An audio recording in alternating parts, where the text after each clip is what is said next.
to our nation's capital safe. Prior to President Trump's crackdown on crime, Washington, D.C. was suffering from soaring crime rates as high as the violent 1990s. According to 2024 data, Washington, D.C. has the second highest homicide rate, behind only to Detroit among U.S. cities with under 1 million people. That rate is also higher than many capital cities across the globe. These high crime rates are largely driven by historically high rates of juvenile crime, which were enabled by ultra-progressive, soft-on-crime policies enacted by the D.C. Council and supported by the D.C. Attorney General. In 2018, the D.C. Council amended the Youth Rehabilitation Amendment Act of 1985, allowing for adults 24 years of age and under to be prosecuted as juveniles for many, even violent crimes, leading to more lenient sentences. The D.C. Council also passed laws in recent years that lowered statutory penalties for violent crimes, eliminated mandatory minimum sentences for all crimes except first-degree murder, and eliminated life sentences entirely. The D.C. Council recently passed laws that greatly hamper the ability of the Metropolitan Police to pursue and apprehend criminals. Officers cannot execute their duties as effectively, leaving morale, retention, and recruitment numbers at historic lows for the Metro Police Department. These actions send every signal to criminals, especially juveniles, that they can commit crimes in the district without accountability. D.C. residents overwhelmingly agree that juveniles who commit violent crimes should face sentences that are proportional to their crimes. Yet the D.C. Attorney General has far too often declined to prosecute juveniles who commit these crimes, justifying his dangerous decisions by saying, quote, "We cannot prosecute our way out of this," end quote. And that quote, "Kids are kids," end quote. Recently, when asked about out-of-control juvenile crime in D.C. and the Youth Rehabilitation Amendment Act, the D.C. Attorney General said, and I quote again, "Our laws are working and the prosecution is working," end quote. Victims of violent crimes and their families might disagree with that assessment. Congressional intern Eric Tarpinian-Jackum was viciously murdered in June while he was simply walking down the street, an innocent bystander caught in the crossfire. Two 17-year-olds were finally arrested just the other week for killing Eric, while a third suspect, an 18-year-old, is still at large. The U.S. Attorney for D.C. revealed that all three of these vicious murderers have prior violent juvenile records. Had they been accountable, Eric's murder might have been prevented. Members of Congress and staff have been assaulted, carjacked, and have witnessed violent and traumatic criminal acts. One member of Congress was assaulted in her residence. Another was carjacked at gunpoint. Congressional staff have been victims of armed robbery and carjackings, threatened at knife point, assaulted at gunpoint while walking home, and stabbed in the head while leaving dinner. One of my former professional staff members for the Oversight Committee personally witnessed not one but two separate murders in the district during his tenure with us, one at a Navy Yard restaurant in 2022 and another at a metro station on his way into the office in 2023. The left-wing politicians who say that D.C. does not have a crime problem are either delusional or simply lying to the American people. This body must ensure that the progress made by the president's recent actions endures. That's why last week, this committee passed 14 vital pieces of legislation to restore public safety to the residents and visitors of D.C. While we urge final passage of these bills, the committee also recognizes that the witnesses before us need to do their part to help ensure D.C. residents and visitors are safe. I look very forward to hearing from each of our witnesses as to how they plan to work with Congress and the Trump administration to do so. I now yield to the ranking member for his opening remarks. Thank you, Chairman Comer. Of course, Mayor Bowser, Mr. Chairman, Mr. AG, Mr. Jackson, thank you all for being here today. And of course, most importantly, for your service to Washington, D.C. and to the country. And I want to start just by setting the record straight. Washington, D.C. is a great American city of over 700,000 residents. D.C. has more residents than we know than 2 states. D.C. as a whole contributes more federal taxes than 12 states. And it pays more in federal income tax than 19 other states. More than 8,000 Washington, D.C. residents serve in our military, and we thank them for their service. But these servicemen and women also did not have full democratic representation. They deserve the right and the ability to govern themselves. Now, we also know that crime in DC has fallen for the last 2 years, and we all here support public safety. We all want cops to patrol our streets. We all want communities to feel safe. And we also know that flooding the city with troops is not sustainable. So look, and I've said this many times, President Trump is obsessed with trying to run Washington, D.C. And if President Trump wants to run Washington, D.C., he should resign as president and run for mayor. Now, I was a mayor of Long Beach, my hometown, before I came to Congress for 8 years. I love local government. We should, of course, all of us spend our time working with local elected officials. And Congress should not be undermining the elected representatives and the people of Washington, D.C. And if the majority today wants to talk about crime in D.C., in the district, we're happy to talk about crime in D.C.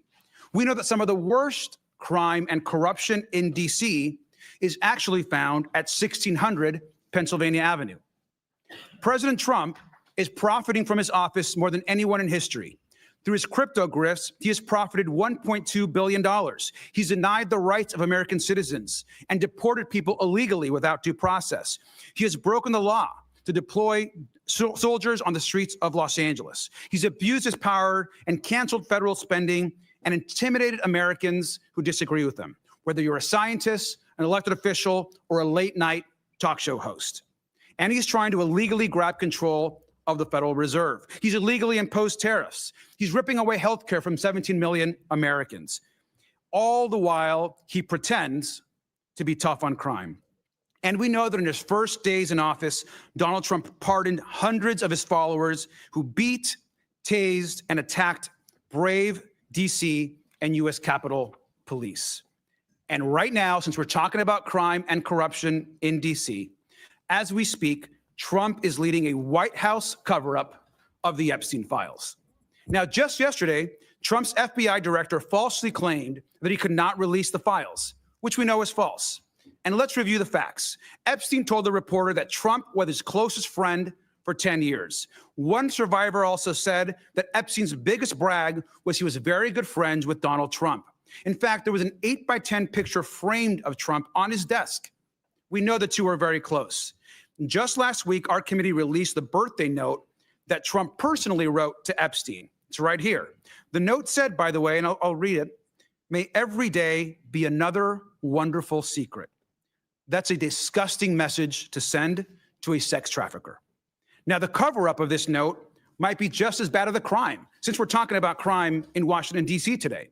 Trump filed a $10 billion lawsuit to punish the Wall Street Journal for reporting on the birthday book, which he claimed didn't exist. Now, of course, we've verified that to the world. Now, experts have looked at this. Of course, this is Donald Trump's signature. It certainly looks like the signature to me. At the same time, his administration is cutting deals with a criminal, Ghislaine Maxwell. We know who she is exactly. She's a monster who participated in crimes against up to over possibly 1,000 women. Now, Trump and our Attorney General have not turned over the full Epstein files to our committee, despite a bipartisan subpoena signed by our chairman and this committee. If we want to get tough on crime, if we want to talk about crime in D.C., we need to stand up to where the crime and corruption is happening, and that is at 1600 Pennsylvania Avenue, and hold Donald Trump accountable for his record and his actions. It's time for the House majority and Republicans to stand up for the Constitution and take on the biggest crime happening in this country. It's time to release the Epstein files. And with that, I yield back. Gentleman yields back. Our witnesses today include 3 current District of Columbia government officials and 1 former official from the Biden administration. First of all, we're very honored to have Washington, D.C. Mayor Muriel Bowser here. Mayor Bowser was sworn into office on January 2nd, 2015, and began her 3rd term on January 2nd, 2023. Welcome, Mayor Bowser. Next, we have Phil Mendelson, Chairman, Council of the District of Columbia. He was sworn into office as chair on June 13th, 2012. His 5th term as chair began on January 2nd, 2023. Mr. Mendelson has been a member of the D.C. Council since 1999. Welcome. Next, we have Brian Schwab, Attorney General of the District of Columbia. He was sworn into office on January 2nd, 2023. Welcome, sir. And finally, we have Gregory Jackson. Mr. Jackson served as the Deputy Director of the White House of Gun Violence and Prevention and Special Assistant to the President during the Biden administration. Again, thank you all for joining us. I look forward to this discussion today. I'll say again, the purpose of this hearing is to try to determine solutions to the crime crisis in Washington, D.C., and how we can work together to make sure that the district is safe for all the residents and all the visitors who come here on a daily basis from all over the world. Pursuant to Committee Rule 9G, the witnesses will please stand and raise the right hand. Do you solemnly swear or affirm that the testimony you are about to give is the truth, the whole truth, and nothing but the truth, so help you God? Let the record show that the witness has answered in the affirmative, and thank you all. May take a seat. We appreciate you being here today and look forward to your testimony. Let me remind the witnesses that we have read your written statement and they will appear in full in the hearing record. Please limit your oral statement to 5 minutes. As a reminder, please press the button on the microphone in front of you so that it is on and the members can hear you. When you begin to speak, the light in front of you will turn green. After 4 minutes, the light will turn yellow. When the red light comes on, your 5 minutes have expired. We would ask that you please wrap up. I now ask Mayor Bowser to begin the opening statement segment of this hearing. And Mayor Bowser, the floor is yours. Thank you, Mr. Chairman.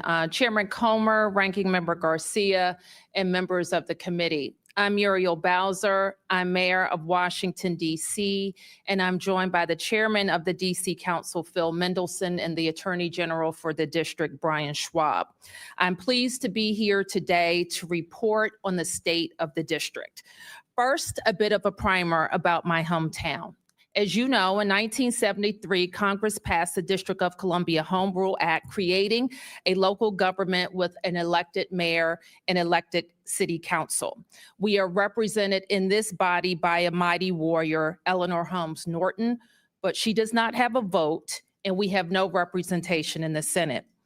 DC residents are full-blooded, tax-paying Americans. We are a donor state. We give more to the federal government than we get back. We have all the responsibilities of citizenship, but not the most important benefits: representation and full autonomy. I'm proud to report that the state of the district is strong, and while we face macroeconomic headwinds, with our continued sound financial management and your help, our economic growth outlook can improve. I recently sent to the council our 30th consecutive balanced budget with no new taxes or fees, a budget that reflects the sober reality of our time: declining revenues due to the unfortunate continuation of remote work, the reduction and relocation of DC-based federal workers, and other macroeconomic shifts. In 2024, we had the fastest growing population in the nations. Our schools grew in enrollment and achievement. Our parks system was rated #1. Over 27 million people visited our city, besting our previous record. Our metro system rebounded faster than other transit systems in the nation, and we drove down violent crime by 35%. Let me say something about our public safety ecosystem. It is unique. Like what happened in most jurisdictions across the country post-COVID, we experienced a violent crime spike in 2023. When I was last here, I explained how we would drive down those trends, and it is working. Today, compared to 2023, burglaries are down 34%, theft, motor vehicle theft, 37%, homicide down 44%, robberies down 60%, and carjackings are down 71%. Overall, violent crime is down 53% compared to 2023. And in the recent federal surge, we accelerated those gains, including a 1-month reduction in carjackings of 75%. In my last visit, I also explained the peculiarities of our system. We are very proud of the men and women of MPD who commit their lives to protecting the nation's capital, and they have my commitment to get back up to 4,000 officers with critical changes to our policy environment, a 13% raise, and enhanced recruitment efforts. NPD makes arrest. Most adult cases, however, are prosecuted by the U.S. Attorney for D.C., who is part of the United States Department of Justice. Our youth offenders are prosecuted locally by our Attorney General, and our Department of Youth and Rehabilitation Services, a local agency, is responsible for their commitment. But our youth and adult offenders are supervised by federal agencies. DC Jail is local, but most of our residents who are committed to detention are in federal facilities across the nation. Our judges are appointed by the president and confirmed by the Senate. We currently have 13 vacancies. As I've told you, we're putting every resource necessary towards public safety. I've authorized the chief to use the overtime necessary to make sure we have adequate police on the streets. We spent 1.8 million hours of overtime last year at a cost to us of $75 million. I've also reported to you previously that we engage regularly with regional and federal partnerships, including the United States Attorney, the FBI, and the ATF. And that's why we will continue to use enhanced federal resources as outlined in my mayor's order, creating the DC Safe and Beautiful Emergency Task Force. In 2023 and in the years since, we pushed for legislation to rebalance our public safety ecosystem, including the Secure DC Omnibus. I'm out of time now, Mr. Chairman, but throughout the questions, I hope to also explain to you other ways that the Congress can be helpful, including helping us get back to 4,000 officers, fully funding the president's, when it comes, requests for beautification and safety efforts in DC to support America 250, helping with our homeless services, especially bridge housing that is working to get people off the streets. And finally, as we were able to do, Mr. Chairman, with the RFK legislation, their finance and economic resilience opportunities, like creating an opportunity zone, or DC's Act 60, like Puerto Rico's, to ensure the economic resilience of the nation's capital. Thank you. Very good. I now recognize Chairman Middleton for his opening statement. Thank you, Chairman Comer, Ranking Member Garcia, Congresswoman Norton, members of the committee. I'm Chairman of the Council of the District of Columbia. Our form of government is nearly identical to yours. The council's relationship to the mayor is the same as yours to the president.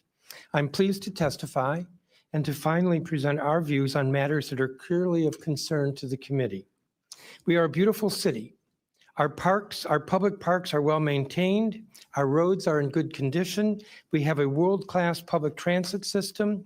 Our public education system is a leader in the country in terms of choice and a leader among large city systems in terms of growth and academic achievement.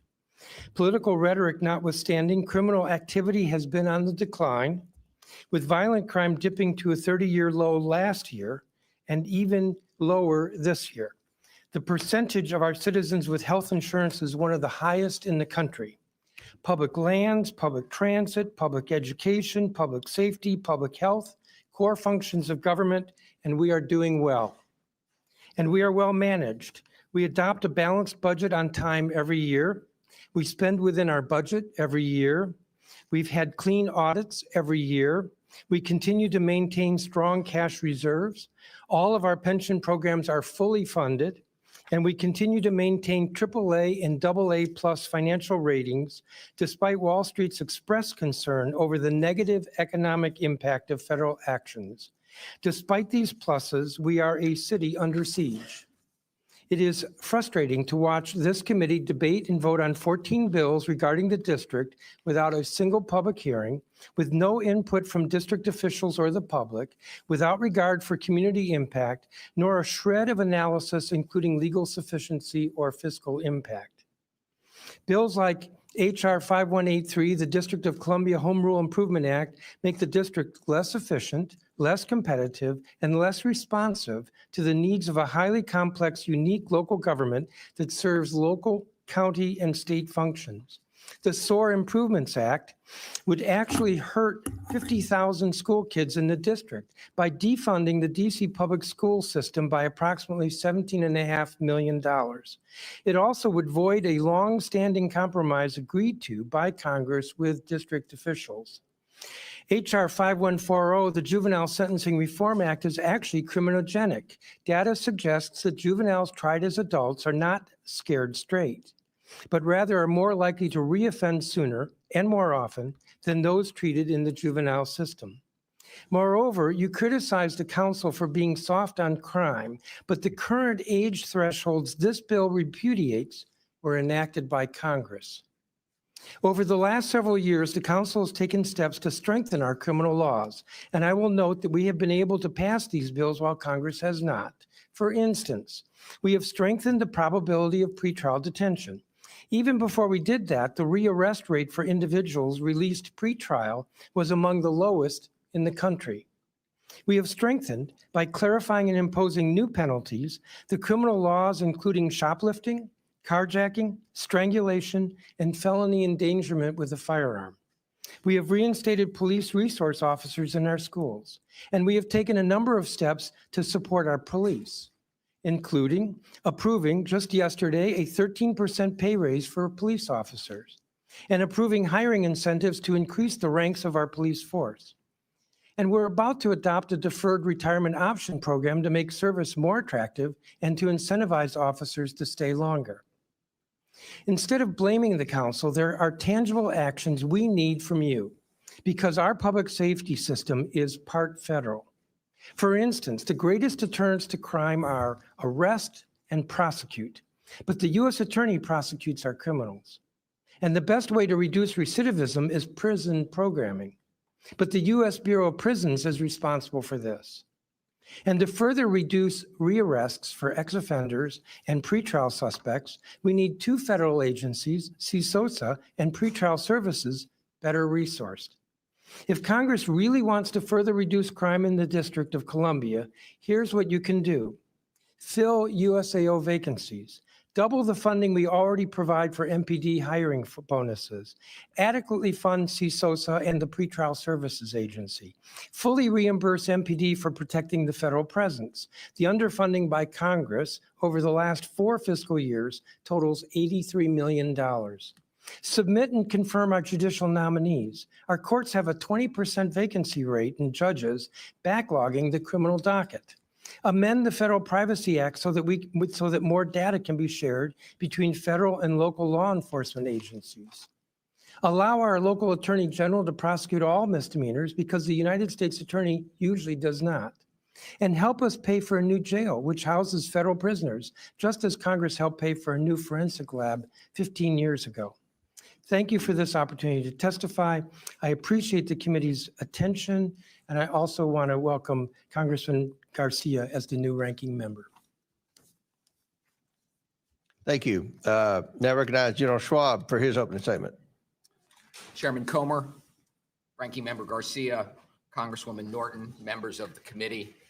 I'm Brian Schwab, DC Attorney General, and I'm pleased to testify about the work my office is doing to advance the district's interests and to make Washington, D.C. safer and more affordable for everyone. I'm a third-generation Washingtonian. My wife and I raised our 3 daughters here. I love this city.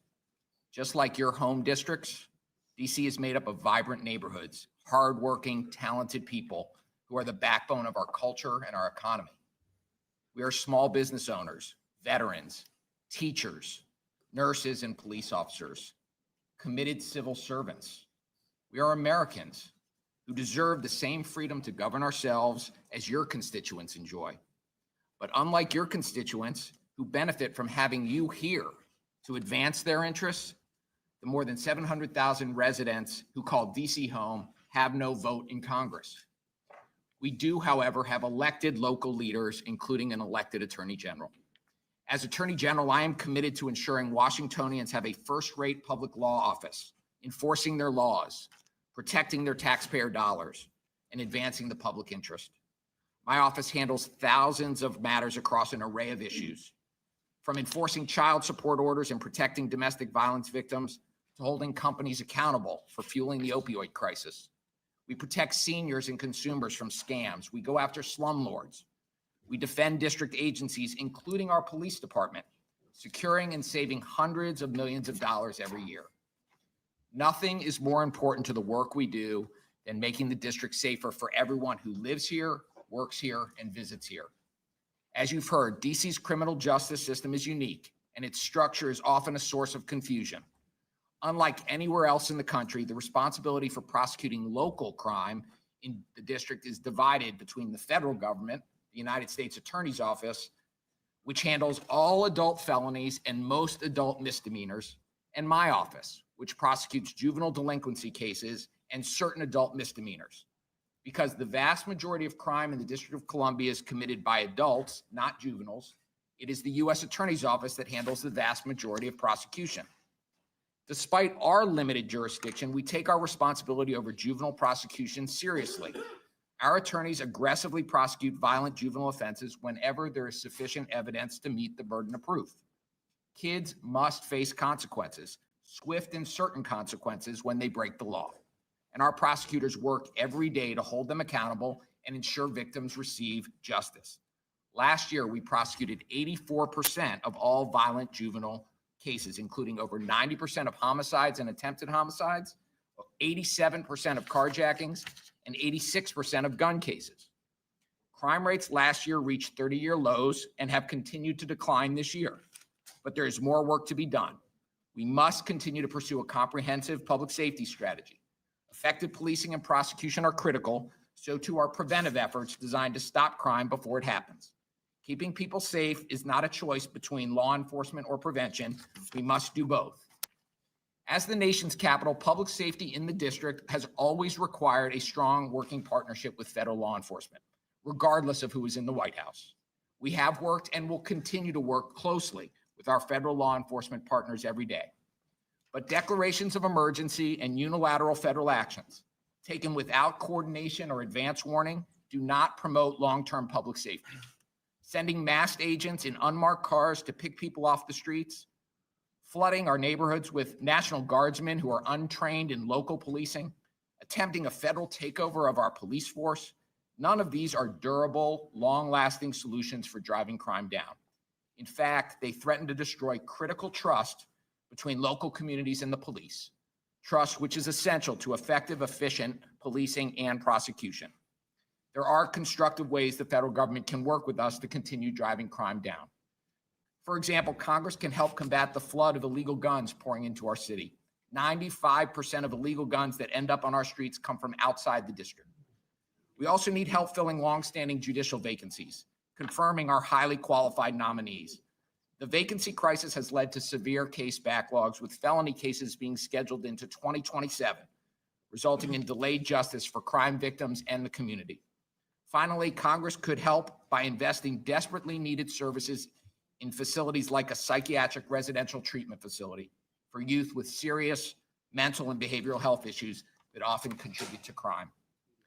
All of us, DC's elected officials, members of Congress, we have a shared goal of continuing to make durable improvements to public safety in the District of Columbia.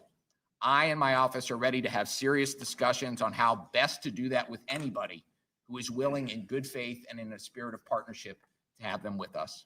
Thank you for having me here today. Thank you, General. Now I'll recognize Mr. Jackson for his opening statement. All right. Thank you, Chairman Comer, Ranking Member Garcia, Congresswoman Norton, and the committee for having me. I'm Greg Jackson, a D.C. resident, a survivor of gun violence, and the former deputy director for the first ever White House Office of Gun Violence Prevention. This was an office that coordinated federal resources, implemented life-saving policies, and coordinated with local leaders to achieve a 13.2% reduction in violent crime and a 31% reduction in homicides nationwide in just 2 years. I spent the last decade of my life working to address this crisis, from consoling a mother who lost her 10-year-old who was buying ice cream in D.C. to walking the hallways in Parkland with families that lost their loved ones to school shootings. And we've seen firsthand how this is destroying too many families in our country. This is now the leading cause of death for youth in America, the leading cause of death for pregnant women in America, and now the leading cause of newly disabled Americans. With 1 in 5 Americans being impacted by this violence, this is also personal for me. I'm a survivor of gun violence. I was shot, the bullet hit 2 arteries. I've also lost my teenage mentee, DeMarcos, from a shooting. And I've also sat with families throughout this district. Despite this crisis we face, the last few years have shown us that we do have solutions that work. In the previous 2 years, DC and cities across the country have seen historic reductions in gun violence without the deployment of masked agents or the military. We did this by investing in prevention and intervention efforts to communities at risk and strategically investing in law enforcement to keep illegal guns off of our streets and to close homicides. Recently, even the current FBI director, Kash Patel, celebrated historic levels or historic reductions in violent crime. But we know that's not the product of a few months of troops or FBI actions. They are the result of billions in prevention resources, law enforcement, and community leaders risking their lives every day, as well as the transformative policies implemented over the last few years. Without masked agents and troop deployments, we've seen homicides drop 54% in Baltimore, 20% in Atlanta, 41% in Phoenix, 27% in Los Angeles, and is shared by district leadership. Violent crime in DC is down by 53%.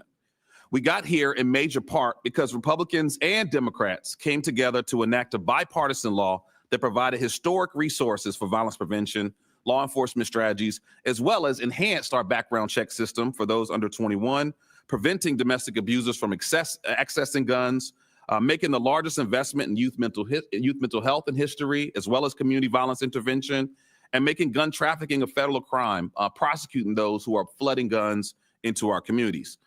These strategies, in partnership with local leaders, reduced homicides again by 31% and mass shootings by 20% in our country. As our communities have been fighting our way out of this crisis, we find ourselves at a dangerous crossroad. Instead of adding more federal resources to solutions that work, the Trump administration has dismantled and defunded bipartisan strategies passed into law to reduce violence. They shut down the White House Office of Gun Violence Prevention. They defunded law enforcement, including the ATF. They cut over $1 billion in mental health resources for our schools, terminated $812 million in funding for community violence intervention programs, defunded gun violence research, shut down the CDC Firearm Injury Center, dismantled important regulations like the zero tolerance policy for gun dealers, and now plans to further defund critical resources to address the root causes of violence like housing, employment, and healthcare. And here in DC, the administration and Congress's actions have been extremely harmful, withholding over $1 billion of DC local tax dollars, undermining our leadership and flooding our neighborhoods with military to instill fear in everyday Americans. Look, I live in Ward 8, a community that the White House has called a slum. But for us, this is a neighborhood where we walk our dogs, we listen to jazz on Sundays, we grill out during the summers, and most importantly, like any neighborhood, we support each other. But since this DC Trump takeover, we hear sirens nightly. We've seen buildings raided daily, like the building of young Mackay, who's sitting behind me. We've seen elderly harassed on their porch, and now even traffic jams from the flood of police and military on our streets. This deployment of federal troops that's essentially making us feel hostage in our own homes is not the federal support we need. And most importantly, it's costly, costing our country an estimated $200 million for one city alone. To be tough on crime, we need a different approach. We need a federal law enforcement that focuses on keeping guns out of our communities in the first place. We need to be tough on crime by fully funding the ATF to catch gun traffickers, to shut down rogue gun dealers, to disrupt dangerous black markets of firearms. To be tough on crime, we need to protect and fund the bipartisan Safer Communities Act that was passed and is working. To be tough on crime, we must hold the billionaires accountable that have put weapons from the battlefield into our backyards. And to be tough on crime, we must fund resources for communities that are most at risk to prevent violence before it happens. We have real solutions to save lives from gun violence and reduce violent crime. And now is the time to protect that progress and continue to build on that momentum. Thank you. And Chairman, if you will, I do want to request, we had a really terrible tragedy last night where 5 officers were shot and 3 were lost. And I would kindly like to request we honor them with a moment of silence, if you will. Absolutely. Join me in a moment of silence.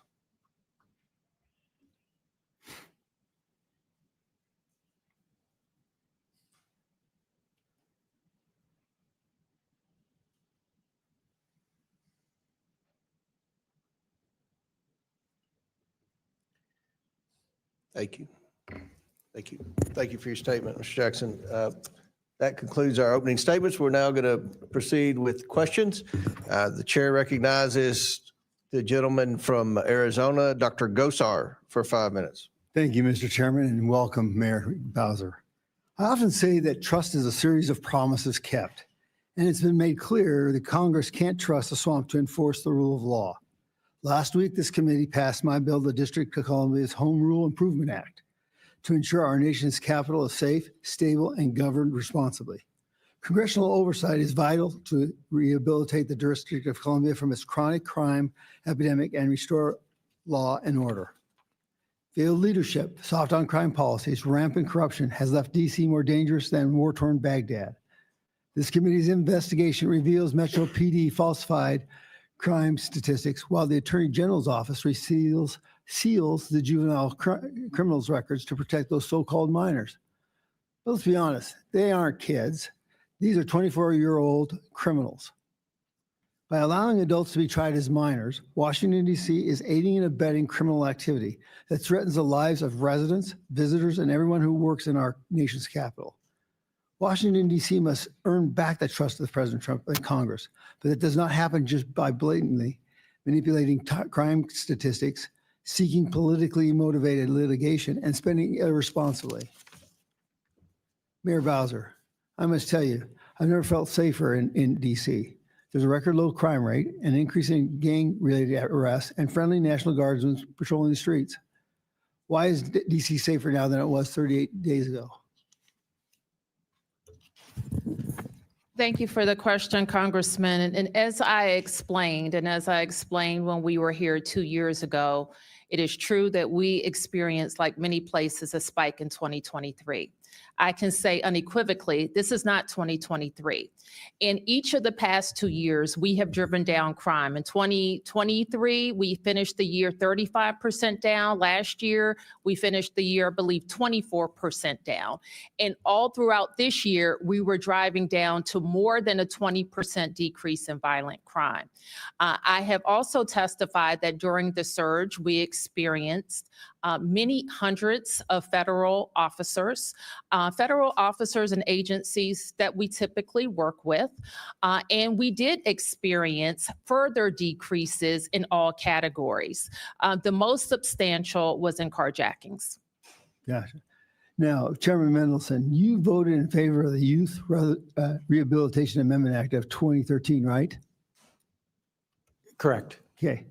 Now, if this bill allows adults under 25 years old to be prosecuted as minors. In 2023, you testified before this committee that there was no crime crisis in DC. Now, if there's no crime crisis, then why did you establish the DC Violence Fatality Review Committee back in 2018, right before passing the Youth Rehabilitation Amendment Act? In fact, hold on, no, done yet. Sure. In fact, this review committee, according to the DC Code, Chapter 14A, is tasked with examining crimes against adults 19 years old and older. This makes no sense. So, Chairman, are 19-year-olds only considered adults when they're victims, not the criminals creating them and creating more and more violent crimes?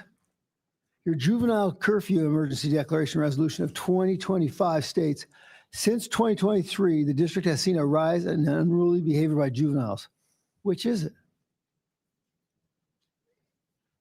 Yes or no? Do you admit that there has been a rise in juvenile crime here in DC under President Trump's declared public safety emergency? That there's been a increase in juvenile crime in the last month.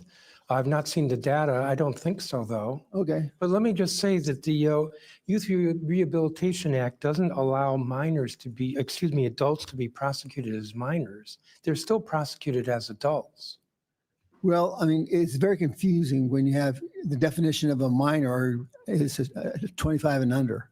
And then your statistics, actually, you look at victims at 19 years and younger. So it has to be statistically, you can make anything work with statistics. Well, So it's got to be one way or the other. as you know, each law sometimes has its own definition. So for purposes of YRA sentencing, we define we define younger adults under 24, but that's not the same as they're being prosecuted as juveniles. Our criminal code is quite clear that anyone who's under 18 is prosecuted as a juvenile unless they are, for the most serious crimes, murder and sexual crimes, they are, by the U.S. Attorney, chosen to be prosecuted as adults. Thank you. Thank I you, yield Chair. back, Mr. Chairman. Thank you. Chair recognizes Mr. Garcia from California. Thank you, Chairman Comer. I want to just also say this clearly, and I know that we all believe this. Violent crime, we know, has no place in our communities. People absolutely have a right to be concerned about crime. As a former mayor, and a lot of us have been in local government, we know that those concerns are real on the ground. Now, Democrats believe in investing in solutions that actually make people safer. Now, Mayor Bowser, Chairman Mendelson, Attorney General Schwab, now can each of you just confirm with a yes or a no that you agree with me that one, we need to make sure that we have local officers on the beat, that two, that we're investing in community partnerships and organizations on the ground, and three, that we're building trust with law enforcement. Are those things important, Mayor Bowser? Yes. Mr. Chairman? Yes. A.G. Schwab? Thank you. Now, Mr. Jackson, is it also true that President Trump has actually destroyed and eliminated many of the programs which fight gun violence and save lives? Yes, sir. And did President Trump also not eliminate the Office of Gun Violence Prevention, of which, of course, you were very involved in leading? Yes. Thank you. And also, Mr. Jackson, is it not true that the Office of Gun Violence Prevention and the other work in the administration was literally focused on making this country safer? That's correct. Now, Mayor Bowser, as a former mayor, I know how hard, of course, you are working to keep people safe. You have said that mass ICE agents on the streets of DC are not helping, which I appreciate, and all of us appreciate. And of course, today we could be talking about more community policing. We could be talking about illegal guns. We could be talking about real partnerships and fully funding Washington, D.C. But we can't do that, of course, because the majority continues to ignore the crimes and corruption at 1600 Pennsylvania and the corruption of this administration. Now, we can't pull out a full map of Washington, D.C., but there are other corruption hotspots across the district. Now, let's look right next door to the White House. Here is the headquarters of the Office of Management and Budget. Just next door, OMB ordered the unlawful freezing of more than $425 billion in congressionally authorized funds. This ovulates the law. It's corruption. It's a crime. This has hurt communities in DC and across the country. They're blocking funds for energy, education, law enforcement, and much more. Now let's go down the map a few miles south. Here is the Department of Homeland Security, where Secretary Noam has ordered unlawful deportations and unleashed masked federal agents to harm innocent people across the country. And we have no idea, by the way, of who's following that and who's not. Who's following what rule, who is not. What we do know is that the legal rights of people and due process is being ignored. If we go up the map back to the north on Maryland Avenue, we have the Department of Education, also in DC, more crimes and corruption. Here, the Trump administration illegally froze billions of dollars of K-12 and adult education funding. They even froze funding for mental health. And they're trying to illegally dissolve the agency in violation of the law. Again, more crimes and corruption in Washington, D.C. This would devastate children across the country, especially those with disabilities. Now, if we go back downtown, here's the Department of Commerce, where Trump and the Secretary are breaking the law by illegally imposing tariffs without congressional approval. And all is being done in violation of the law, according to the U.S. Court of Appeals. And finally, if we go across the river, another part of D.C., to the Pentagon, Secretary Hegseth is politicizing the military. He leaked classified information, putting Americans in uniform at risk, and he's illegally seized control of the National Guard and ordered soldiers to illegally engage in law enforcement activities. And so we can map DC, we can map where crimes is happening, we can map where corruption is happening. This, of course, is all we know, just the tip of the iceberg. Now, we could list nearly every agency across the government and every federal building on a map at where crimes and corruption are happening in the district. But we will not, in this process, be silent where this crime and corruption is happening. I want to thank, again, all of our witnesses for your work to lower crime in the district and to lower the temperature across your population. I thank you all very much. With that, I yield back. Chair recognizes Mr. Grofman from Wisconsin. Thank you very much. I'll point out this idea of crime going up or down. Crime, it depends what year you take as your base year. I guess in Washington, D.C., the all-time high was in 1992, where we had 482 murders. That's just almost beyond belief. Last year, we had 187. If you go back 10 years to 2014, we had 105. So you could say the murder rate almost doubled, or you could look at what we were at 220 and say it fell dramatically. But in any event, I think the number of murders in Washington, D.C. is an embarrassment. The amount of crime is an embarrassment. I guess the thing is what we're doing to solve it. And we just heard 4 experts apparently on the topic give their opinion. I sometimes, when I'm back in my district, which is not Washington, D.C., do ride-alongs with local police, local sheriffs, local police, what have you. And I ask them what the causes of crime, and almost uniformly, they talk about the breakdown in the family and how families are not as strong as they once were, is how they're not fathers in the family. And I think if you look at statistics, which are hard to find on the background of people committing crimes, you frequently look at what I would describe as weak families and fatherless families. Nevertheless, 4 of you in your prepared statements and talked about what we're doing to reduce crime. Not one of you mentioned the decline of the role in the decline of the role of the father in the family over the last, it's been just getting worse over the last 60 years. I'd like to ask you, are any of you doing anything to try to keep more fathers at home and being mentors for these kids? The vast majority of murders are committed by males. Are you doing anything along the line to get the fathers back in the home?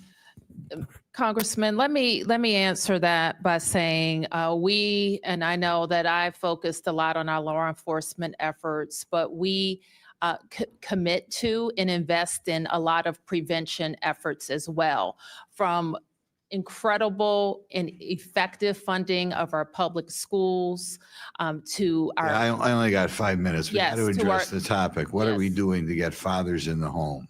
Well, sir, we take the position that we support families in whatever form they come in, and we make investments that the government is responsible for. Great schools, great health care, safe Mr. streets. Jackson, do you want to try to answer that question? Are you doing anything?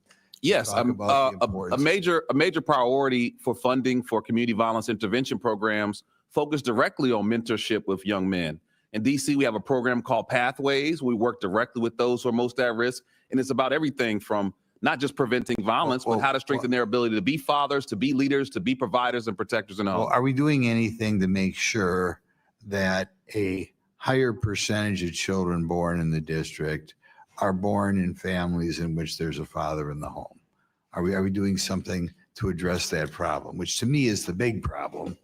And again, we have these hearings on crime, and none of the witnesses seem to be addressing the root cause of the whole problem.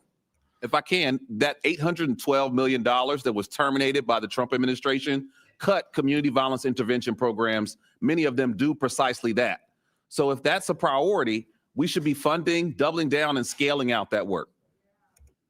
I'm not sure that's true, but any of the other guys, Mr. Schwab, are you aware of anybody doing anything to talk about the importance with Washington's youth of having a dad at home when that child is born? Is anybody addressing that problem in the city? Every day, all day, sir, people are talking about how do we strengthen the family? How do we strengthen communities for young people? How do we make sure that young people have role models, family members, and others? Let me mention one other thing that's important from the work that my office does that doesn't make a lot of press. But one of the things we have a responsibility to do is do child support enforcement. And we know No, that that's not the problem. The problem non-custodial- is we don't need a guy paying child support or having his wages garnished. The problem is we need a guy in the home. So what are we doing about getting the guy in the home? we're trying to make sure in the enforcement of our child support rules that we are lowering the friction between non-custodial parents and custodial parents Okay, so that kids raised in the home have so we're both not parents addressing the engaged. problem. Okay, thank you. Well, I don't agree that we're not addressing the problem at all. We are trying to increase family stability. We, the government, no government can force a couple to be together but we are, for instance, we have vigorous programs with regard to reducing teenage pregnancy. Judge, We are trying to reduce the gentlemen, cycle time's of poverty. expired. Chair recognizes Ms. Norton from Washington, D.C. Thank you, Mr. Chairman. I ask unanimous consent to enter into the record a letter from 60 groups led by DC Vote, a letter from 150 groups led by the Leadership Conference on Civil and Human Rights, and a letter from the National Urban League and the Greater Washington Urban League.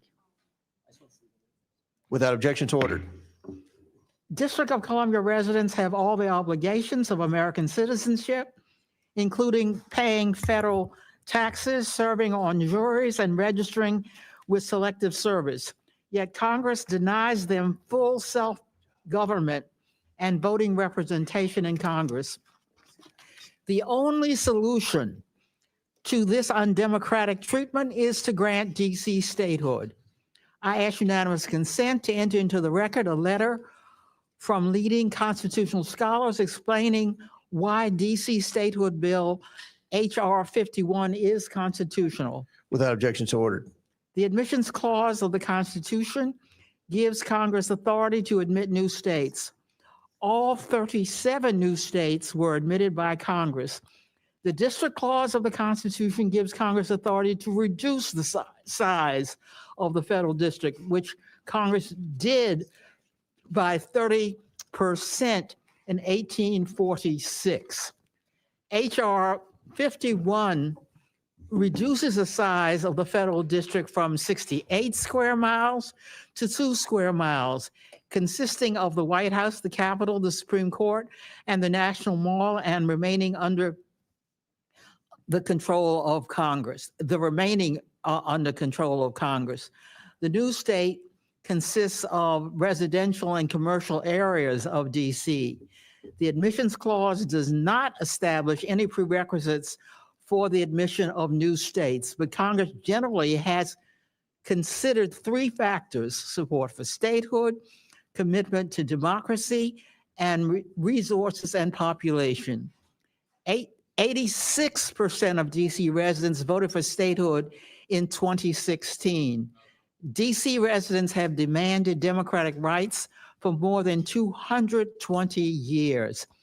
DC has a larger gross domestic population than 16 states and a higher per capita gross domestic product than any state. DC has the higher per capita personal income than any state.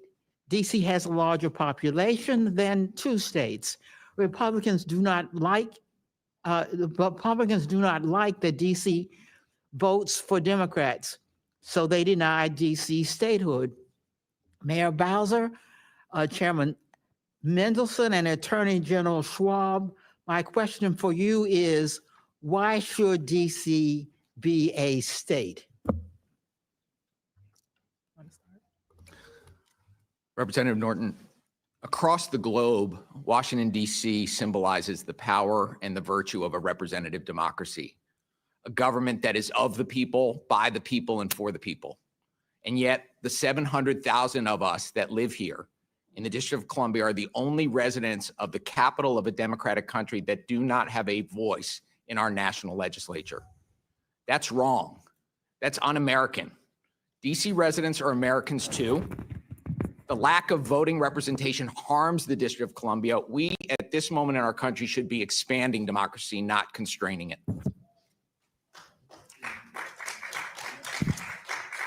And Congresswoman, if I can add to Attorney General Schwab's remark, because frequently people focus on our lack of representation, and that is certainly an affront to us as tax-paying Americans. What gets less focus, but has come into focus over the last several weeks, is that we lack full autonomy. So for all intents and purposes, we function like a state. I function as our jurisdiction's governor and county executive and mayor. We perform the duties that all states are asked, and we don't do anything less.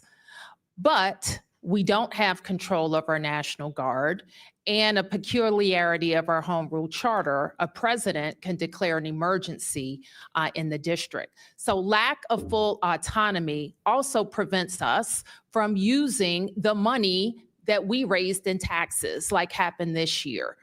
Taxes that we raised in the district cut from our approved budget, which forced us to cut services, including the pay raises that our police officers are due, being delayed until this October. Gentlelady's time has expired. Now the chair recognizes the chairman of the Judiciary Committee, Mr. Jordan from Ohio. Thank you, Mr. Chairman. Mr. Mendelson, is crime up or down in the last month here in DC? It's down. Down significantly, right? Robberies down 42%, deadly weapon assaults down 13%, carjackings down 85%, car theft down 24%, violent crime down 25%. That's pretty good, right? Yeah, that's correct. Before last year, before the surge, violent crime was down 26%. After the surge, violent crime was down 27%. Yeah, I thought you would say that before the surge that violent crime was down. But the chairman of the Fraternal Order, in fact, you said, I think you tweeted out, or you put a statement out on August 12th, violent crime in the district is at its lowest levels we've seen in 30 years. Correct. But the head of the Fraternal Order of Police, Mr. Pemberton, said, when our members respond to the scene of a felony offense, inevitably there will be a lieutenant or a captain that will show up on the scene and direct those members to take a report for a lesser offense. Are you guys cooking the books? I think we're not, but I also know that there are a couple of investigations run by this Well, you committee. settled a case too, didn't you? You just settled a case where someone said you were cooking the books. Is that right? I can't speak to that case. I don't have familiarity. Well, we know of it was settled. It's been reported. But I do know there are collateral statistics that affirm the reduction Is in Mr. crime. Pemberton lying? Head of the FOP? Yes. You think he's lying? Wow. Well, let me just read from the court case that was settled. This is the transcript of Mr. Randy Griffin, who's the commander of the Metro Police Department. And he was asked the question in this deposition. He says, Lieutenant Andrew Zabowski came up with the classification of taking property without right, correct? He responded, yes. Question, so he's saying that you told him to come up with a solution for the theft problem, which is driving up crime statistics for the district, correct? He responded, yes. Sounds like you guys are cooking the books there, according to, this is under oath from the deposition from this case that was just settled with the person who brought the action, sergeant in your police department, but you're not cooking the books? Congressman, The question was to Mr. Mendelson.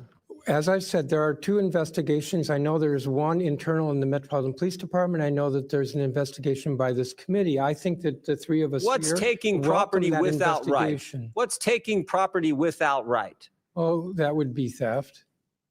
Why not? Well, why not call it theft? Why come up with this designation? In fact, that's what he says. He's asked the question. He Congressman, said, I can't the speak to solution, that the particular solution from case. Mr. Zabowski was to come up with this TPWR, taking property without right. What is that? Taking property without right is what again? If you're speaking to the particular charges, I can't speak to that. And as I've said several times here, I can't speak to that particular case. I think the issue is whether there is I'm asking a widespread. simple question. You have a classification for crime called taking property without right. What does that mean? What does that mean? It means just what it said, if that's what the crime is. Well, why not call it? I mean, what would a normal person call taking property without right? Are we talking about what the criminal code and the specific No, I'm just crimes talking are? about that statement that you have that's grown 500% in the last several years, that specific category of crime. I'm just wondering what does that exactly mean? So if we look at collateral data such as ShotSpotter, we know that gunshots are down 29% from 23 Taking to property 24. without right was the question. What does that mean?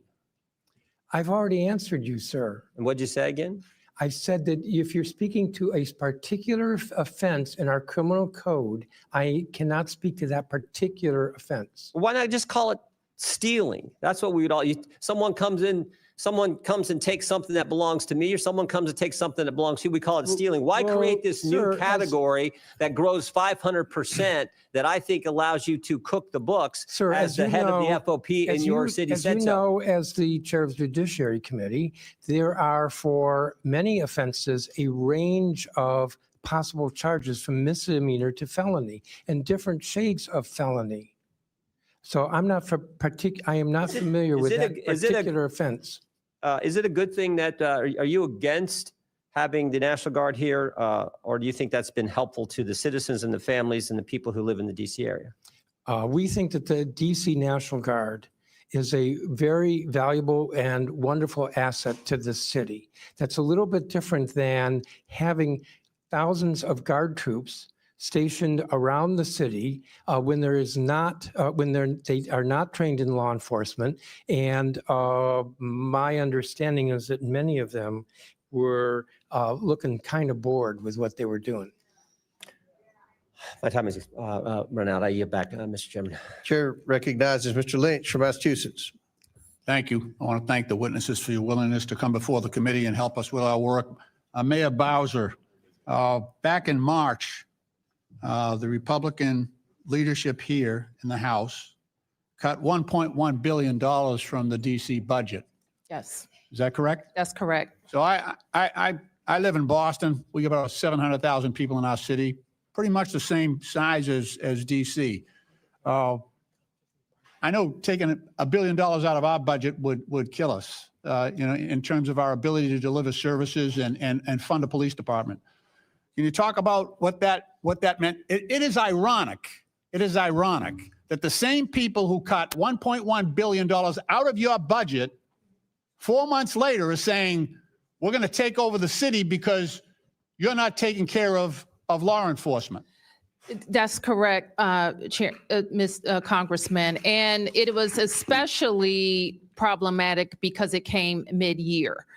To cut $1 billion with 12 months is bad enough, but to cut it with 6 months, it's almost impossible. And Mayor, tell me where that $1.1 billion, where did it come from?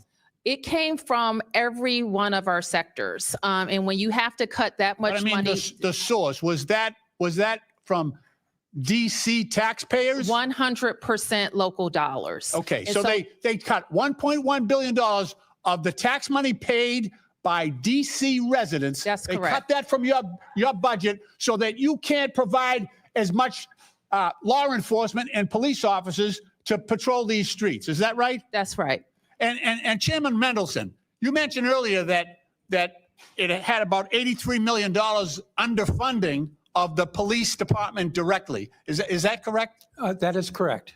There's an emergency planning and security fund that Congress appropriates every year for. It is supposed to fully reimburse our MPD for its work in connection with the federal presence, whether Okay. it's demonstrations or escorts for the. I get it. There's a protest down here every week, every couple of days. So Yes. I And it's been compliment you on your underfunded. ability to try to deal with that. And that's not DC's problem. That's the country, because this is the place we come to exercise our First Amendment rights to petition our government. So that's a lot of your problem, is the fact that you are our nation's capital. And this is where we come to complain, right? We complain to our federal government, and you have to deal with that. Attorney General Schwab, are you familiar with the Posse Comitatus Act? I am, sir. Your mic is not on. Yes, the Posse Comitatus Act is a law, long-standing law in our country that makes clear that in our country, military are not engaged in policing American citizens on American soil. Absolutely, but isn't that what President Trump is doing right now, bringing in the military to police the civilian population in this district? That's exactly what he's doing. Is that your view as well? Well, sir, I filed a lawsuit that involves that very issue in terms of the legality. I read that. That's why I asked you the question. And so while a lawsuit is pending, I'm not going to talk about the specifics of the Okay, lawsuit or the okay. merits of it, but I am very concerned about the law of our country being followed, especially when it puts the district and district residents in harm's way. Fair enough. Fair enough. Look, so now we have armed military on the streets here in DC because they cut your budget so you can't hire more police, and also to recruit more police officers. That's suffering as well. And yet I see that not only is the military being politicized, coming in here and supporting one president's agenda, but they're also suffering the humiliation of having to go pick up trash and do landscaping and spreading mulch, things like that. That is not what we ask of our sons and daughters when they put on that uniform. We should treat them with more respect than this president is treating them right now.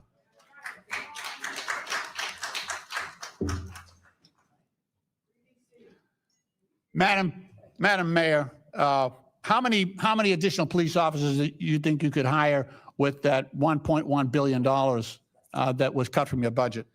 Well, we think we can safely hire up to 300 officers per year. We know that we can add to our recruitment bonus. We know that we can invest in the types of things that young officers want, like take-home patrol cars, like updated training facilities, and improved district headquarters. Thank you very much. Mr. Chairman, my time has expired. I yield back. Thank you. Chair recognizes Dr. Fox from North Carolina. Thank you, Mr. Chairman. Mayor Bowser, I'm going to ask you a simple question based on the question you were just asked. Do you commit to use all that money to hire law enforcement people? We commit to using it for law where it was cut primarily. We have No, I just need to know yes or no. Will you, because you're making a big deal about wanting that money for law enforcement. Would you use it for law enforcement? Yes or no? Well, Congressman, we want the money because it was approved by this Congress and it's our money. Thank you. We want it for law enforcement. I take that as a no. We want it for fire and EMS. Mayor Bowser, We I'm want going to it change to the way I'm support our asking you city. questions. Mayor Bowser, it's Yes, my ma'am. time. It's my time. There'll be order in here. Let Dr. Fox has the time. Let Dr. Fox proceed, Dr. Fox. Mayor Bowser, do you agree that a key part of reducing juvenile crime is by improving education outcomes for students in Washington, D.C.? Yes. Good. So you believe that education is important for reducing juvenile crime. Do you also agree that the DC Opportunity Scholarship Program, or DC OSP, which expands educational opportunities for low-income families, plays a part of helping us reach that goal? We have a system of choice here that includes opportunity scholarships, public charter schools, and traditional public schools. Yes, ma'am. All I'm three. quite familiar with that. Yep. So we know students in the DC OSP can receive a high quality education while they may be otherwise left behind in the horribly underperforming schools in DC. This program provides real school choices for families, been repeatedly studied and evaluated. The results show that participants in the program thrive and see higher rates of high school graduation and the pursuit of higher education. Mayor Bowser, given the recent spike in juvenile crime in the city, I hope we can agree it's more important now than ever that school children have pathways to succeed and learn in safe, high-performing schools. What is your administration doing to ensure students have access to alternative education programs, including the DC OSP, to keep them engaged and on track? Well, we have been very supportive of the SOAR Act, and we encourage this Congress to continue to support SOAR, where we invest in all sectors, including the Opportunity Scholarship Fund. We're also very proud that when we look back over 15 years in our investments in school reform with mayoral control of the schools and council oversight of the schools, we've seen enrollment in our schools nearly reach 100,000. We've seen achievement outpace our peer schools across the nation, and our children have rebounded from COVID learning loss faster than most. Thank you. And Thank our you. residents are Thank you, responding. Mayor. Thank you. Okay, I just was going to add that our residents are responding by sending their children to their neighborhood schools. Thank And that is a marker of success. Thank you. Chairman Mendelson, given that better educational opportunities are strongly correlated with reductions in juvenile crime, what immediate steps is the City Council taking to ensure that DC youth have the best educational opportunities and are not left behind in failing schools? Well, Congresswoman, thank you for that question. The council has actually taken a number of steps to ensure that funding is not cut to our local schools, that the individual schools in DCPS and in the charter schools are fully funded. We have been very aggressive about assuring that. But I want to note that the legislation that was passed would have the effect of cutting DCPS by $17.5 million a year. That is hurting kids, hurting 50,000 kids in our DCPS system because they will get $17.5 million less, and that is substantial. Thank you. AG Schwab, what evidence does your office have that designated juvenile curfew zones have successfully reduced incidents of teenagers roaming or causing disturbances in residential neighborhoods, and how are those results measured? We have seen, and I support the chief's use of curfew with respect to juveniles. The way the curfew has been used here in the district is a tool for the MPD to ask young people to disperse if there are large groups of them. That has been largely successful. If youth have not dispersed in response to the MPD request, MPD will occasionally pick those youth up and bring them to what's called our Youth Services Center, where their parents are called and they're brought home. We have not seen an increase in prosecution related to curfew, but we know anecdotally that the curfew, at least as a short-term measure, has been effective in dispersing large crowds of young people. Thank you. I yield back, Mr. Chairman. Thank you. Mr. Before I Mr. Chairman, recognize- I would like to ask for unanimous consent. Yes. Mr. Chairman, I would like to ask for unanimous consent to enter into the record a article from Vox News entitled "Laboratories of Democracy, Washington, D.C. showed how to do universal pre-K right. D.C. offers free pre-K for toddlers. The ripple effects have helped K through 12 schools." This is the first without city in objections the ordered. United States Without to have objections universal ordered. pre-K in the country. Chair recognizes They Mr. are Christomorte. innovating and leading the Ms. way. Stansberry, no tryouts for MSNBC. Chair recognizes, and before I recognize Mr. Christomorte, if I may, that $1 billion is restored in the continuing resolution that we're going to vote on tomorrow. It hasn't been taken up.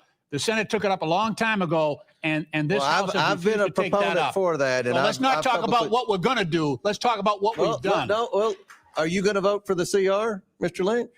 Are the Democrats going to vote for the CR that restores that $1 billion funded one? I haven't read it yet. Okay. Let me know what it says. All right, right. we'll send you the text. Chair recognizes Mr. Christomorte. Thank you, Mr. Chair. Though we're here today to discuss President Trump's takeover of DC law enforcement, Chicago, which I represent, is also on Trump's hit list. President Trump has demonized and called Chicago a, quote, hellhole. Attorney General Schwab, in August, the president called DC a hellhole as well, right? Yes, he did. He also said, quote, Chicago is the murder capital of the world. And just yesterday, he called Chicago, quote, a death trap. I have here a list of states that, based on FBI data, have the highest number of violent crimes per capita. 4 of the top 5 states on this list are run by Republicans. And if you're talking about total murders in absolute terms, it turns out Texas is number 1. In this particular list here, Illinois is number 29. Now, Attorney General, you see Alaska tops this list. To your knowledge, the president hasn't called Alaska a hellhole, right?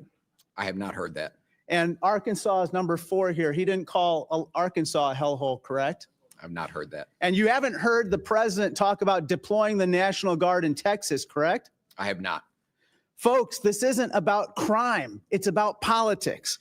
Just this week, Trump said, quote, "I'm going to Chicago early against Pritzker. Pritzker is nothing."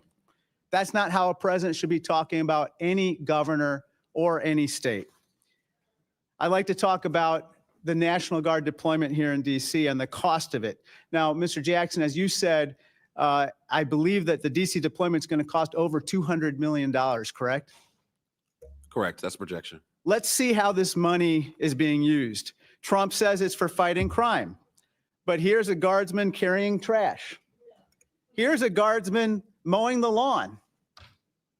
Here's a very nice gentleman, a guardsman carrying a leaf blower.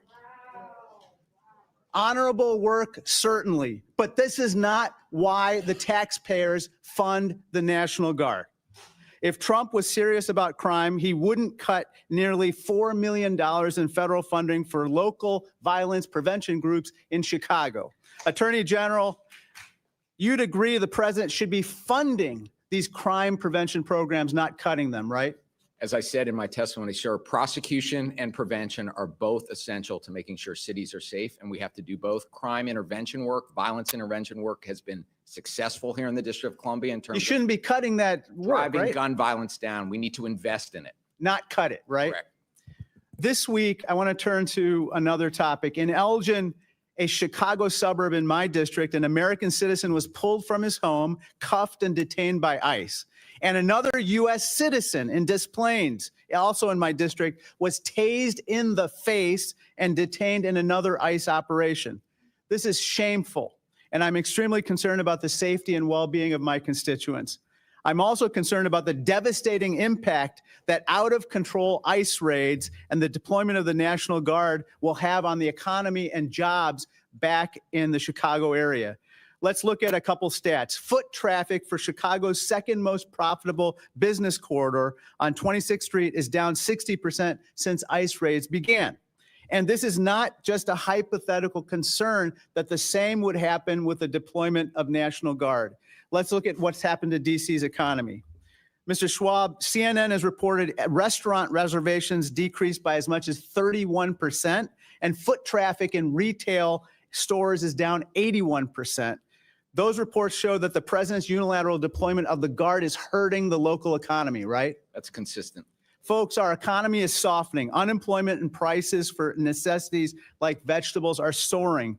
Mr. President, let's put aside politics and hostility toward governors and elected officials. Let's not take actions that hurt families and the economy. I'd like to turn to my final topic, and that's domestic violence. Attorney General Schwab, according to The Hill, President Trump suggested that, quote, a little fight with the wife shouldn't count in DC crime stats. You don't dispute The Hill reported this, right? I saw that. But there's nothing little about 12,000 victims of domestic violence in DC, or nothing little about 50,000 Illinoisans experiencing domestic violence, correct? No, it's a very serious crime. There's nothing little about 12,000 children, more than 12,000 children who witnessed domestic violence in Chicago either, right? It's traumatizing. It's abhorrent that the president routinely dismisses violence faced by women. And given his friendship with Jeffrey Epstein, this attitude, unfortunately, comes as no surprise. Let's be clear. There's nothing little about domestic violence, not the scale of the problem or the courage of the survivors. I yield back. Chair recognizes Mr. Higgins from Louisiana. Thank you, Mr. Chairman. I yield 2 minutes to the gentleman from Ohio, Mr. Jordan. I thank the gentleman for yielding. On August 11th, 2025, the day the president took action here in D.C., Councilman Allen said this: the president taking over local control, the MPD, and putting the U.S. military onto the streets of D.C. under the guise of public safety is wrong. It's an extreme, outrageous, and dangerous move for our city and the safety of our residents. Do you agree with that statement by Councilmember Allen, Attorney General Schwab? I do believe that the presence of thousands of armed troops in the district has been a problem and counterproductive for public safety in the district. Counterproductive, dangerous. He said the second sentence, dangerous move for our city and the safety of our residents. How is 85% reduction in carjackings dangerous for the city for the city's I don't residents. believe that Chairman the- Mendelson, do you believe do you agree with Mr. Councilman Allen's statement? Well, if the question is about the National Guard reducing carjackings, I don't think the National Guard was involved in reducing carjackings. I'm asking about this statement. Do you agree with Councilman Allen's statement? Could you repeat the statement again? President taking over local control of the MPD and the U.S. military on the streets of D.C. under the guise of public safety is wrong. It's dangerous, outrageous, and extreme move for our city and the safety of our residents. If you'll recall, at the time that he said that, the order He from said the that the attorney, day it happened. yes, the order from the Attorney General was that all orders within MPD would have to be approved by. How about you, Mayor? Do you agree with the councilman's statement? But would have to be approved by the Asking the mayor now. I'm DEA. asking I the know, mayor but I now. didn't finish my sentence. Well, I'm Has to asking be the mayor the approved by the question. We control the DEA. time. Mayor That's Bowser, do you complete agree? disorganization. The mayor. Mr. Jordan, I think the statement is not what happened, actually. So the Home Rule Charter allows the president to make requests of MPD through the mayor. It does not allow the president to take over MPD, which at no time happened. Well, I'll just point out that it seems to me you disagree because you said just 2 weeks ago, we greatly appreciate the surge of officers that enhance what MPD has been able to do with the city. We know that when carjackings go down, when gun use goes down, when homicide or robbery go down, neighborhoods feel safer. So it's like Councilman Allen doesn't know what he's talking about. Looks like you definitely disagree with him. We, having more officers enhance the effectiveness of MPD allowed us to accelerate crime reduction. Representative Higgins. Thank you, Mr. Chairman, and I thank the gentleman from Ohio. We are constantly at odds with the leadership of DC as a body, Congress, from the Republican side of the aisle, because there's a fundamental difference between the ideological perspective of the elected officials of DC and the majority of Americans across the country. And this is their nation's capital. And we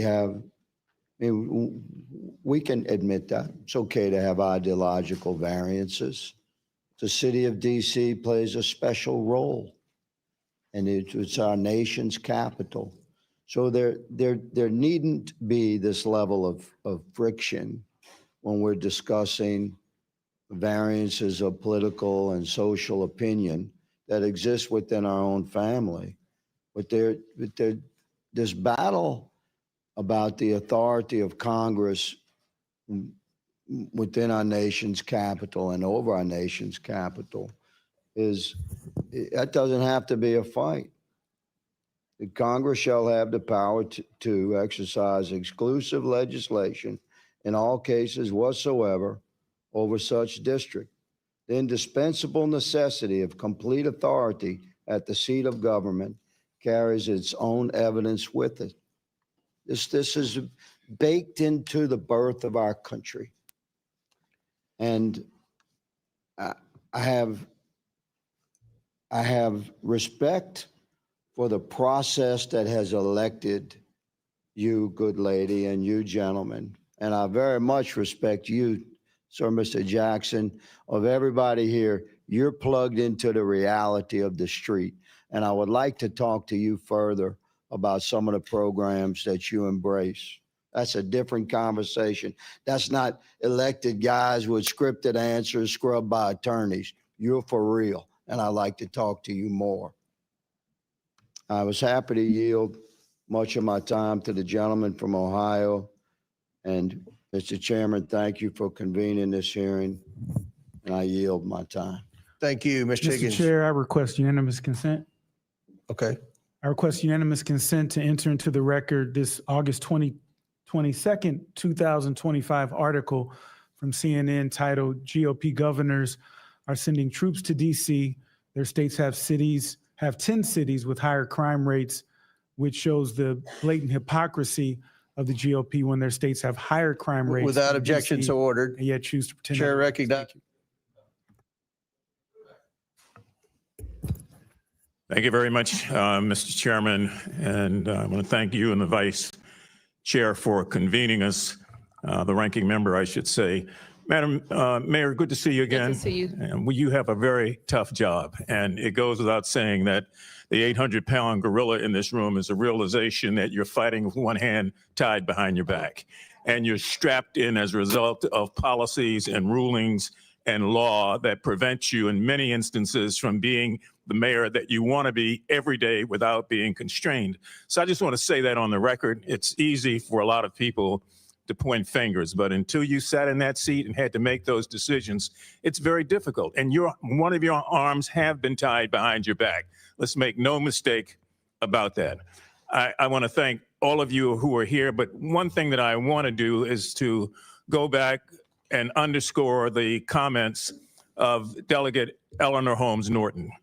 I brought this up at the last meeting that we had here on the District of Columbia, and that is the fact that at the end of the day, so much of this can be traced back to the imposition of policy on a governed people without their participation. Let me repeat that. The imposition of policy without participation by the citizens, the Americans. It's just as it was with the Boston Tea Party, comes down to taxation without representation. When you can't even fight for yourself, stand for yourself, vote for yourself, that's wrong. That's wrong. In 1973, let's get some of this on the record so that we have some perspective. DC got the Home Rule Act, and you were able to elect your first mayor and your first city council. And Walter Washington transitioned from his previous position to be that first elected mayor. In 1978, some of you will remember that full congressional representation was in the form of an amendment, and that amendment failed because you couldn't get, not you, the district, but the nation couldn't get the requisite number of states to ratify it. In 1982, voters here in the District of Columbia voted to approve a constitution for a new state. Some of you will recall that was called the New Columbia. And yet it was ignored by this Congress over and over and over again. Marion Barry came up here on this hill so many times to make the argument for the people of Washington that fairness has to be fair. It just can't be proportioned out when we feel like it. In 1990, Congressman Walter Fauntroy, myself, Marion, Jesse Jackson, and so many others put together freedom train rides from DC to New England, making a stop in each city along the way, making the case for statehood, and urging Americans up and down the coast to support it. In 1993, I was proud, along with your current delegate, to vote for the first DC statehood bill here in the Congress. And let me just point out one thing. Not one Republican voted for that bill. And that bill went down. It went down after a great deal of fight by a vote of 153 to 277. 2016, DC voters voted to approve a statehood referendum.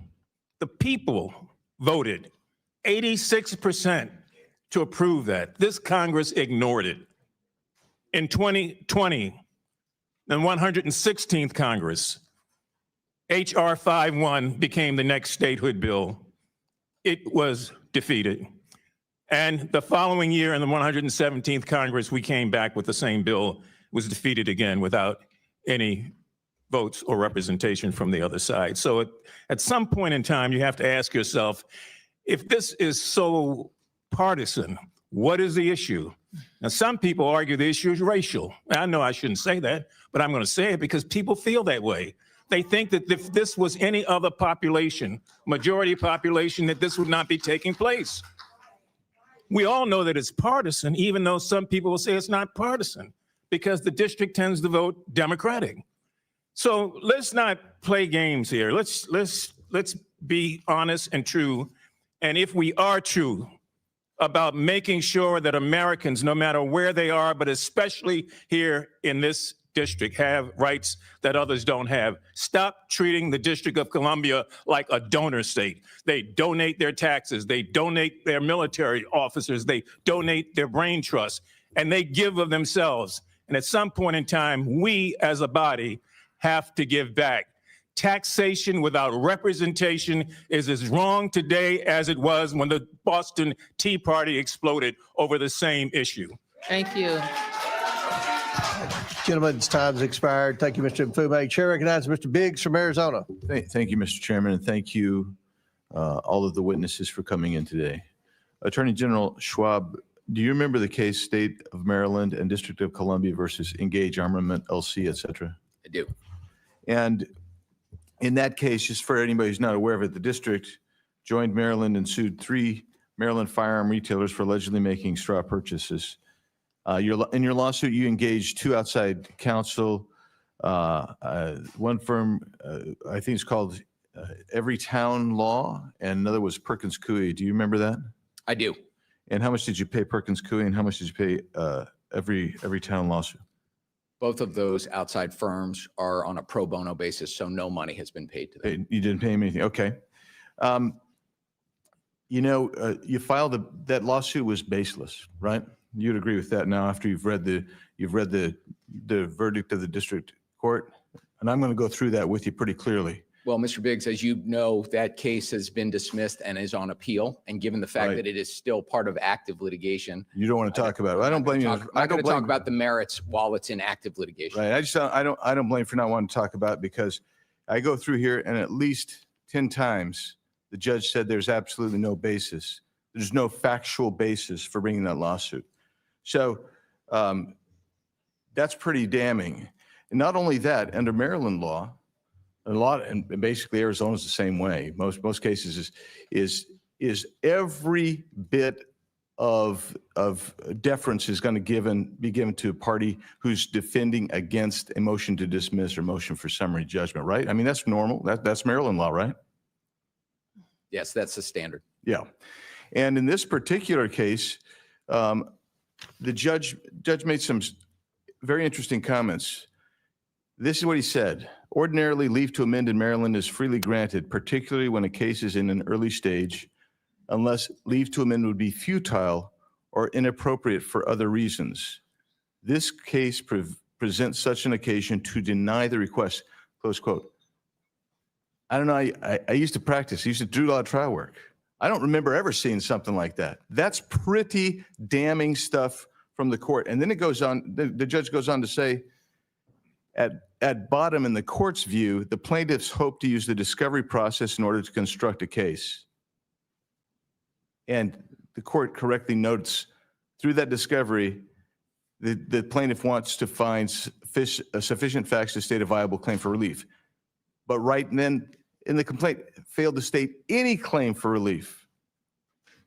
And so, the question that's begged here is, why wasn't a Rule 11 sanction brought against you and the other plaintiffs' attorneys? Was a Rule 11 sanction brought?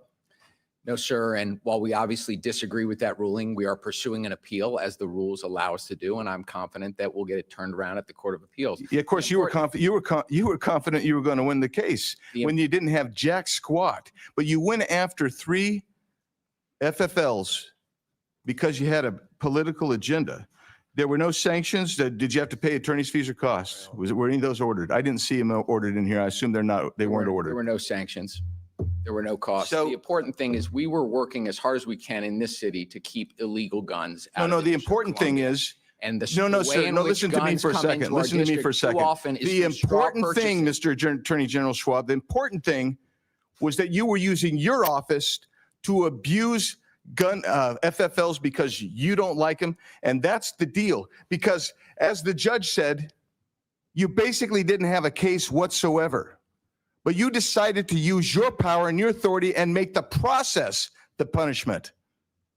That's what you chose to do. That's what you chose to do, and there's no question before you. That is not true, sir. That's exactly what this says.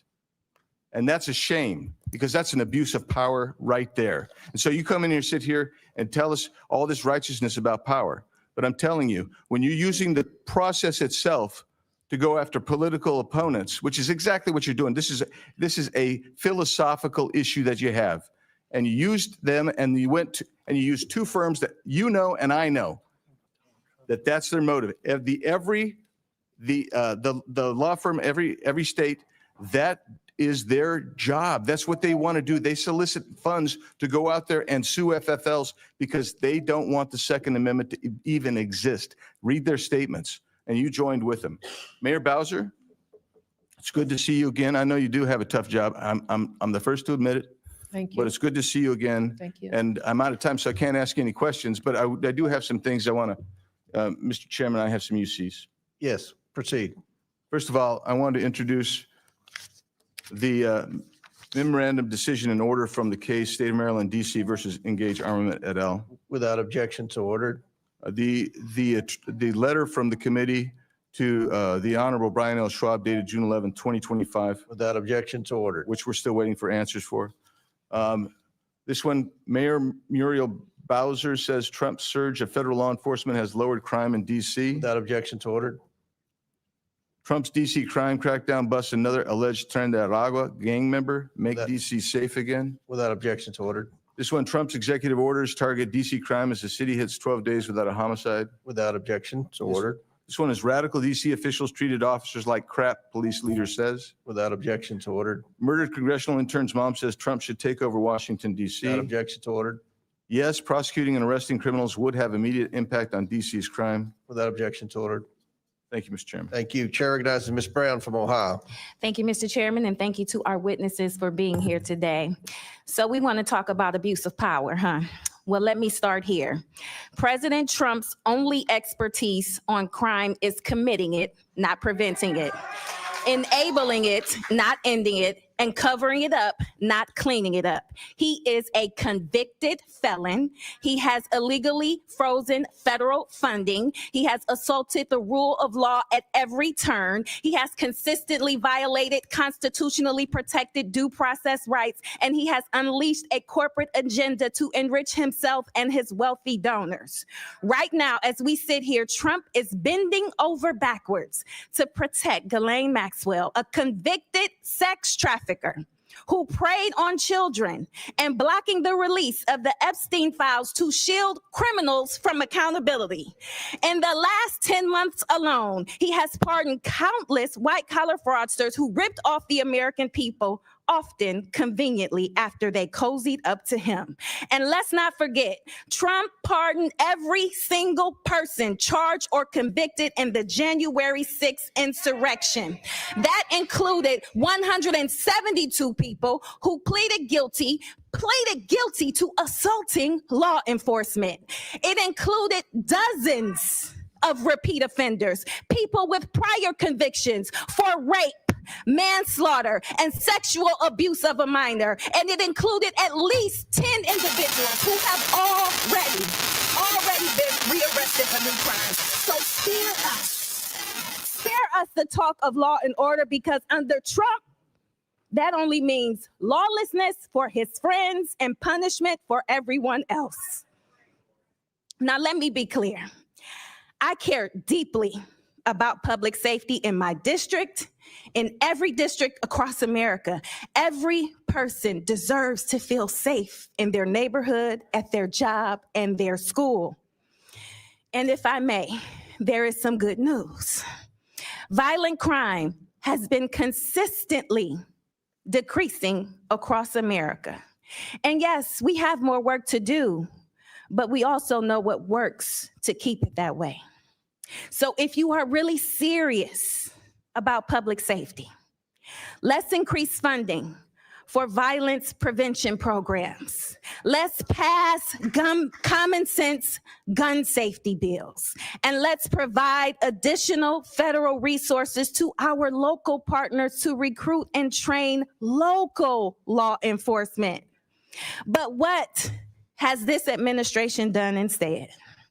Rolled back gun safety reforms, gutted DOJ programs tasked with addressing violent crime and blocked funding to local law enforcement and community violence prevention agencies like the one you served, Mr. Jackson. Earlier this year, Cleveland Peacemakers Alliance, a local violence prevention organization, had its community violence prevention grant funding frozen by this administration. Mr. Jackson, I know you cannot speak to this specific grant, but can you talk about the importance of grants funded through the Bipartisan Safer Communities Act and how freezes like this impact public safety? Well, we know from Cleveland Peacemakers to Advance Peace to Safe Streets Baltimore to Life Camp in New York City that these organizations that are doing violence intervention work are saving lives every day. And every study we've seen that to focus on how impactful community violence intervention has been has shown promise. But this Trump administration hasn't stopped at terminating violence intervention programs. They also terminated $1 billion in youth mental health resources that we know can help our youth that are in crisis before a school shooting, before a suicide attempt, before any violent harm. They've also made major cuts to the ATF. And we know that the ATF now has lost 2/3 of its inspectors. So they don't even have the capacity to inspect gun stores to decide whether or not they're violating the law. He also reversed their zero tolerance policy for gun dealers, where they violate the law, they lose their license. And even if you go to the Department of Justice website, there's an invite for previous violating law gun stores to come back and get their licenses again.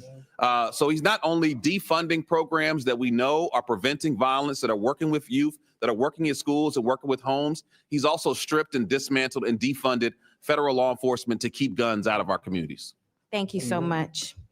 Instead of funding proven public safety solutions, my Republican colleagues want to pull political stunts like weaponizing the National Guard against the American people. Let's be clear. That only sidelines local law enforcement, sows chaos, and distracts from real emergencies. So yes, it's political theater, but worse, it's dangerous political theater that puts communities more at risk, not less. All right, Chair recognizes Ms. Mace from South Carolina. Thank you, Mr. Chairman, and good morning. The government of the District of Columbia, under the leadership sitting in front of us today, has become a poster child for DEI and gender madness. This has led to government, Mr. Chairman, this is not a concert. This audience can just settle down. Stop the clock, and the gentlelady's right. Under the rules of the House, the chairman is responsible for maintaining order and preserving decorum in the committee room. I expect audience members to be respectful of the committee. So I'd like to reclaim my time too, you Mr. reclaim Chairman. it. Absolutely. Ms. This has Mace. led to government-sanctioned racial discrimination and the erasure of women. Article 1, Section 8, Clause 17 provides Congress plenary authority over the District of Columbia. Using this authority today, I'll be introducing the No DEI in DC Act. This bill will rip the DEI and gender bender nonsense out of the DC government root and branch and restore common sense and equal treatment under the law. As the individuals charged with writing DC laws, signing DC laws, and enforcing DC's laws, we have some questions for you on the meanings of some of the curious terms we have found in the DC Code. My first question for Mayor Bowser, it's yes or no. The DC Code makes numerous references to, quote, structural or institutional racism. Do you believe the DC government is structurally or institutionally racist? Yes or no? Yes or no? Is DC government racist, institutionally racist? Yes or no? All right, you can't answer the question. So my next question for Mayor Bowser, since you're going to sit there and placate or just be quiet, in section 7-1234.02 of DC Code, you use the phrase child welfare involved birthing people. Child welfare involved birthing people. Can you explain to me what this means? I'm not that familiar with that part of the Okay, and code. so you don't know. In section 7-1234-02 of DC Code, you use the phrase justice involved incarcerated and homeless birthing people and their non-birthing partners. Can you explain to this committee what that means? I would have to see You the don't whole know. You're section. literally the mayor of DC and you don't know your own code of laws. Well, I don't know All right. them One thing we verbatim. noticed the DC code struggles to define is the term woman. So Mayor Bowser, what is a woman? I'm a woman. Are you a woman? 100%. Okay. 100%. I'm a woman. You're looking at one. Okay, good.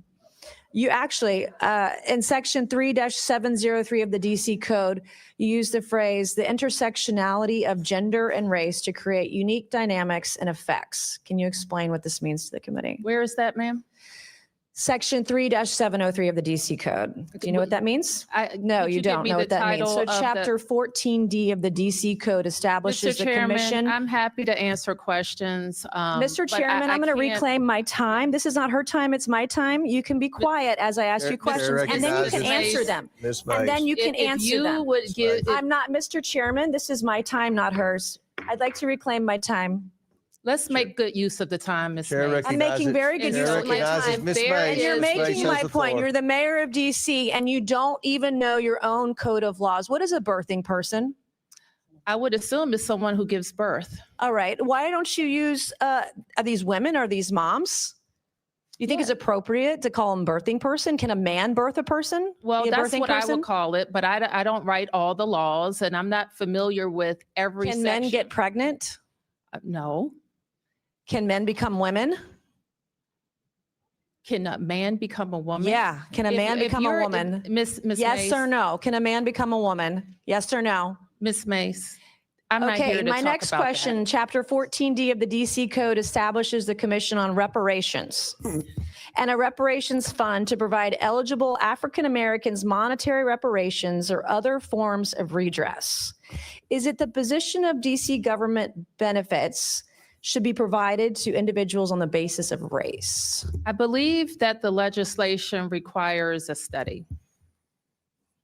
Okay, I'm asking you, is it the position of the DC government that government benefits should be provided on the basis of race? If you're is the referring to question. that legislation, I believe it requires a study. Okay, I'm asking you a question. Do you believe that government benefits should be given out on the basis of race? That is the question. This is the third time I'm asking. We have any number of benefits programs and eligibility is Okay. established. You're not answering per- any of these per program. questions. I'll give it to you. You're slick. In section 2-1383 of the DC code, you use the phrase social value of the LGBTQ community business economy to the district. Can you explain what this means to the committee? It means that LGBT businesses provide economic benefit to the district's economy. Do you think all businesses provide economic benefit to the DC economy? They should, or they would be out of business. Yeah, of course. All right, thank you, Mr. Chairman. I yield back. Thank you. Chair recognizes Ms. Stansberry from New Mexico. All right. Well, good morning, everyone. I just want to take a moment to decompress after that. And I do want to just take a moment of personal privilege for our witnesses and for the members of the public who are here today to apologize for the behavior of my colleagues, for the disrespectful language that has been deployed, for the personal assaults on your character and professionalism. We know that you are representing the people of this city and doing an excellent job, and we support you. Thank you. Now, I want to turn to where the ranking member went at the beginning of this hearing and talk about the real crime wave here in DC. I think it's very demonstrable, and the data shows that the largest crime wave that we've had over the last 9 months began on January 20th. And the epicenter of that crime wave, one might call it a white collar, or in this case, an orange collar crime wave, is the White House. Because we have seen a slew of illegal firings that have resulted in millions of Americans being without vital programs, the withholding of millions of dollars of funds, violations of the Constitution, rule of law, separation of powers, due process rights, illegal arrests, illegal deportations, hundreds of lawsuits, grift that's resulted in billions of dollars in crypto schemes lining the pockets of the president and his family, government contracts to his friends, and an epic cover-up of the largest known sex trafficking scandal in American history, with the director of the FBI lying under oath in this chamber just yesterday. And I just want to say this, that it is a felony under the US Code to lie under oath in front of Congress. So if you want to talk about crime in DC, then look no further than your own damn hearings. Let's talk about that. That's the real crime wave. Now, Mr. Jackson, I really appreciate you bringing forward as part of this discussion this morning, the impact that it's had on real people in the community.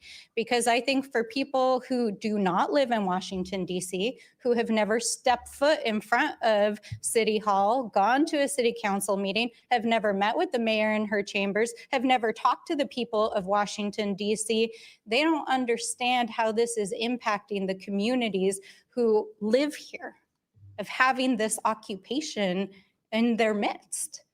And this is not about public safety. You know, last week we heard our colleagues accusing us of not wanting to solve crimes, not wanting to address public safety issues.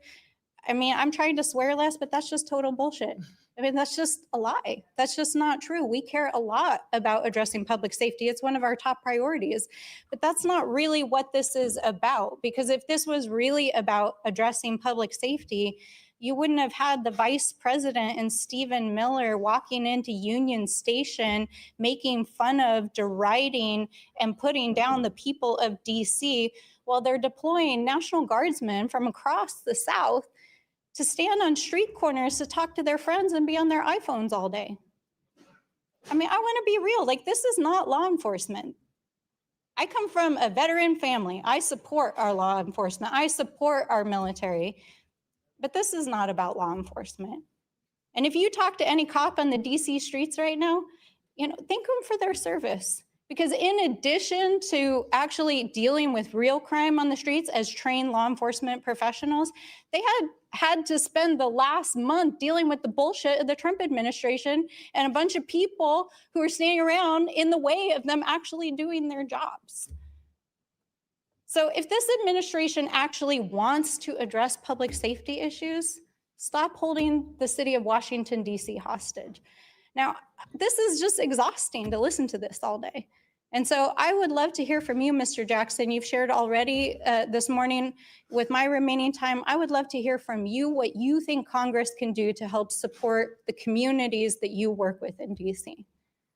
Just first of all, it's devastating what's happening in our communities. The first day of the DC takeover, we had to go into our communities and teach young people how to navigate law enforcement when their rights might be violated.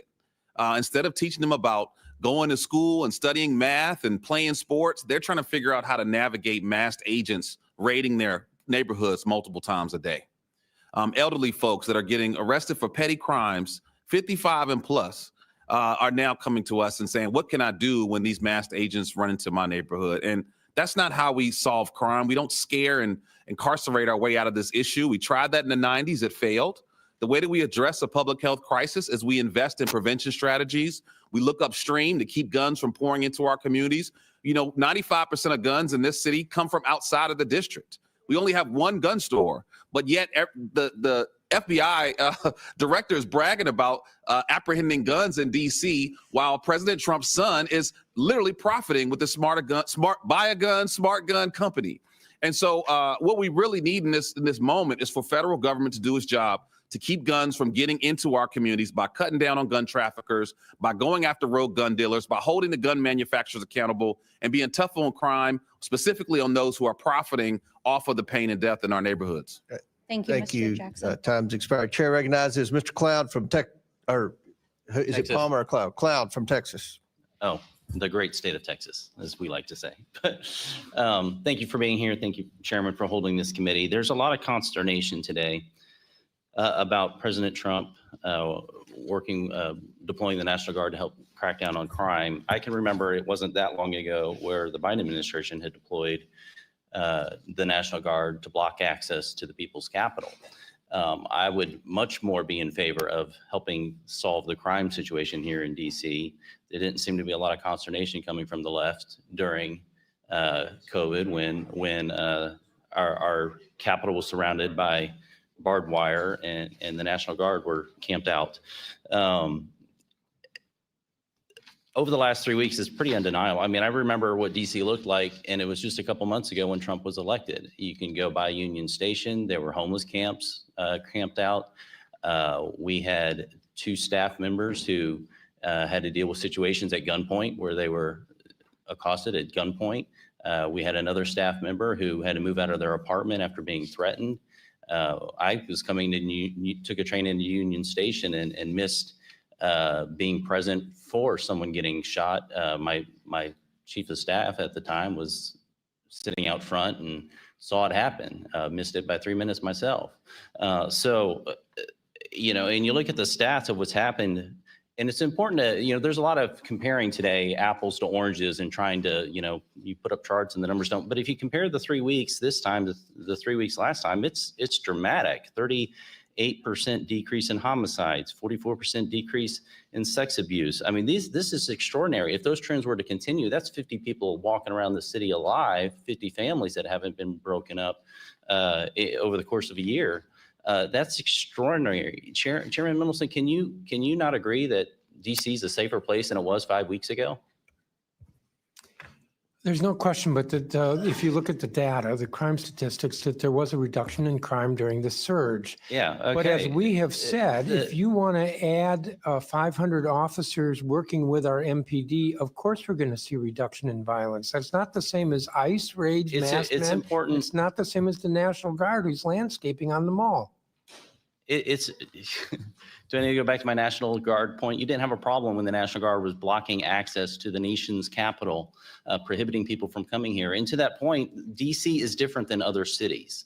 DC is unique. Our founders, there was mention of the Boston Tea Party, the ones who were actually there, wrote the Constitution and said that DC should not be a state because it houses the federal government. And it would be important for a state not to give undue influence over the federal government. We saw this during COVID. Excuse me, I'm talking. They say nothing about denying us the franchise. Sir.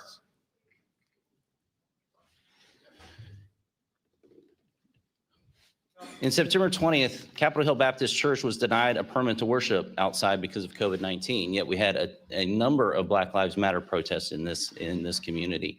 The concern I have is when Washington, D.C., access to the nation's capital is prohibited or curtailed in any way. Could you explain to me, Mayor, why the church was not able to have a worship service outside, but yet the Black Lives protests were enabled to go on? You're talking about the public health emergency? I'm talking about during COVID, Black Lives Matter protests continue to happen in Washington, D.C. With no retribution from the city, yet churches were not allowed to worship or worship outside even. Yes, I think that matter was litigated and it's resolved. Well, yes, COVID's over, but the point is that you have a city basically defining who has access to the nation's capital. And there were times where there were going to be a Trump rally and somehow restaurants got closed down that weekend and those sorts of things. Why was this church not allowed to worship outside, yet Black Lives Matter protests were encouraged by the city? My recollection is I mean, you went as far as to paint Black Lives Matters across the street. I want to answer your question. My recollection, and while I don't remember the specifics of that case, is that it fell under our large gathering prohibition in the early stages of COVID. But Black Lives Matters were okay? Were they not large enough? They weren't violent enough? You are probably referring to violent, maybe? outdoor First Amendment gatherings that were not. Worship service falls under the First Amendment. And as I mentioned, I only have a couple of minutes left, and so I'll just point out that the $1 billion you're asking for is in the CR that's on the House floor this week. And everyone over there, I would encourage you to encourage the people up here to vote for that, because if you want your dollars, they can help us provide it for you. Congressman, might I just add, and I hope that that is the case, that the FY25 fix is attached to the CR. We worked very hard with the administration and with you, Mr. Comer, to make sure that the anomaly was included moving forward in 26. But the House, following Senator Collins' bill in the Senate, can still fix the FY25 CR. problem that was $1.1 billion. And it's not too late, and it will help us The balance. CR extends funding that our folks here have already voted for. It also adds security Good, thank you. features and then adds that for DC. So Got it, I thank you. expect unanimous support over there, right? Okay. Thank you, Mr. Chair, I Cloud. Chair request recognizes unanimous Mr. Frost consent. from Florida. Mr. Chair. Oh, Mr. Bell. Thank you. I request unanimous consent to enter into the record this August 20th, 2025 article from the AP titled, U.S. Attorney will no longer bring felony charges against people for carrying rifles or shotguns in D.C., which shows that U.S. Attorney. Without objections ordered. Pirro is outright ignoring gun crimes and making the city less safe. Mr. Chair, I have UCs. Let me recognize. Yes, Ms. Simon. Thank you, sir. I request unanimous consent to enter into the record on April 24th, 2025, an article from Records that was titled Exclusive U.S. Department of Justice Cuts Grants Valued at $811 million. People of record say, which shows how the president's DOJ cuts will affect police and correctional facility funding. Without objections ordered. And I have a unanimous consent request. This is the CR, and it does restore that $1 billion in funding. So we'll be voting on that tomorrow. I'm going to vote for it. I've been very vocal in trying to get that included. I know that my colleagues on the other side of the aisle have mentioned it several times. So there are a lot of people in Washington, D.C. I assume this is on TV in Washington, D.C. Are you all going to vote for it tomorrow? I mean, that's a question I think the people in Washington, D.C., especially the people that are testifying here today, would probably like to know. But I'm going to vote for it. No. Mr. Without Chair. objection, we'll enter that into the record. Mr. Chair, I have another UC, sir. Yes, go ahead. Thank you, sir. I request unanimous consent to enter into the record this September 7th, 2025, an article from The Hill entitled Most Oppose Trump Deploying National Guard to DC. Other cities polls say that Without objections 57% ordered. of respondents said that they are against Donald Trump's decision to deploy the National Without Guard into the objections nation's ordered. capital. Thank you, sir. I'll get back. Chair recognizes Mr. Frost from Florida. I yield 10 seconds to Mr. Fume. To Mr. Mfume. I thank the gentleman for yielding. I'm sorry that my colleague from Texas has left the room. I just want to say that he pointed out in his remarks that the founders of the Constitution said that D.C. should be a federal district and never a state, as if they were right. And I would just simply call to his attention those same persons at that same constitutional convention and for 200 years afterwards said that Black people in this country were property, not citizens. And then the Dred Scott decision said that we were 3/5 of an individual. So just because they said it clearly does not make it right, and it doesn't make it right with DC. Yeah, no, I really appreciate you bringing that up. And also, they're wrong about what's in the Constitution in the first place. The Constitution does not say that we cannot make Washington, D.C. a state.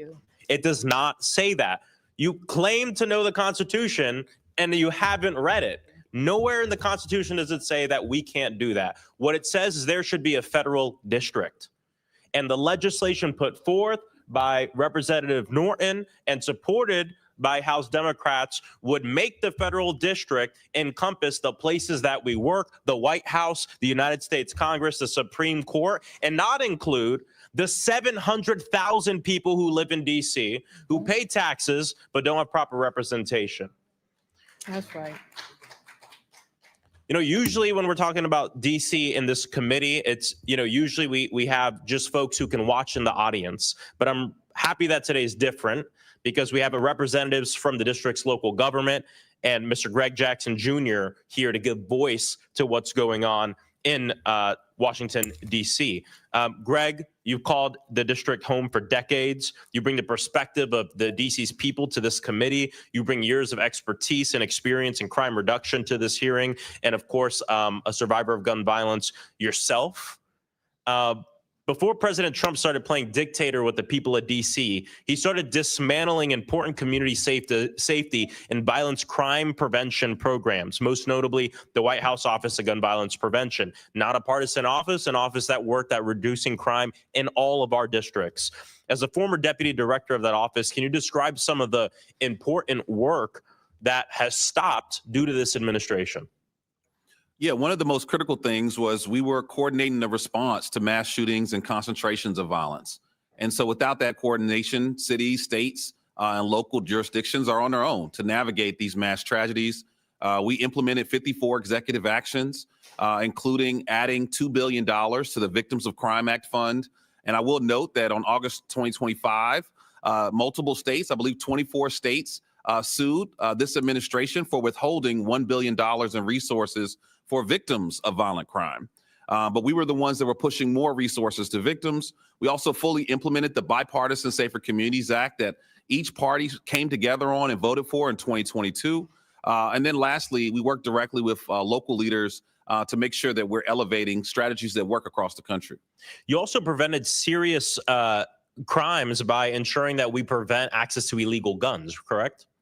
Correct. We partnered with agencies to do that. You know, between 2017 and 2021, over 11,000 criminal firearms were recovered in D.C. Most of them, as you noted before, come from outside Washington, D.C.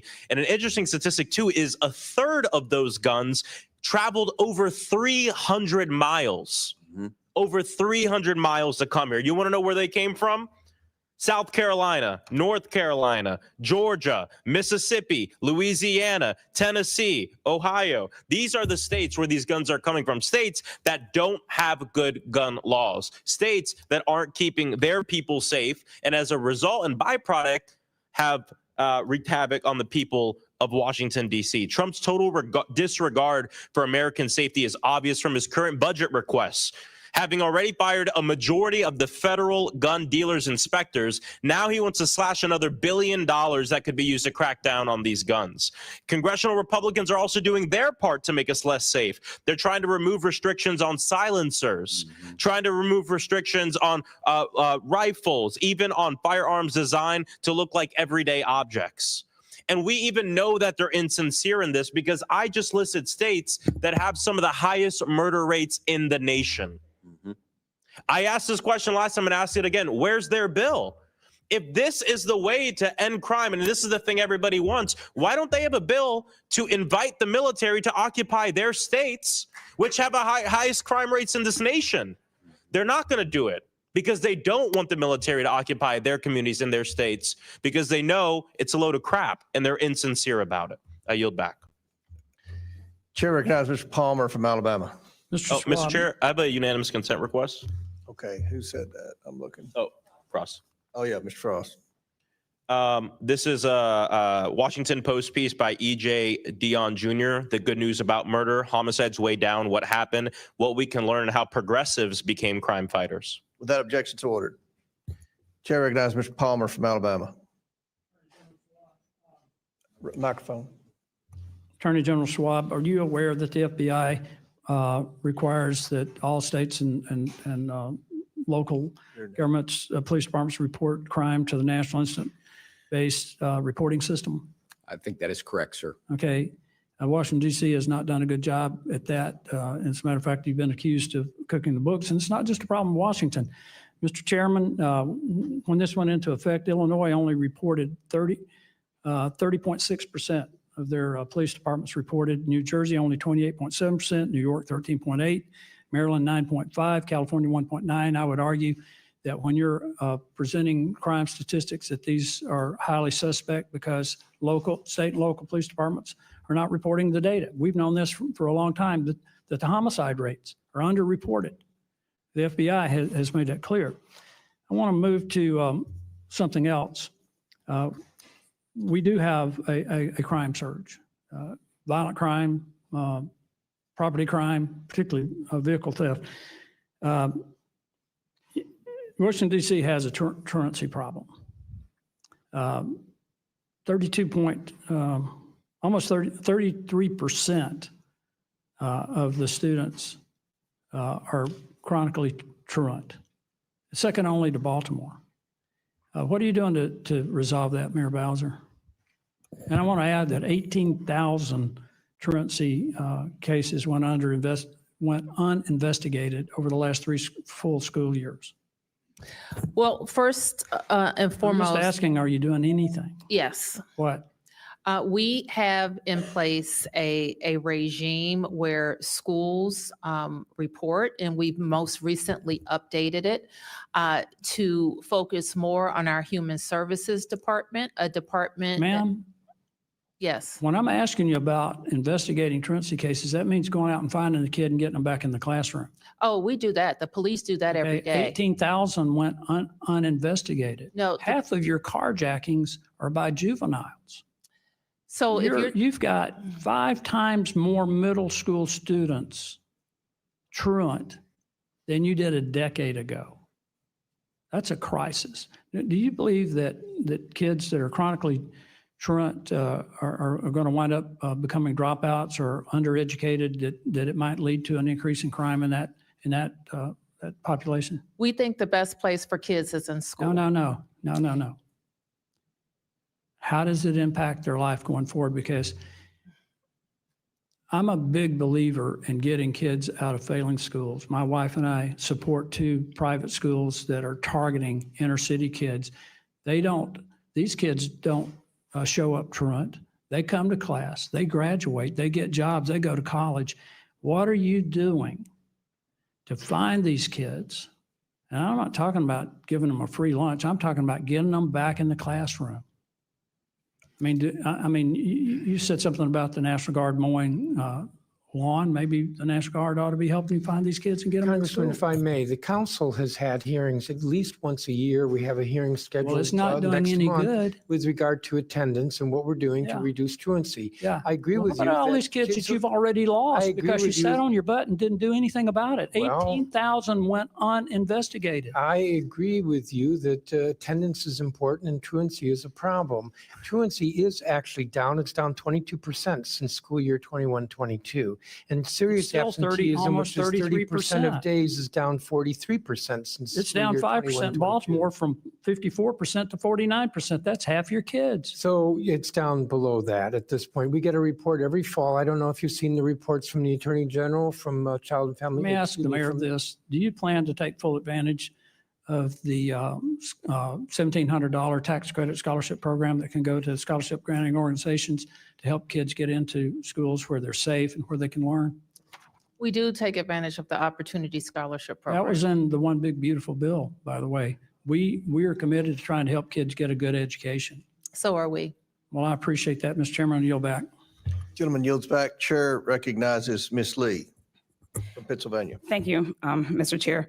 Every single time the Republicans call one of these overseer hearings on the district, we get the same paternalistic, infantilizing, just racially coded drivel. We are hearing the same old fear mongering, the same misdirection and misinformation today, off-topic claims, including getting rid of DEI in DC. And it's crazy to say because you can introduce DEI laws, but at the end of the day, you are not going to erase Black people from the District of Columbia or any other place. And I just wanted to start with that. And let's be real, that's what's at the heart of all of these same conversations that we keep having about crime and underfunded and under-resourced Black communities while they ignore crime in the White House and in their own houses. So I just wanted to establish that as we go through this. But Washington, D.C., we know is in a unique situation, especially vulnerable to Trump's power-hungry overreach.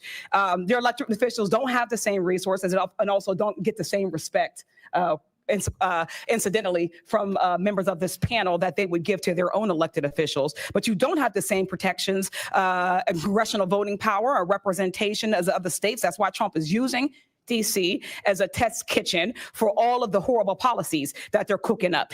As members of Congress representing those other states and cities, we need to be concerned about where he's going to target next, and we cannot roll over, shrug our shoulders, and say that at least the National Guardsmen are gardening are picking up trash. We have to push back on this right now, in this moment, before he comes for all of our districts. To be clear, none of Trump's actions have made DC any safer. And just as a reminder, crime had already been dropping in the district without his involvement.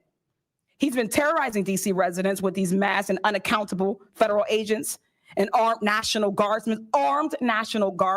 He's completely broken any small amount of trust these communities have with local law enforcement. Many of the National Guard troops are from out of state. They don't know DC any more than you all do, and they don't know the communities. DC residents deserve to govern themselves and have elected officials that are accountable to them, who uniquely understand DC's needs and their concerns. But instead, Republicans want to micromanage people who didn't vote for them and do not support their policies. Chairman Mendelson, we marked up 14 bills on DC last week, 13 of which you opposed. Was the DC Council consulted on any of those 13 bills? We were not. Have you taken any of the members on this committee on a full tour of a DC neighborhoods? I have tried to meet with different members without success. Yeah, because we all know they talk a lot about DC and they pretend to know DC, but the reality is that very few of them have ever left any of the communities that are in walking distance of the Capitol itself. And I bet they've probably never even been. I remember last term we had a member talk about, well, the unique part of DC is that you all get access to every member of Congress, but I've never seen a member of Congress in any of the carryouts in DC. I ain't seen them at any of the Ethiopian restaurants or at a Caribbean joint, but that's neither here nor there.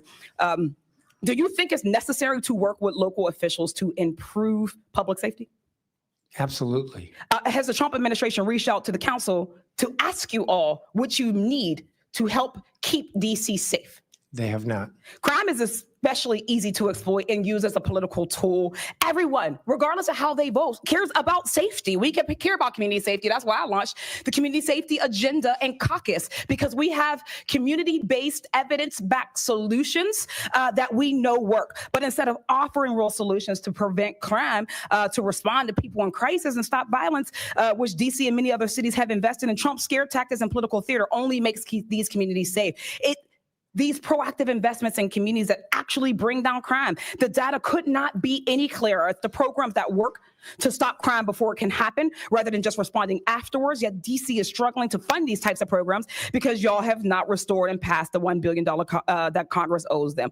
Attorney General Schwab, you've made stable housing for DC a priority, correct? I have. You've implemented programs that improve nuisance properties, after-school programs for kids, victims of domestic violence, and the goal to make DC safer, correct? I have. Mayor Muriel Bowser, we know that these litany of proactive investments actually drive down crime. Has Trump promised you any funding for any of these things? No, not yet. Great. The cost of having a National Guard is about $1.8 billion a day.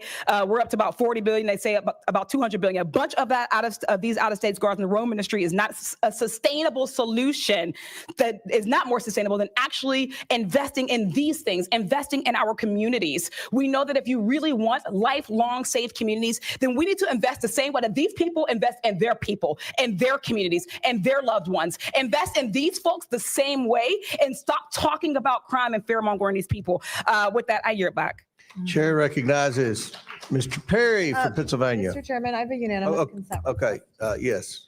I I'm sorry. request unanimous consent to enter into the record the January 30th, 2025 article from NPR. It's titled Criminal Records of January 6 Rioters Pardoned by Trump Include Rape, Domestic Violence, which highlights how President Trump released January 6 rioters with records of violent crime back onto our streets, Without objection. sexual assault of a child, production and possession of child pornography, Without objection, so ordered. forcible rape, and conspiracy of murder of federal employees and threatening federal officials. Without objection to order. Chair recognizes Mr. Perry from Pennsylvania.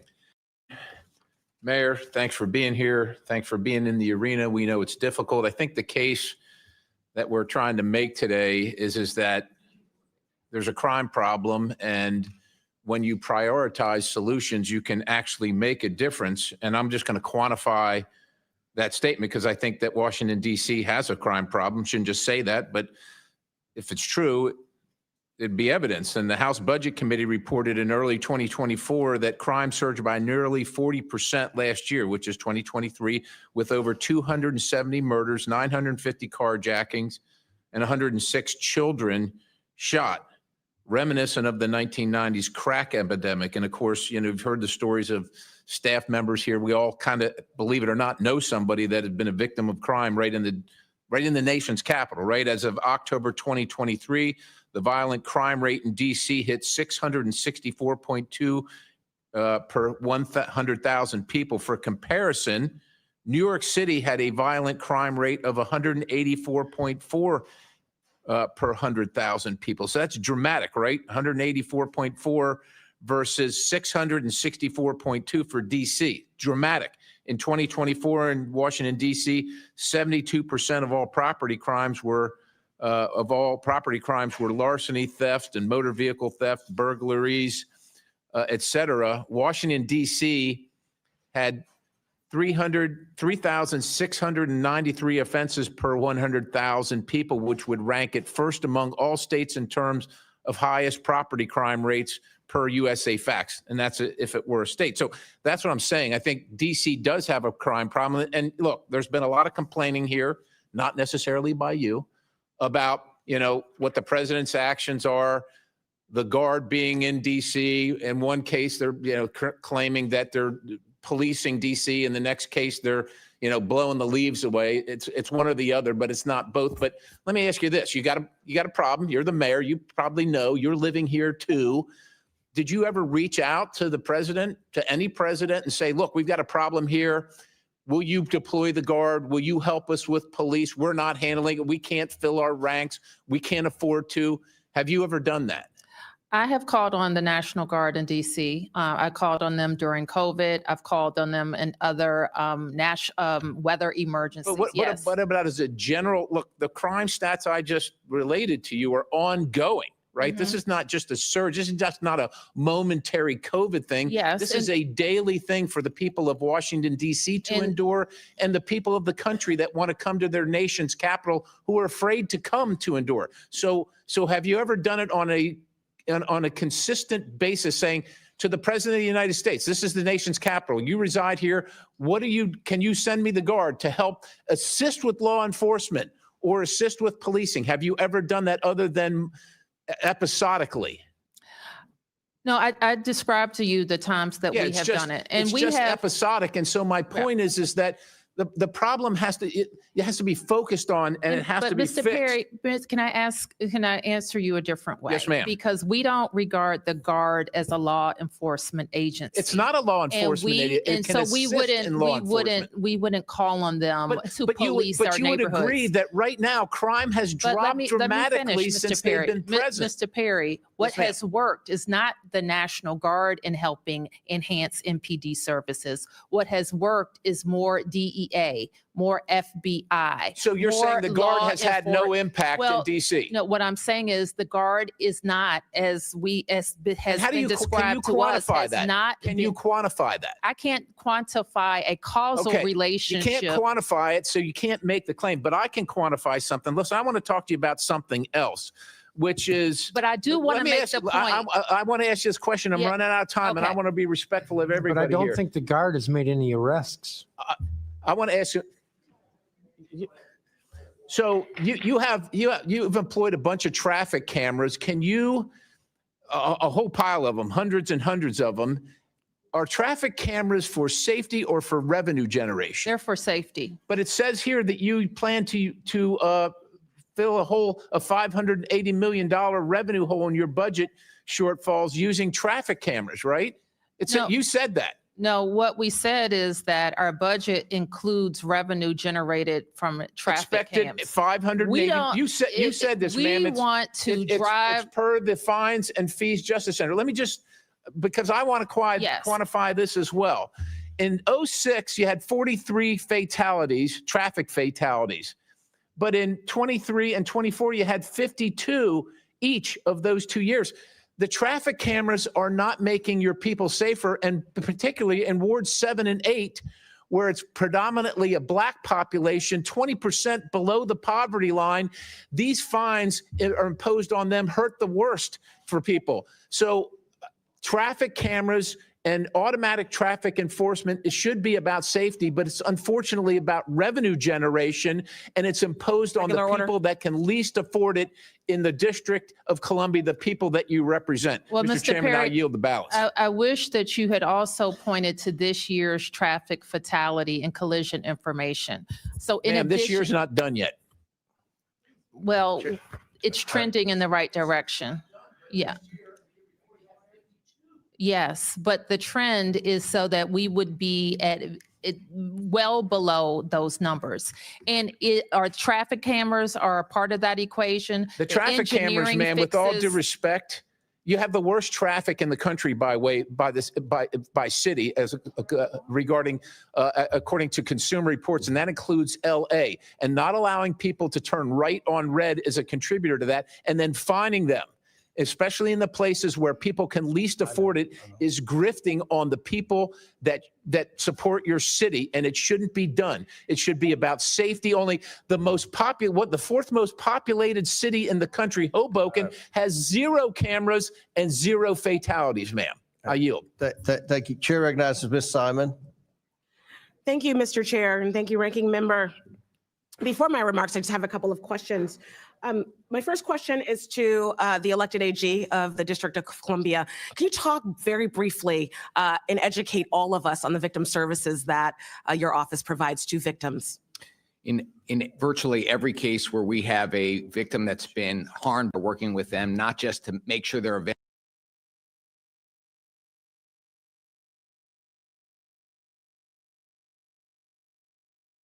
make sure they access the services they need, both economic and financial support, as well as emotional and counseling support to make sure they're taken care of.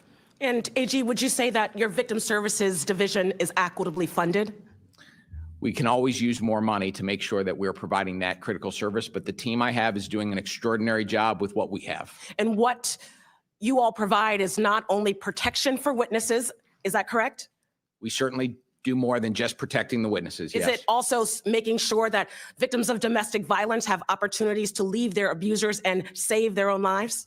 One of the things that we do every day is making sure victims of domestic violence are getting protective orders and making sure that they are protected from people who may be putting them in a dangerous place. Isn't it true that you work with mothers of murdered children? We do. Isn't it true that you provide burial and counseling assistance for folks in our communities who have been victimized by violence? We do. And I want to thank you for that work. AG, would you also say that in the District of Columbia, the young people that you are prosecuting do not have readable access to mental health supports in the District of Columbia? We know that we have a job to do, which is holding young people accountable when they commit crimes, and we are doing that every day. But too often we see the young people that are coming into the criminal justice system struggling with terrible trauma, mental health, behavioral health challenges. And we can't ignore that need too. We've got to do both.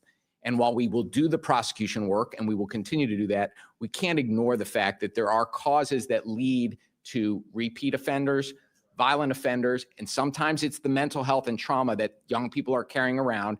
If we don't ignore it, and if we do ignore it and don't address it, we are going to be continually fighting this issue. Wouldn't you also agree, AG, that reentry services create opportunities for young people who have been convicted and have served time in the juvenile detention facility, the opportunity to stop the pattern of committing crime? 100%. Would you agree that the defunding of reentry services increases the likelihood of young people not being able to do the rehabilitative work to be able to maintain their civility and their opportunities to do the right by all of us? If we don't take care of kids after they have been committed, after they've faced consequences, with getting back into community and making sure that they have healthy, hopeful pathways, kids with hope are safer.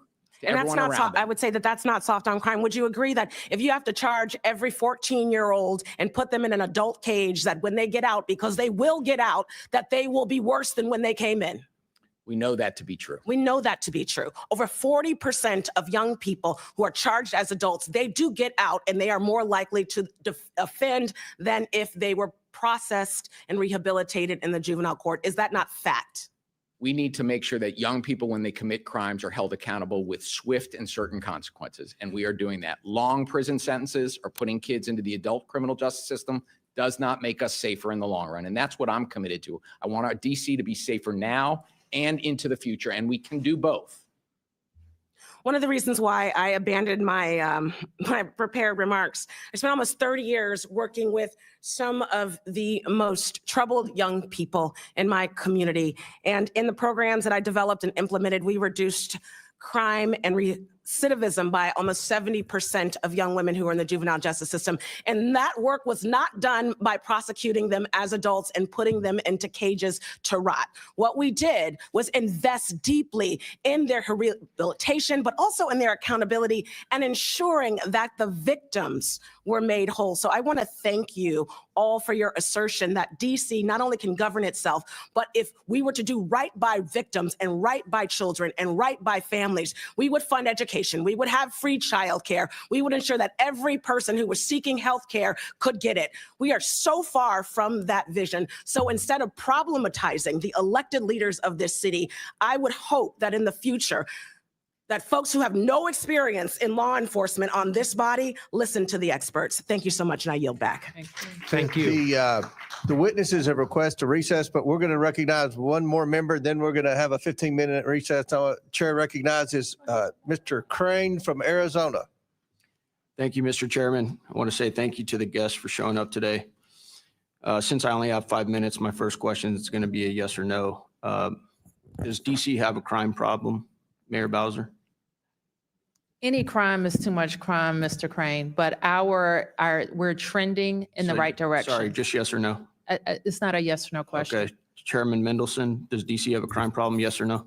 There is more crime than we want, but it is All significantly right, I'm moving less. on since you can't follow the instructions. Attorney General, does DC have a crime problem, yes or no? One crime is one too many. We got to keep Okay. working at it. Mr. Jackson? One crime is one too many. I agree. Thank you. Do you guys know where DC ranks amongst US cities in crime, Mayor Bowser? In what category?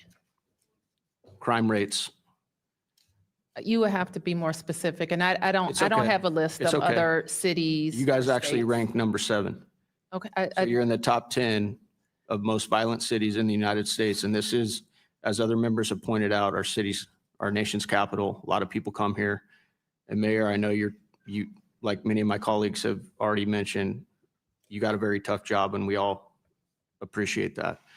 It all depends on how you crunch the numbers. Hold on a second. I didn't ask you a question. World Report didn't Has place us in crime the gone top down? 25. Hey, hold on a second. I'm asking the questions here. Has crime gone down since the president deployed the National Guard and other federal agencies, Mayor Bowser? I already mentioned, Congressman, the numbers during the federal surge. So it has gone down? It accelerated, yes. Okay, thank you. Mr. Mendelson, you said in criticism to the National Guard being present in DC, you said that they look bored. I'm going to ask you a question, sir. Would you rather have National Guardsmen standing posts around DC looking bored, but driving down crime, or continue to be ranked in the top 10 in the country in violent crime? Well, as No I was guardsmen. trying to say, depending upon how you look at the data, we don't even place in the top 25. Now, in my testimony, I outlined That's definitely 8 not the ways- reporting that I've seen. You Well, guys are US ranked, News you and guys are World ranked number Report. 7. You US guys News are and ranked World number Report, 7. you can see that study. All right, moving on. Councilman Mendelson, did you vote with the rest of the city council to defund the police by $15 million in 2020? I don't believe that's the correct amount, but I did vote Yeah, you for the did. budget then. You did. Okay, Councilman, did you call the police in July 2025 because of a protest outside of your home? I called 911. Okay, It was at midnight. In fact, it was 12:30 in the morning. right? And it was a Okay. number of individuals who were actually breaking the law, the Residential Tranquility Act, with how Right. loud they were. Okay, so you voted to defund policing by $15 million in 2020 with the rest of the council. This is what the police union, police officers had to say about your I interaction know what with you're the going to police. say, and I've already said Yeah, to Mr. well, I'm going to Pemberton- say it, so you're not going to interrupt me. Over the weekend, Chairman Mendelson called the police because there were peaceful protesters at his house, because he decimated the police department with horrible legislation, and our staffing has now 800 plus vacancies. There was a delay in responding to his home. Because of the delay, Chairman Mendelson called and screamed at OUC and MPD staff. There is now a permanent security detail at his home staffed by an MPD officer who should be handling more important matters. We currently have 3,100 total sworn members, the lowest in 50 years, and we now have to dedicate one of them to be a security blanket for a man who hates cops, while other people calling 911 for real emergencies will have to wait. This nonsense must end immediately. So that's what the police department had to say No, about you in police that union, incident. not police department. Yeah, the sir. police union. The union that I'm aware of that represents police statement, officers. and it's false on Do they numerous represent police points. officers, Mr. Mendelson, the police union? It's the union Thank you. president. Okay, Attorney General Schwab, do you agree that all legal measures should be on the table to combat crime and lawlessness in the city? I do. Okay, then why historically has the DC Attorney General declined to prosecute crimes? According to media reports, DC declined to prosecute crimes in 67% of arrests in 2023 under AG Graves.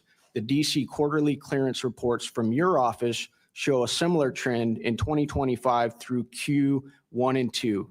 You are only prosecuting 53% of gun-related homicides, 50% of sex abuse cases involving a knife, and 37% of non-fatal shootings. There is also an ongoing investigation into if the DC crime data was manipulated under Joe Biden so that historic level of crime didn't look as bad on paper. And I look forward to the outcome of this investigation. Now, Mr. Crane, if I can going back to your can I answer your initial question? answer, is that doing everything you can to protect the city? The statistics that you just read are the statistics not from my office, but from the federal U.S. Attorney's Office. The prosecution rates from the Office of Attorney General have been in excess of 84% for violent crime over the last 2 years. So the statistics you rely on to malign my office don't come from my office. They come from the federal U.S. Attorney's Office. So you're prosecuting all of these crimes is what you're saying?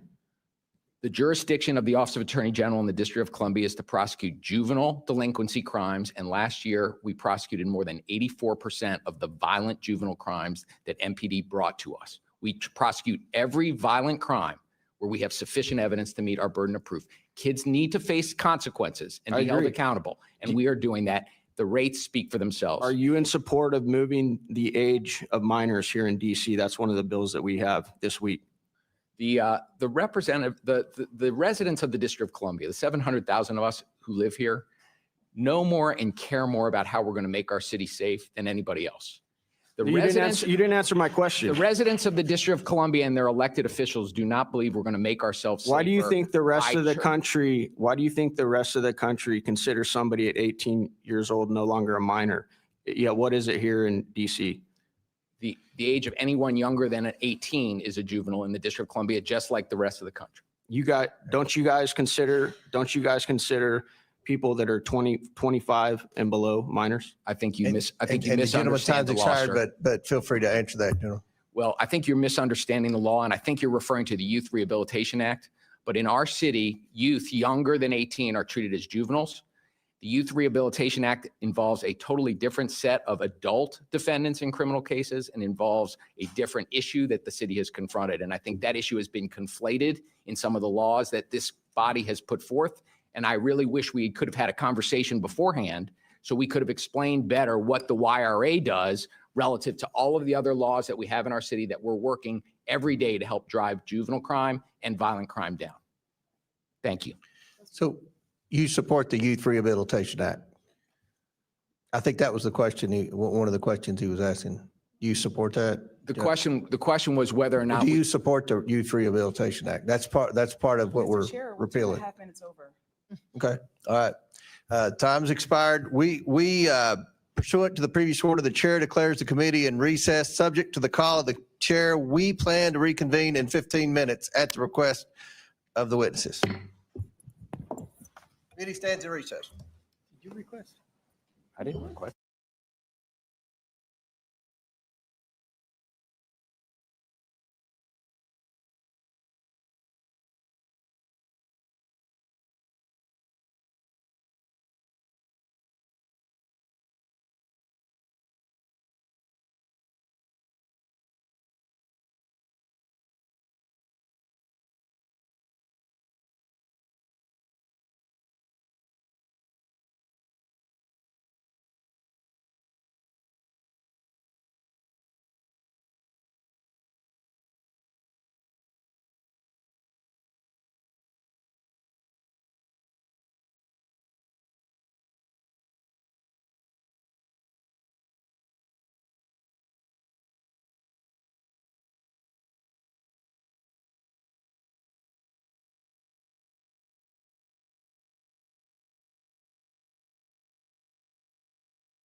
Well, I'm gonna recognize her, right? Yeah, absolutely. Okay, all right. The committee will come to order. Before we resume the questioning part of the hearing, I want to recognize Ms. Norton from Washington, D.C. for some unanimous consent requests. Ms. Norton? Thank you, Mr. Chairman. I have a unanimous consent request to enter into the record a statement from Donald Sherman from Crew regarding the DC takeover of DC local law enforcement, a letter from Brady on restricting the autonomy of the District of Columbia, and a statement from the Project on Government Oversight regarding the militarization of law enforcement in the District of Columbia, Mr. Chairman. Without objection, so ordered. All right, I'll recognize myself for 5 minutes. I want to touch up on something that Mr. Frost said. He kept asking, "Where's your bill? Where's your bill?" And there are two schools of thought up here as we try to address the crime crisis in Washington, D.C. and try to come to solutions. And I feel like one thing that my colleagues on the other side of the aisle constantly say, you have to have a bill to do this. They said you had to have a bill to secure the border. Well, President Trump secured the border within days of assuming the presidency. It wasn't the lack of a bill, and their bill, by the way, had a lot of amnesty in there, which made it a toxic bill, and that was a poison pill, as we say often about bills. So there's also a school of thought that to alleviate poverty or to control poverty, you have to have a bill, you have to have government programs, you have to hire a bunch of government bureaucrats, you have to have government funding, and it has to increase by 10% every year, for every year, year after year, year after year, year after year. Many of us, myself included, believe that the best way to end poverty is to try to help grant access to a good paying job, And we don't think you get good paying jobs through government bureaucracies, through government agencies, through never-ending creation of new government programs. Now, with respect to alleviating crime in Washington, D.C., we had, as we all know, an aggressive markup last week. And, the bills addressed, many of them, juvenile crime. So, General Schwab, do you agree or disagree that there's a juvenile crime problem in Washington, D.C.? I think we need to make sure that when kids commit crimes, particularly violent But crime. is there, I mean, it seems like looking out the window at night from Barry, there were a lot of kids running around. A lot of the carjackings were committed by juveniles, just an excessively high juvenile crime rate. If you define juvenile as, the way your definition under 24 is. Well, here in the district, Mr. Chairman, juveniles defined as younger than 18. My office is addressing every violent juvenile crime that we have. There's no juvenile crime crisis in Washington. Is that what you want to say? One crime from a young person. Okay, you said Chairman Mendelson, is there a juvenile crime problem in Washington, D.C.? Well, the challenge, Mr. Chairman, is that what does problem mean? So if I were to say yes, that's good.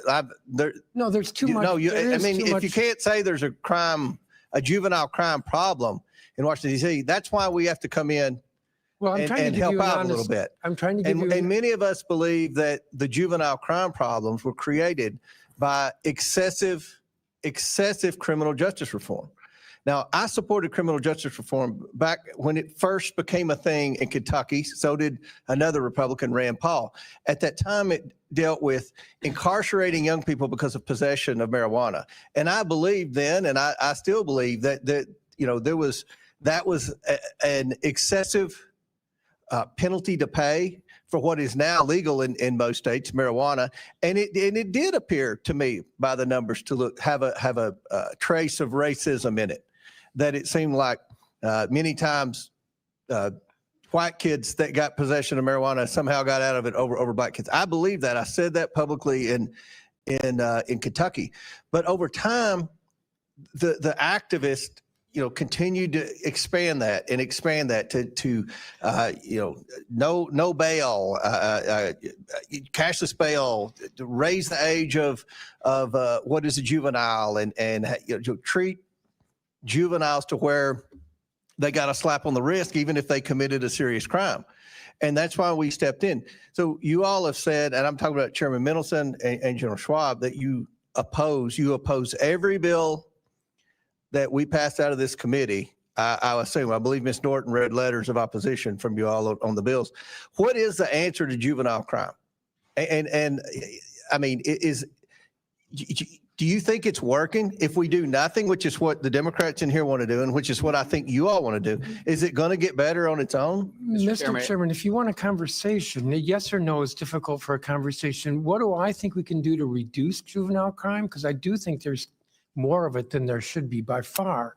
I think for one thing, we have to address public education and attendance. We have to look at kids who are missing school and see that as an opportunity to identify why they're missing school. There may be something dysfunctional in the home or with that juvenile that needs to be addressed. And I'll let you answer a lot of interested in questions, Mr. Mendelson, but we believe that the message has been sent that if you're a juvenile and you commit a crime in Washington, D.C., you won't be held accountable.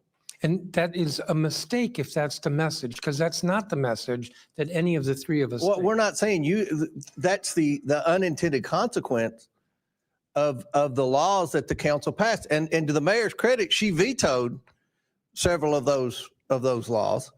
And I don't think, another thing they always say, and I think Mr. Jackson said, a takeover, from the National Guard in Kentucky, when we had the Breonna Taylor riots and stuff in Louisville. Louisville's Democrat mayor, and we have a Democrat governor in Kentucky. Without hesitation, the Democrat governor, along with the support of the mayor, allowed the National Guard to come in and restore order. No one in Kentucky complained about the National Guard coming in. No one said it was a takeover and they were going to have to train and educate the youth on how to respond to the National Guard. That was just what was done to restore order. So we support what the president's doing. We want to work with the council and the mayor's office and the AG to try to come up with solutions to the problem, but doing nothing isn't working. And that's kind of what my colleagues over here want to do, creating more government programs, hiring more government bureaucrats. That's not work. That's been the business model in the past, and it's not worked. It's not worked in Washington, D.C., and it's not working in a lot of other cities. So hopefully we can continue to have dialogue and come up with solutions to solve the crime crisis, especially the juvenile crime crisis in Washington. Now, the chair recognizes Mr. Khanna from California. Thank you, Mr. Chair.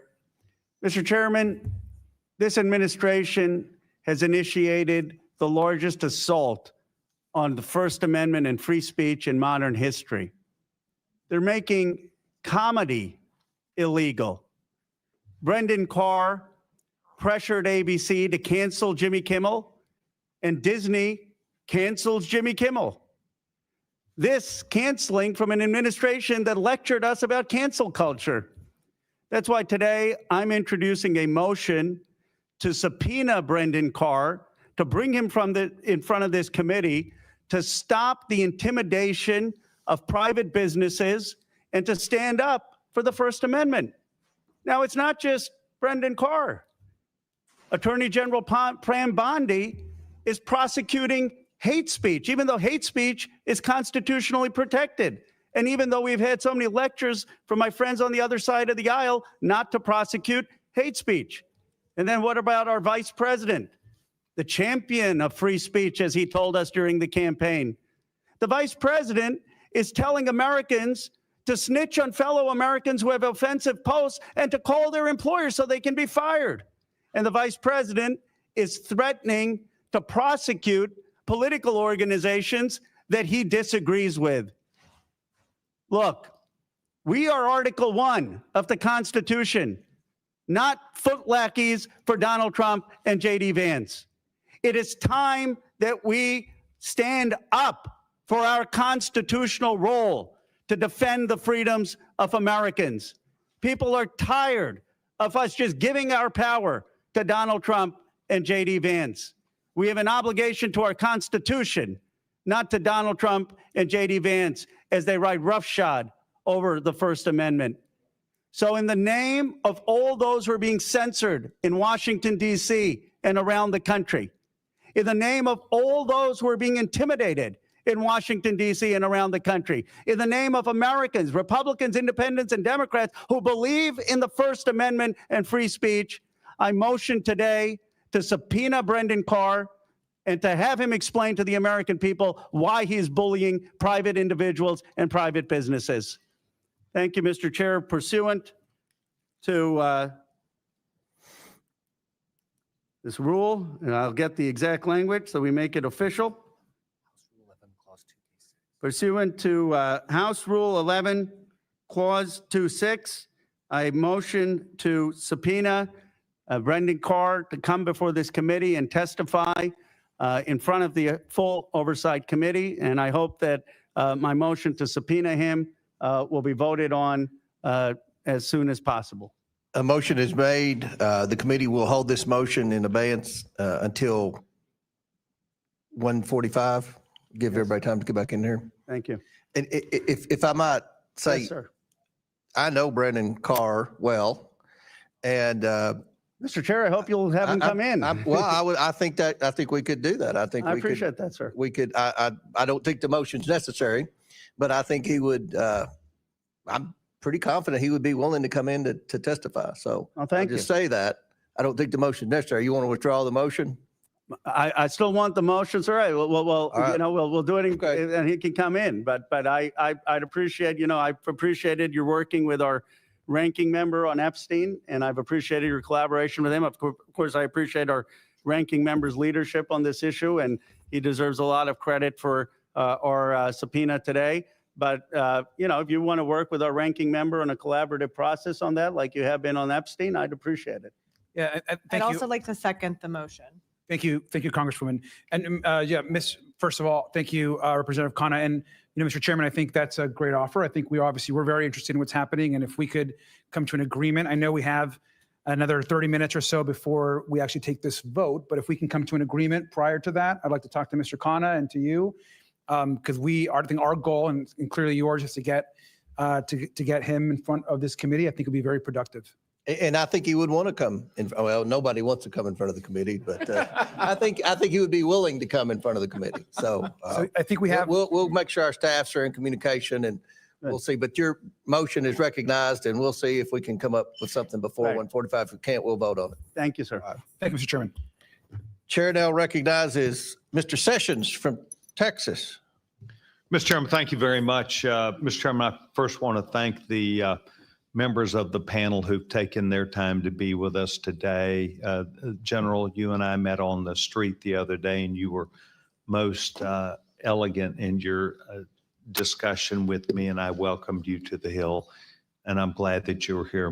Mayor, thank you, and I'm glad you're here. I've got a note for you that I want to bring to you also. I think it's important for us to understand where we are coming from as Republicans, perhaps. I don't want to say that Democrats would be a lot different. I think it's just the answer of how you get there. We want this to be a safe town. We want this to be a town that works. We want this to be a town where people can come and visit this town and feel like they can come to our nation's capital and see things in a way where they're safe, their children are safe, they aren't worried about a drive-by shooting, they aren't worried about a lot of things that are very present in this town. They're very present in New York City. And we want to be accused of trying to help to make things better.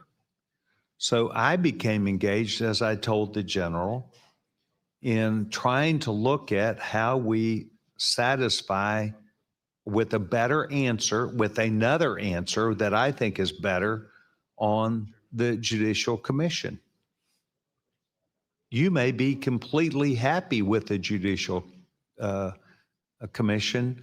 I looked at it and I am not. there are a huge number of vacancies where people have been nominated for years. Republicans, Democrats, President Biden, President Trump, leaders of the majority of both parties, and it's still hanging out there.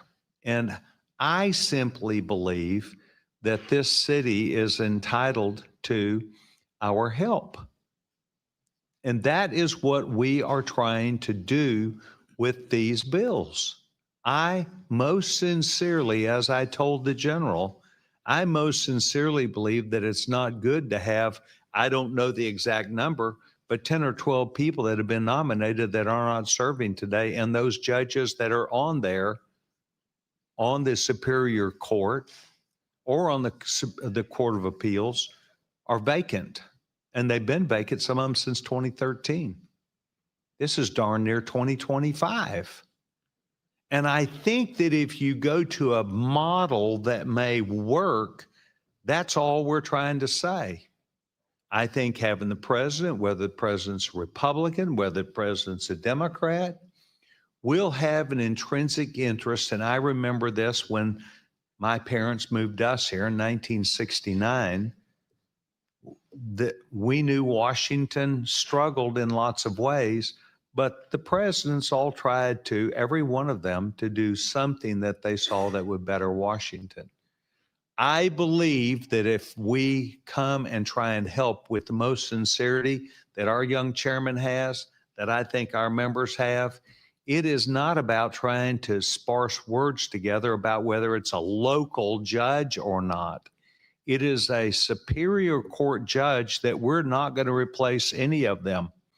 We're trying to move forward to fill those seats of a Superior Court judge or of a appeals court, Superior Appeals Court judge. And on the floor, this thing got pitched as you're trying to make things that are simple about local judges. There's not much local about this in some respects. It is a national treasure. So it is my hope that you would perhaps look through some of the words that are said here and just accept the sincerity by which we come to you, and that I do, and I think our chairman, and I think the others do. We are trying to help. So, General, I looked you in the eye. You were most genuine with me. I want to be most genuine with you and say, maybe your feedback about what we do, you might disagree with, but please give us at least credit. We're trying to leave it for any Republican or Democrat to make the decision, because they'll take the responsibility to get the judges. Representative Sessions, I want to appreciate very much your spirit of working with us on this issue, because the vacancies on our court are having a very significant impact on our public safety system and our economy.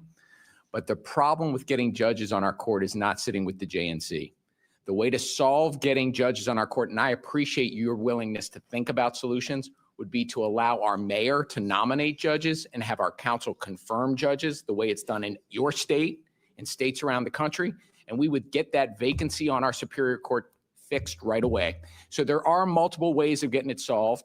I don't think the JNC is the problem. I think the problem has been in the White House and in the Senate. And we could solve this problem together if you would be open and your colleagues open to changing the law to allow the mayor to nominate, the council to confirm, just like states around the country do. And I appreciate your spirit of cooperation. Yes, sir. And my only counter to you is, like a lot of things here, they have been in control of the council or the mayor, and we slightly disagree. We slightly disagree about the crime bill. We slightly disagree about a lot of things. I'm trying to fix it. Lastly, Mr. Chairman, I thank you. We believe that if a president has some skin in the game in this town, Republican or Democrat, they will follow through and get those judges confirmed. I want to thank each of you, Mayor. I'm going to walk down and give you something, just a note. General. Could I answer for just a second? I think the problem is, if Mr. Chairman, may I just? Go ahead. Thank you. This is part of good dialogue, sir. I agree. In my view, the problem is that the district is not important enough to the federal government. It's important today in this hearing, but that vacancy for 13 years, no president has seen us important enough to submit a nomination. Last December. Oh, it's been nominated. Last December, the pending. Senate didn't think it was important enough to confirm the judges that were pending that had been reported out of committee, because there are always other issues, there are national issues that are more important to you. But the president nominated them. All right, okay. The president could have worked. Y'all can have good conversation. And the ranking after- member, right. thank you for allowing me this time. Right. I appreciate it. Thank you. Thank you. Chair recognizes Ms. Randall from Washington State. Thank you, Mr. Chair, and thank you to our witnesses for being here today as your city goes through these difficult circumstances.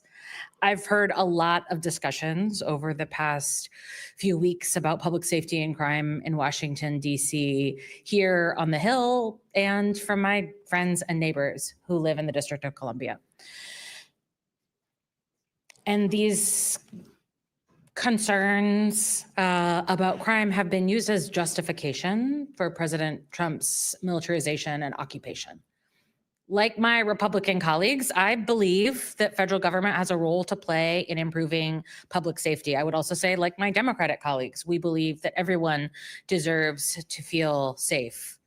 Where we seem to differ is that I prefer to focus on proven, not performative solutions. Proven solutions are those that invest in community, but my Republican colleagues arbitrarily cut $1 billion from the DC budget in March of this year, which has impacted the city's ability to fund the police, firefighters, and other public safety programs. And then, while holding these funds hostage, the president deployed National Guard in the name of public safety, instead of giving DC the funds necessary to provide safety.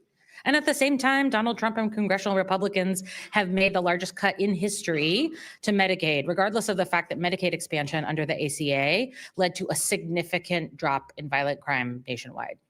What we're seeing from this administration is unlawful, undemocratic, and follows the playbook of an authoritarian government.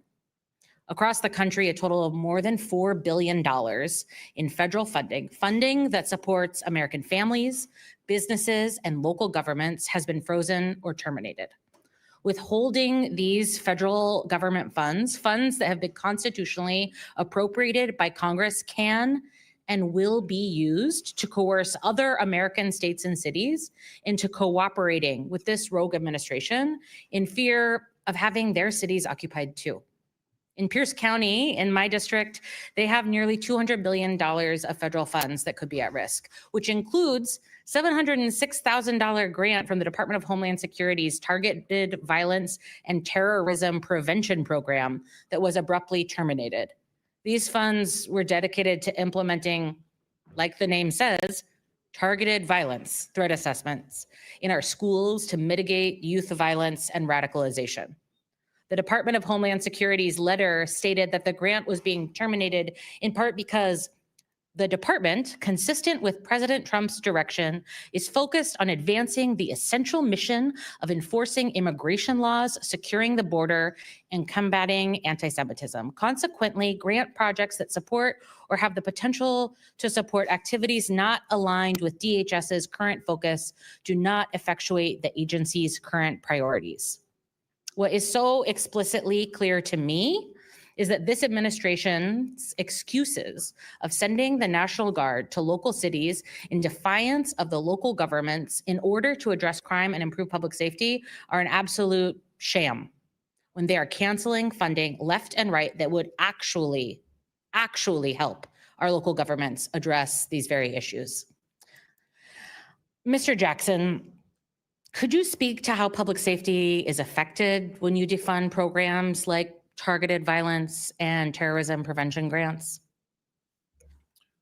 Yeah, I mean, a critical resource of our federal government has been helping states prepare to identify and intercept targeted violence across the country. In fact, the Department of Homeland Security was required to work with state government on that. But those resources through CISA and other preparatory agencies or departments are under siege.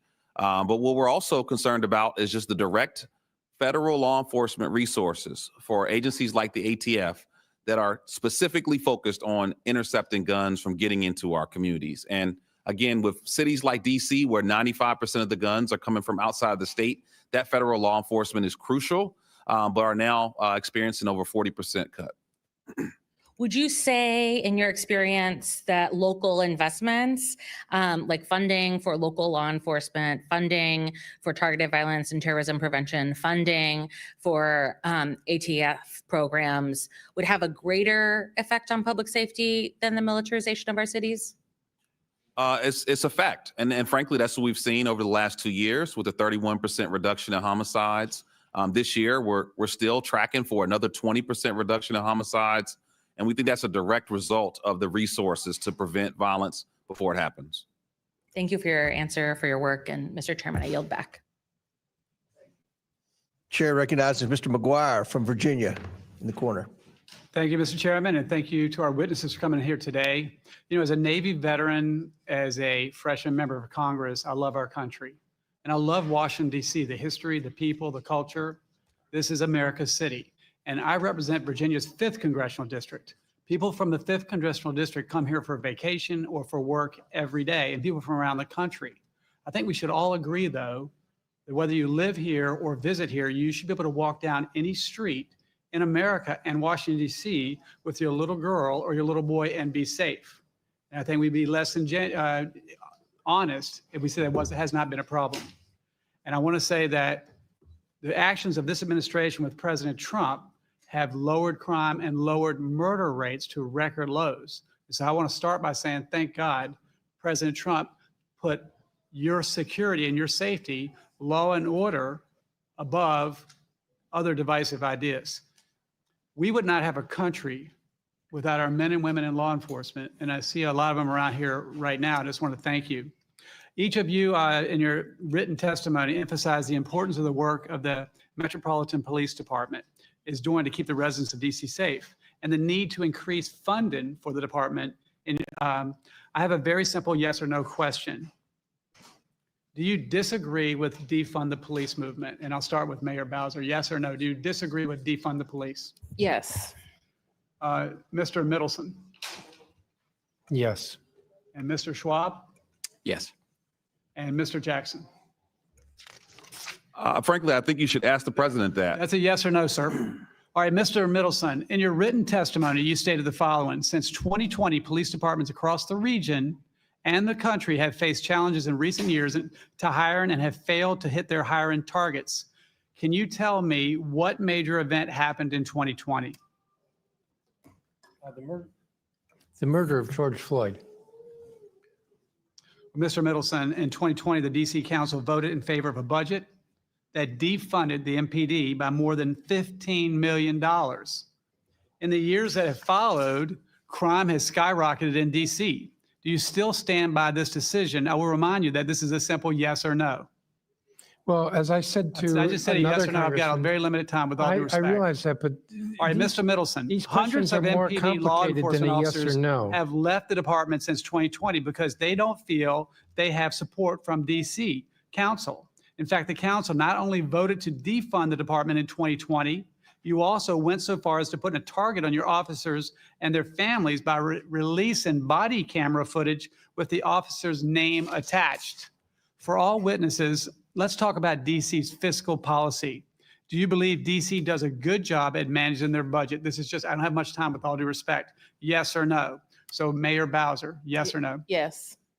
Mr. Middleton, We do an excellent job. Mr. Schwab, Yes. Mr. Jackson. Yes. I find that interesting. I'm going to list a few of the programs funded by the city's approved fiscal year 2025 budget. $5 million to support DC's hosting of the World Pride 2025. Regardless of party, race, religion, or creed, I love you, but your number one goal should be to keep the citizens safe. Not that. $1 million to support the construction of an LGBTQ+ community center in Shaw. $250,000 to support Black LGBTQ+ history program. $434,000 in fiscal year 25 and $1.3 million across the financial plan to establish a reparations task force. $600,000 to provide workforce development services for transgender and gender non-conforming residents who are experiencing homelessness and housing instability. $40 million to ensure migrants in DC are treated humanely. $868,000 for a cost of living adjustment for council staff. And yes or no, do you stand by these funding initiatives? Yes or no? I don't have much time. Mayor Bowser. I do. Mr. Mendelson. Mr. Schwab. We have a $20 billion Jackson? budget, and I stand by what we Instead of funding these programs that promote the far left radical woke agenda, this $48 million could have been used to hire approximately 685 additional MPD officers. If you had put this money towards support and policies instead of woke agendas, we would have had less murders and safer streets. So I'll go back to what I said. By the grace of God, President Trump loves the American people, regardless of party, race, religion, or creed, and you are safer today. Thank you. Congressman, we have fully funded the MPD budget request. Every year, we have fully funded the MPD budget request. The challenge is that there are not enough applicants for big city police departments across the country and in the region. Chair now recognizes Mr. Suberman. Thank you, Mr. Chair. I'd appreciate the conversation today. I mean, Mr. Jackson, you just mentioned you should ask the president the question. I want to tackle that a little bit because the question was, about defunding the police. Yet this Congress and this president has not fully funded the police and fully funded DC with its own taxpayer money, correct? And what we are seeing is that we're hundreds of police officers and law enforcement officials short in DC. So could you explain that a little bit more? I was referencing a little bit broader than DC, but this Congress has made the largest defunding of law enforcement, I believe, in American history under Republican leadership and under Trump's advisement to cut ATF, to cut DEA, to cut FBI, and then the remaining officers that are left, as opposed to putting them to their jobs to intercept guns that are being trafficked into our communities, they are now patrolling impoverished communities like Ward 8. And so when we talk about defunding the police, we should look right into the eyes of President Trump and ask him, why are you defunding the federal law enforcement that is supposed to protect our communities from the flow of illegal guns? Mayor Bowser, would you agree with that? With defunding the federal law enforcement Let me apparatus? just say that this administration and this Congress has not fully funded law enforcement. I would agree with that. Exactly. I would as well, because in the end, we're spending millions of dollars a day on law enforcement, on National Guard, instead of spending that money on law enforcement that should be a more sustainable long-term solution. And we are underfunding crime prevention programs in DC. And what the National Guard is doing here is they're getting bored, actually. They're at street corners just hanging out, and they're not trained to be in law enforcement. And we're spending millions of dollars a day instead while they pick up trash. These are National Guardsmen from Louisiana, where there is a very high crime rate. There's plenty to do in Louisiana. I went to school there, so I know. And from other states that have their own crime problem and have their own problems back home, but instead they're being sent here for photo ops, essentially. And they deserve better. Their families deserve better. And the people of DC deserve better instead. And so I think what a better solution that's better for taxpayers and better for the American people, and certainly the people of DC, is why don't we just fund law enforcement and crime prevention programs in DC instead of continually underfunding them? Why don't we actually do what Chairman Mendelson just said and try to do more initiatives to find more law enforcement officers, because that is a problem. Recruiting is a big problem. Instead, we're sending the National Guard in. And I've got constituents, I'm in Northern Virginia, who work in DC every single day. And one constituent in Warrenton said, I work in the district, and now I'm in fear of my safety to come to work and go home. With military roaming the streets with possible unchecked authorities, there are many opportunities for harassment and abuse. I'll tell you, it's not just opportunities. People have been harassed and abused. And I've never felt unsafe before, but now I am becoming terrified. And I've gotten stories after story about that. Mayor Bowser, have you gotten stories like that as well? I have gotten stories about people who are concerned about seeing the military patrolling, policing with guns out of state, and people aren't really sure who they report to. And I had one person tell me that their kids play soccer on the weekends, and they had National Guardsmen at their soccer practice just hanging out, and the kids got scared, right? And so I think a better solution would be to send those folks, those National Guardsmen from Louisiana and Mississippi home. And instead, why don't we fully fund DC's crime prevention programs and its budget instead, and actually move forward with these programs that have been working because crime was going down. And then my constituents can come and work in DC, make that long commute that I make every morning, and we can actually get to work and not be fearing that at every street corner we might get harassed. One more constituent said that they worked in DC for over 30 years and still go frequently. He never felt unsafe until now. And it is a dangerous power play this administration is doing. And these federal forces are not concentrating on federal issues of protecting our security. And what I think we should be doing is finding people in our communities who can, or people who want to join the police, who can actually stay in our communities long-term and actually fix the problem long-term instead of this short-term photo op that this administration is putting forward. I yield back, Mr. Chairman. Mr. Chair, I have a UC. Mr. Bell. Yes, I do. No, I do, but if you, it's still your time. Well, it was like 10 seconds, but I'll recognize you, Mr. Bell, for unanimous consent or whatever. I request unanimous consent to enter into the record this May 1st, 2025 article from the Washington Post titled "Trump Administration Cuts School Mental Health Grants Created After School Shootings," which show the complete disregard this administration shows toward proven solutions to reduce violent crime. Without objection, so ordered. And Mr. Silberman, I'd like to remind you that the CR we're going to all have an opportunity to vote on tomorrow restores that $1 billion in funding. So you'll have an opportunity to vote to give the money to the Mr. DC Chair, Council that you just Mr. Chair, though, mentioned. how did it get out in the first place? Was that? I don't know, but I've been a very vocal advocate to get the money restored. So it's, I don't know. No one has ever explained that to me. That does not include funding. But you'll have an opportunity you all will all have an opportunity to vote to restore that funding tomorrow. So, Chair recognizes Ms. Green from Georgia.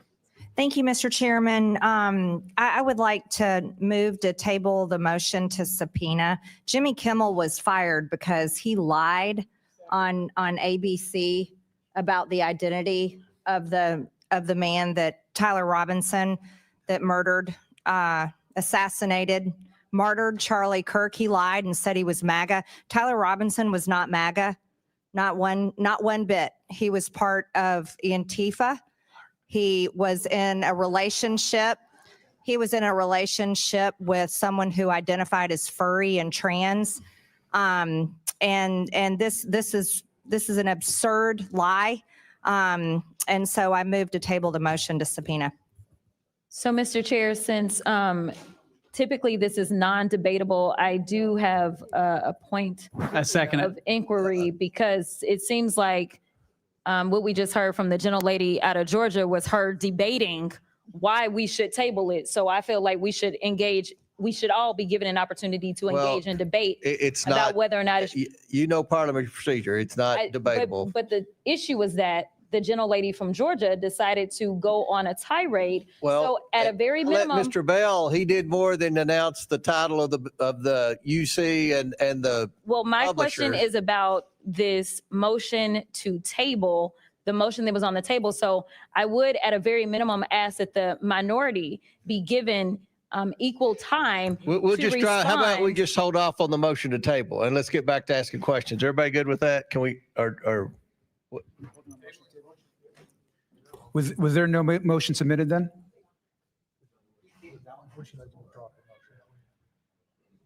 On a point of order. withdraw the motion for a little bit or not? It's up to you. I'll withdraw it until Okay. time needed All to right, bring it back. Okay, all right. Are you satisfied, Ms. Crockett? So long as the minority gets equal time as Ms. Green. All right, okay. All right. When she brings it back. Chair recognizes Mr. Bell from Missouri. Thank you, Mr. Chair, Ranking Member, Mayor, good to see you again. Attorney General Schwab, I want to extend my gratitude to your office when I was prosecutor we had a very tough case that actually involved a police officer defendant, and you all helped us work with the victim in that case to a resolution that both parties were happy with, particularly our victims, and I appreciate that. And so I have a couple questions that I want to talk about. One, I think a point needs to be made between the role of the National Guard and what they do and actual policing. And those are two different roles. And I think a lot of folks don't understand that difference.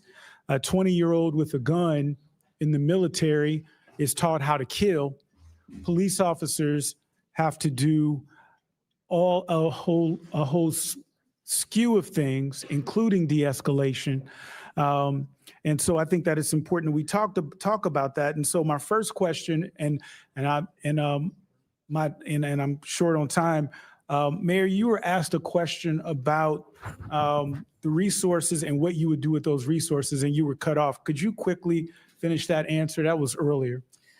The resources with regard to our budget? Yes. Yes. So in order to close the $1 billion gap, we looked across our government. So we had to cut citywide contracts related to everything from mental health services to the contracts to give our employees raises, most notably MPD and fire and EMS. And so law enforcement would be included in that, obviously, and is Yes. a priority, but there's also other things that a mayor is responsible for. Absolutely, including shifting spending that should have happened in 25 related to affordable housing. Thank you, Mayor. And Attorney General, can you speak to how over-policing and temporary enforcement tactics have addressed or failed to address the root causes of crime in DC? Well, as anybody in law enforcement knows, and anybody prosecuting cases knows, the level of trust the community has with law enforcement is essential. We need witnesses to feel comfortable coming forward. We need victims to recognize that they can come forward. And that trust between law enforcement, our MPD, and communities all around our city is something that we have worked very hard as a city to build over time. But like so much, it can be broken very quickly. And I worry very much about the distrust that has been caused by the recent events to communities who worked very hard to trust their MPD and vice versa. And I think people also have to understand the cost of sustaining the National Guard in a major city like DC, or now we're hearing even in my hometown of St. Louis, is astronomical. To send our troops who are trained, who are supposed to be protecting the homeland, to be coming in and doing the policing work, when we could take a fraction of that cost, pennies on the dollar, invest that in local law enforcement who is actually trained, and give them the resources that they need and keep people safe for fractions of the cost. And so it's just interesting to me that my colleague would talk about defunding the police when the big ugly bill actually defunded the police. It cut funding for local law enforcement, and I don't hear my colleagues saying anything about that. And so also there were some, with respect to serious crimes, carjacking, I know that was an issue. What has DC been doing to address those issues? Well, my office is prosecuting every case, every carjacking case, every armed carjacking case where we have sufficient evidence to meet our burden of proof. They are difficult cases to make from an evidentiary standpoint, from a witness perspective, and yet more than 84% of the cases that MPD brought to us of carjacking last year, we prosecuted. So we need to hold young people accountable and make sure they face consequences when they're engaged in carjacking. And Mr. Jackson, with the remainder of my time, thank you for the work that you do. Can you speak to strategies you have found to be the most effective in actually curbing recidivism rates in our juveniles? Well, we know that one of the most important things you can do is invest in victim services for those who have been traumatized by violence. As I said before, there are 24 states suing the Trump administration for withholding $1 billion for victim service funds through the VOCA Act. But we know that the best way we can reduce violence and recidivism is by investing in those who are most at risk and those who are most vulnerable, whether that's community violence intervention, victim services, mentorship programs, employment-based programs, all of which are under siege or have been cut by this administration. Thank you. And with respect to victim services, I could not agree with you more. It's so important. Sometimes what gets lost in the argument is we do focus on arresting serious and violent offenders, which is so important, and also alternatives to incarceration for low-level offenders struggling with addiction and mental health. But we also got to be laser focused on our victims, and that impacts so many of our communities. I thank you, and I yield back. Gentleman yields back. Pursuant to the previous order, the chair declares the committee in recess for 5 minutes. We plan to reconvene in 5 minutes. So if you all need another break, feel free to take it real quick.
The committee will now take up Mr. Khanna from California's motion to subpoena. I recognize Ms. Green. Mr. Chairman, I move to table the motion to subpoena. Okay, the motion is not debatable. As many as are in favor of tabling signify by saying aye. Aye. All those opposed signify by saying no. No. In the opinion of the chair, the ayes have it. The table is agreed to. The committee will now resume. Request a Mr. recorded vote, Chairman, please. A recorded vote is ordered. The clerk will call the vote. Mr. Jordan? Yes. Mr. Jordan votes yes. Mr. Turner? Mr. Gosar? Yes. Mr. Gosar votes yes. Ms. Fox? Yes. Ms. Fox votes yes. Mr. Grothman? Yes. Mr. Grothman votes yes. Mr. Cloud? Yes. Mr. Cloud votes yes. Mr. Palmer? Mr. Palmer votes aye. Mr. Higgins? Mr. Sessions? Aye. Mr. Sessions votes aye. Mr. Biggs? Aye. Mr. Biggs votes aye. Ms. Mace? Aye. Ms. Mace votes aye. Mr. Fallon? Aye. Mr. Fallon votes aye. Mr. Donalds? Mr. Perry? Mr. Perry votes aye. Mr. Timmons? Mr. Burchett? Mr. Burchett votes aye. Ms. Green? Ms. Green votes aye. Ms. Boebert? Ms. Boebert votes aye. Ms. Luna? Ms. Luna votes aye. Mr. Langworthy? Mr. Langworthy votes aye. Mr. Burleson? Mr. Burleson votes aye. Mr. Crane? Aye. Mr. Crane votes aye. Mr. Jack? Aye. Mr. Jack votes aye. Mr. McGuire? Aye. Mr. McGuire votes aye. Mr. Gill? Mr. Gill votes aye. Mr. Garcia? No. Mr. Garcia votes no. Ms. Norton? Ms. Norton votes no. Mr. Lynch? No. Mr. Lynch votes no. Mr. Krishnamurthy? No. Mr. Krishnamurthy votes no. Mr. Khanna? No. Mr. Khanna votes no. Mr. Mfume? No. Mr. Mfume votes no. Ms. Brown? No. Ms. Brown votes no. Ms. Stansbury? Ms. Stansbury votes no. Mr. Frost? No. Mr. Frost votes no. Ms. Lee? Ms. Lee votes no. Mr. Kassar? Mr. Kassar votes no. Ms. Crockett? No. Ms. Crockett votes no. Ms. Randall? Ms. Randall votes no. Mr. Subramaniam? Mr. Subramaniam votes no. Ms. Ansari? No. Ms. Ansari votes no. Mr. Bell? No. Mr. Bell votes no. Ms. Simon? No. Ms. Simon votes no. Mr. Min? Mr. Min votes no. Mr. Walkinshaw? Mr. Walkinshaw votes no. Ms. Presley? No to table, yes to subpoena. Ms. Presley votes no. Ms. Tlaib? Ms. Tlaib votes no. Mr. Chairman? I vote aye. And how has Mr. Timmons been recorded? Mr. Chairman votes aye. Mr. Timmons is not recorded. Mr. Timmons votes And aye. how has Mr. Higgins been recorded? Mr. Higgins is not recorded. Mr. Higgins votes aye. Will the clerk please add the total?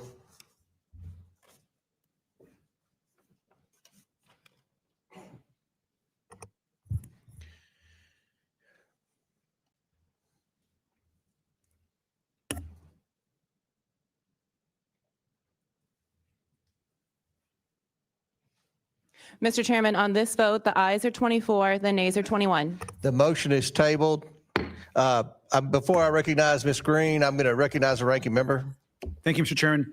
Obviously, I want to thank Representative Khanna for the motion, but I also just want to just say that the chairman and I have been talking throughout the last 30 minutes or so, and we're both going to try to work together on an effort to bring in Mr. Carr in front of the Oversight Committee. And it's of interest to both the majority and the minority. And so we're going to try to move forward in a bipartisan way to get in front of the committee. So I thank you, Mr. Chairman. Yep. Chair, have a UC. I do too. I'm going to recognize Ms. Norton for unanimous consent. Mr. Chairman, I have a unanimous consent request. I ask unanimous consent to enter into the record an article on the cut to DC's local budget, Mr. Chairman. Without objection, so ordered. Mr. Chairman, while I know you oppose the cut, Republicans keep saying today that their fiscal year 2026 continuing resolution fixes the $1.1 billion cut they made to DC's local budget, which consists entirely of local funds in the March CR. They are misleading the public. The Senate passed Senator Collins' bill to restore that funding in March. It has been sitting on the Speaker's desk since then. Republicans can never undo the last several months. We'll enter into the record that statement. So it's without objection, it's entered. I recognize Ms. Crockett for unanimous consent. Yes, Mr. Chair, since I wasn't allowed equal time to debate, I have a UC. It is from, it looks like Yahoo News. It says, Charlie Kirk suspect's grandma says family is all MAGA.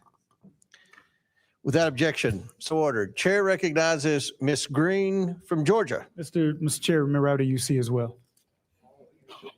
We'll recognize you next time. Chair, Ms. Green, it's your 5 minutes. Thank you, Mr. Chairman. I can assure you that the 22-year-old man, Tyler Robinson, that murdered Charlie Kirk is not MAGA. His family may be Republican, but all of the evidence that is being presented proves that he is a far leftist, very much integrated in online groups that are linked to Antifa. He was in a relationship with a biological male, so-called furry, whatever that is transitioning to be a fake woman. He was not MAGA, not one bit. That is a complete lie. And it's an insult to every single Republican and person that identifies with those type of politics. We will not tolerate it. And that is the exact type of language that is getting many of us death threats day after day, and led to shootings on the baseball field where Steve Scalise was shot. This is what led to President Trump nearly being assassinated this past summer. This is what has led to Charlie Kirk being assassinated. And so I just want to give a warning there. We're not going to tolerate that anymore. You know, something else we're not going to tolerate is crime. On August 11th, President Trump announced major steps to address the out-of-control crime in the district. Thank God, because this is my 5th year in Congress, and living in DC and working here has been a nightmare. It is. The crime is ridiculous, absolutely ridiculous. And let's talk about some of that. Since President Trump thankfully brought in the National Guard, carjackings have decreased by 87%. Nearly 1,200 people have been arrested, including known members of MS-13 and Tren de Aragua. Those are both foreign terrorist organizations. By the way, many of them came across the border while Democrats controlled this country in the past 4 years. Federal law enforcement seized nearly 120 firearms and busted a drug trafficking ring attempting to smuggle fentanyl, PCP, and cocaine into D.C.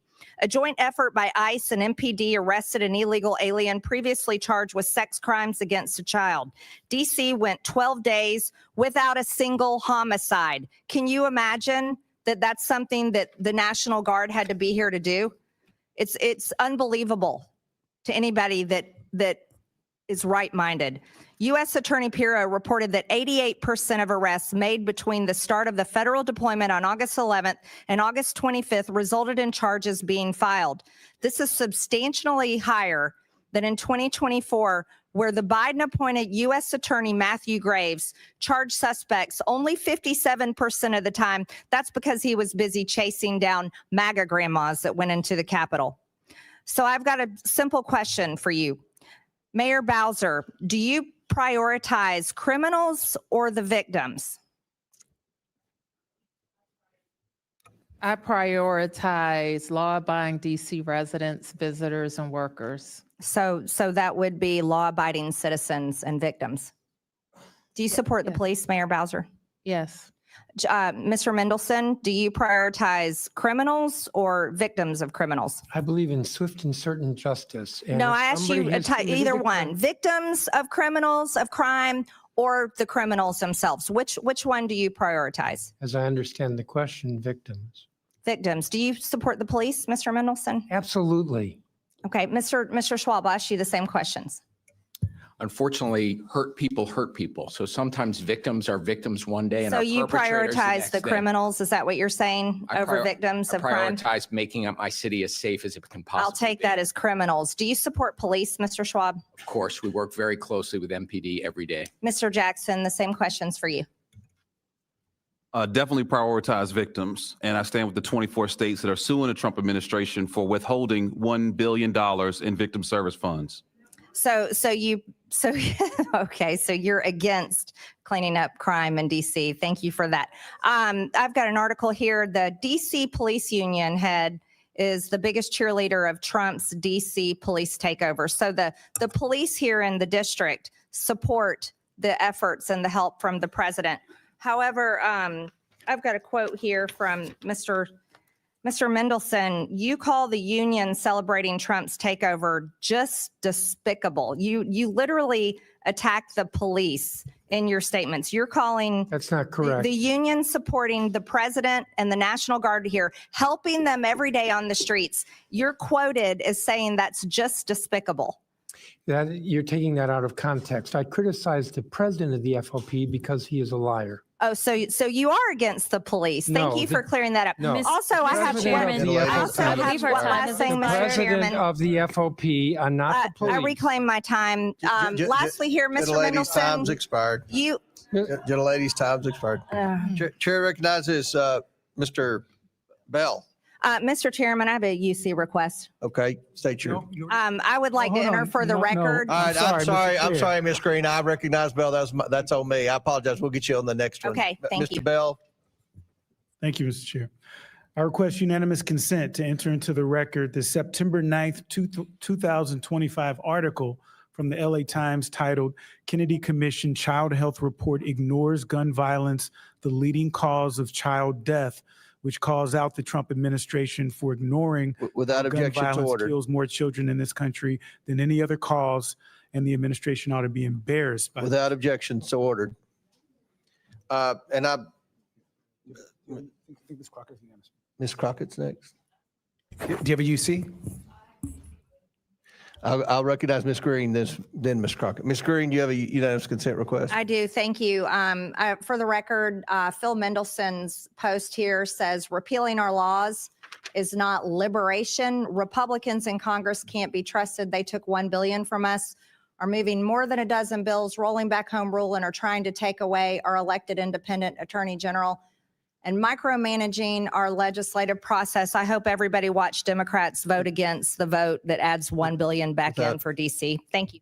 Without objection to order, Chair recognizes Ms. Crockett. Yes, for I a request UC. unanimous consent to enter into the record the September 16th, 2025 article from Time titled Trump Called for a Crackdown on the Radical Left, but Right-Wing Extremists Are Responsible for More Political Violence, which calls out the game the president is playing in which he creates a fictional problem while downplaying the real history of far-right violence against the American public from the Oklahoma City bombing to January 6th. I got Without another objection, one. so ordered. All right, the next one is for, it's an article from September 12, 2025. Article is from Democracy Docket titled, I Couldn't Care Less. Trump's downplaying of right-wing violence continues long pattern, which calls out the game the president is playing in which he creates a fictional problem while downplaying the real history of far-right violence against the American public. Without objection, so ordered. Chair now recognizes our newest member, Mr. Walkinshaw from Virginia. Thank you, Mr. Chairman. First, I want to express my gratitude to Leader Jeffries and Ranking Member Garcia for the opportunity to join this committee. And Mr. Chairman, I look forward to working with you and members on both sides of the aisle as we conduct our important work. My role here gives my constituents in Virginia's 11th District, which is home to one of the largest concentrations of federal employees in the nation, a voice in conducting oversight of the federal government at a time when the Trump administration's reckless DOGE cuts have undermined the effectiveness, accountability, and integrity of federal operations and threatened the livelihoods of the federal employees, contractors, and small businesses that I represent. I am firmly committed to protecting both the critical services our government provides to everyday Americans and the dedicated workforce behind them. With that, I want to thank Mayor Bowser, Chairman Mendelson, Attorney General Schwab, and Mr. Jackson for taking the time to be here today. I also want to welcome, we have a number of other members of the City Council who have joined us. Thank you for joining us, and thank you all for your service. 10 days ago, I was a local government official as well, serving on the Fairfax County Board of Supervisors, and that's a role that gave me an understanding and respect for the importance of the work that you do as local officials. Local government is the most accountable level of government because the decisions you all make directly and immediately impact your constituents' quality of life. And I know that your constituents, like mine in Fairfax, are not shy about telling you all what needs to be done or done differently. As President Reagan said, that government is best which remains closest to the people. And you all are closest to the people you represent, not us. As Mayor Bowser said in 1973, Congress passed the DC Home Rule Act to, among other things, grant to the inhabitants of the District of Columbia powers of local self-government. To achieve this goal, the Home Rule Act expressly gives DC residents the power to elect their mayor, legislative body, and attorney general. Some of my colleagues, however, while praising the benefits of local autonomy and authority elsewhere, seek to strip that autonomy from DC residents as part of an effort to support a federal takeover of our nation's capital by President Donald Trump. Another stated purpose of the Home Rule Act, and I haven't heard this mentioned today, was to, quote, relieve Congress of the burden of legislating upon essentially local district matters. Yet at a time when Congress should be focused on very urgent national matters, we are trying to micromanage DC's local affairs in furtherance of President Trump's attempt to consolidate power.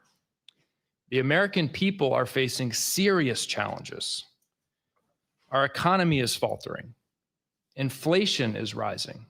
Tariffs are driving up prices and job growth is stagnant. And unless this Congress acts, tax credits that help working families afford health care will soon expire. In my district and the districts of everyone here today, tens of thousands of people will see their health care costs skyrocket.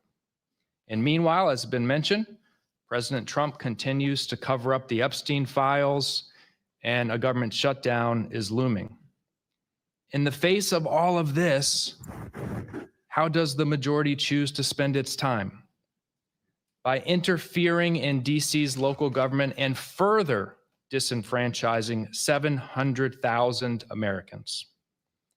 They claim it's in the name of public safety.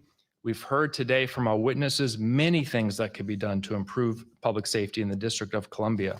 This is really part of a broader plan to help President Trump tighten his grip, to help him feel like he is in control while distracting from failed policies. Our constituents, Mr. Chairman, with the exception of Delegate Norton, are out there across the country, and they are wondering why this Congress and this committee seemingly has no time to solve the real problems they face in their communities, but seemingly all the time in the world to cosplay as mayors and council members for the District of Columbia. I yield back. Chair recognizes Mr. Timmons from South Carolina. I appreciate our new colleagues' prepared remarks. I've lived in Washington on and off over the last 15, 18 years for about 10 years. And up until 2 months ago, this city was in disrepair. It was unsafe. There were thousands of homeless people that were plaguing our public spaces. There were rampant mental health issues with these people that were living in squalor. There was incredible drug use. There were muggings. There were carjackings. There were just immense unnecessary violence because our city council here in Washington, D.C. refused to do their job. They refused to keep us safe. They refused to enforce the rule of law. They have a law that says you can't sleep in federal property, that you can't sleep in the streets. You know what? Zero enforcement, zero. So yes, President Trump took extraordinary measures which were necessary to keep this city safe because this is our nation's capital. And yes, we will delegate responsibility to local government, but when they violate the very premise that we delegate their authority for, which is keeping us safe and running the city in a safe and efficient manner, they have violated their obligation to us. And I have been working on this for the last 6 years. I've worked with the mayor. I've worked with many members of city council to try to solve this problem because a lot of it is complicated. But you know what's not? What's not complicated is enforcing the rule of law. And I hate to pick on the attorney general, but we're going to have a little conversation. You remember criminal law. Back in the day, you went to law school, I went to law school. The two principles of justice are deterrence, which is you have a criminal justice system that says, if you do this, this is the consequence. Hopefully that will deter you from doing it. Whether that's carjacking, whether it's going into CVS and stealing something, whether it's killing somebody. Deterrence is one of the principles of justice. The second principle of justice is retribution, meaning if a loved one of mine is hurt, killed, I do not take matters into my own hands because I know that the government, that those that we have elected in positions of authority will hold them accountable to whatever degree that our society deems appropriate. I was a prosecutor for 5 years. You're the chief prosecutor now in DC. Do you believe that the DC criminal justice system meets the two principles of justice that we learned week one in law school, deterrence and retribution? Well, thank you for the question. Apparently, I also learned incapacitation and rehabilitation are other things that we think about our criminal justice system delivering. When you talk about homelessness, which we all need to continue to work as hard as we can to drive down, we have to separate out conduct from status. And I know this is something you also learned in law school. All right, we're going to do specific examples. So in 2021, two teenage girls brutally murdered their Uber driver. They literally called the Uber, they lured him in, they ran over him with his own car. And when they turn 21, they will be let out. So they're going to get 3, 4, 5 years for murdering someone intentionally. Do you believe that 3, 4, 5 years for murdering someone intentionally, and by the way, I think they won't have a criminal record when they age out. Do you think that that is justice? And do you think that the victim and his family have gotten retribution?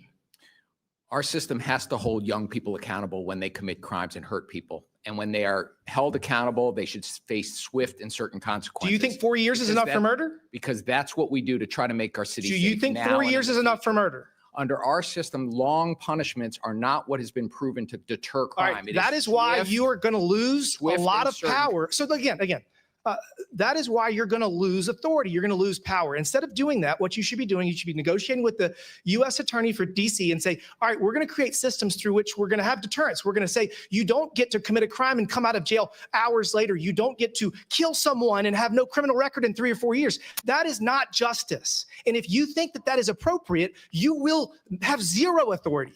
And I'm telling you right now, you got to change your ways. I mean, the intern that was shot and killed in the midst of, I guess, gang violence, you think that when they age out, I mean, because they're being federally prosecuted, they're going to get tried as an adult. Had that not been occurred, what would happen?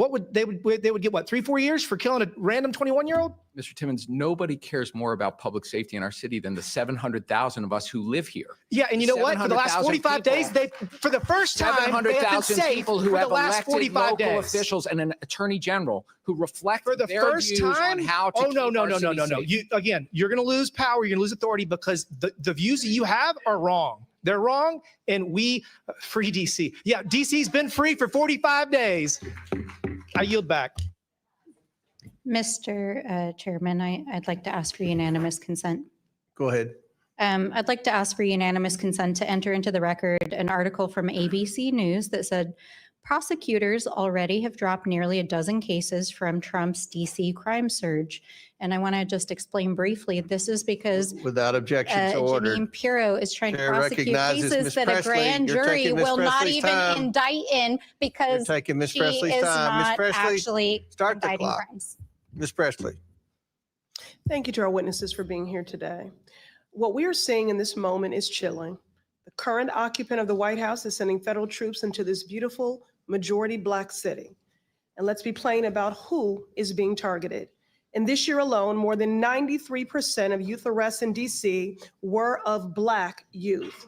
More than 40% of the arrests tied to this federal surge have been immigrants. This is not about safety. This is about suppressing Black leadership, stopping Black progress, and criminalizing Black and brown youth. Mr. Jackson, you have an expertise in reducing crime, specifically gun violence, and you have researched what works and actually keeps people safe. We've heard a lot of rhetoric today, loud, inflammatory, dangerous, misleading at best. So let's separate fact from fiction. I'll make a statement and you'll answer with fact or fiction. Let's start. A 14-year-old has a fully developed brain. Fiction. Yes, that's fiction. Easy. Middle schoolers are still learning and growing. Science tells us the brain isn't fully developed until our mid to late 20s, which means children do not have the same judgment, impulse control, or decision-making capacity as adults. Yet just this week, Republicans passed legislation that would prosecute children as adults and send them to adult prisons. Children in adult prisons. Next question, Mr. Jackson, fact or fiction? The criminal legal system incarcerates Black youth at disproportionately higher rates than white youth. Fact. Correct. That's fact. Nationally, Black kids are 6 times as likely as white kids to be incarcerated. In DC, the focus of today's hearing, the disparities are even more stark. Despite making up only 51% of the youth population, Black children in DC are 98% of youth confinement. For too long, Black youth have been disproportionately criminalized, policed, and locked up for normal adolescent behavior rather than receiving the resources and support that are proven to help them grow and reach their full potential. Last one, Mr. Jackson, fact or fiction? Trauma-informed strategies like community violence intervention help to disrupt cycles of violence. Fact. Correct. That's a fact. Investing in prevention, mental health, and community-based support keeps people safe. These are real, sustainable solutions. In the Massachusetts 7th, which I represent, cities like Boston, which Trump has threatened to attack next, are partnering with organizations like the Louis G. Brown Peace Institute to make these investments and are seeing historic lows in crime as a result. If Republicans were actually serious about reducing crime, they would follow that example, but they are so unserious. Instead of going after predators and pedophiles like Jeffrey Epstein, they are going after children, passing policies to ship middle schoolers to adult prisons. That is child abuse. And it is consistent with their pattern of abuse and neglect when it comes to all our children. They let children go hungry by cutting SNAP. They make children sicker by cutting Medicaid and taking away vaccines. They strip environmental protections, leaving more kids gasping for air during asthma attacks. They rip families apart with cruel immigration policies as children watch their parents taken away from classroom windows, and they ignore the strange fruit of young Black men like Trey Reed hanging from the trees of Mississippi. Time and again, Republicans prove they are unserious about the care, the health, and the future of all our children. They are invested only in fear and control, and that's what they're doing here today. Republicans are certainly not keeping us safe. Free DC. Chair recognizes Mr. Fallon from Texas. Thank you, Mr. Chairman. Mr. Mendelson, thank you for coming today. You chair the DC City Council and you have since 2012, is that right? Correct. And you've been on the city council itself since 98? Correct. 27 years. I don't know when 98 became 27 years ago, but it is. Sir, somebody asked you if you supported soft on crime policies. Would you agree with that or would you vehemently disagree with that? I would vehemently disagree with that. So do you support or oppose President Trump's executive order to federalize the DC police and permit the National Guard to assist in law enforcement? I did not agree with it on multiple counts. It attempted to take over the police department. Okay. I think. And I apologize, just limited time, but you don't agree. Okay, thank you. Do you think that, sir, that DC is safe? Yes, I do. Okay. So that's one of the reasons why you would oppose it, because you feel it's safe already. Okay. Well, no, that's not completely correct. I But you do, think but that again, limited time, but you additional law you said that enforcement DC officers would be is helpful. safe. Well, yeah, it would make it safer, but you did say it was safe. Do you know who Michael Pulliam is? Do I know what is? Michael Pulliam is? Not offhand. Okay, he was the 3rd District Police Commander. He was placed on leave Yes. for questionable changes to Yes. crime data. And then he said that leadership and MPD directed falsifying data. Do you know who Greg Pemberton is? I believe you do, because you had an interchange with Mr. Jordan. Yes, and actually, I'd like to speak to that Well, because he's you know, tweeted I a don't have threat the of me. time, but you do know who he is. And you know that he said that supervisors frequently ordered officers to report lesser of felonies. And you said that he was a liar. Is that correct? And I Okay. can tell you why, and Okay, I'd like well, to tell I'm not you why. interested in that honestly right now because we have limited time. I wish I had more time. We could talk about it. Yes, more. but he has threatened But, me by tweet in the last Okay, hour. So he said that they downgraded certain categories. So the categories that aren't tracked, so very serious felonies were downgraded. So we have highly credible reports and evidence that crime data in DC has been underreported. And there's could be very likely a conspiracy to cook the books. So you said that DC is safe. So it's interesting and telling that when you compare DC to other capital cities around the world, let's say Bogota, Colombia, the murder rate is 15 per 100,000. Lima, Peru, it's 7.5. Mexico City's 11. To give it context, tourist cities like Paris, Madrid, and London are 1 out of 100,000. Do you know what the DC number is? I know it varies, but do you know the latest number? Well, I know that violent crime per 100,000 for DC is about 1,005. I said the murder rate per 100,000. I'd have you to know do what the that is? math. It's 27 per 100,000, which is much higher than some of the most dangerous cities in the capital cities in the world. And So lower if than other DC cities in the United States. Yeah, which are even worse than Honduras. So if DC was its own country, Mr. Mendelson, there's 193 member states in the UN. Where would DC rank if you just use the murder rate? Well, I know we would celebrate the autonomy. You'd celebrate the autonomy, and you'd be the 5th most dangerous country in the world out of 193. Sir, I live in the So, District of sir, this is Columbia, my and I time, feel Mr. safe. Chairman. I reclaim my time. 5th most dangerous country in the world. And the only ones that would beat us would be countries like Jamaica, Ecuador, Haiti, and Honduras. That's not safe. I would say that's extraordinarily dangerous. Mr. Schwab, did you refer to President Trump's efforts as dangerous and harmful? And unlawful. Okay, thank you. And it's interesting you say dangerous and harmful because August 11th through 25th, carjackings were down 87%, 1,200 arrests were made, 120 guns were seized, 88% of arrests had charges brought. And for a 12-day period, gloriously in our nation's capital, nobody was murdered, not a single homicide. That's an odd definition of dangerous and harmful. So there have been, unfortunately, Mr. Chairman, soft on crime policies. No cash bail, 89% of defendants last year were not held while awaiting trial, allowing adults as old as 24 to be treated as minors during sentencing. All of these policies, Mr. Mendelson, that you supported, and according to DC and statistics in the FBI, violent crimes in DC when you took over in 1998 compared to last year were up 46%. The precise numbers right here. So it is a dire problem. It is an emergency. There is a clear and present danger to the good and law-abiding citizens of Washington, D.C., and not just them, the tourists and all Americans, because this is a unique city. It belongs not just to the residents, but to all Americans. And it would be the 5th most dangerous country in the world. If this was its own country, Mr. Chairman, the United States would issue a travel advisory. That's how bad it is. So I would applaud, and I do applaud President Trump's bold actions for MDCSA to make DC safe again. Mr. Chairman, I yield back. Thank you. Chair recognizes Ms. Tlaib from Michigan. Thank you so much, Mr. Chairman.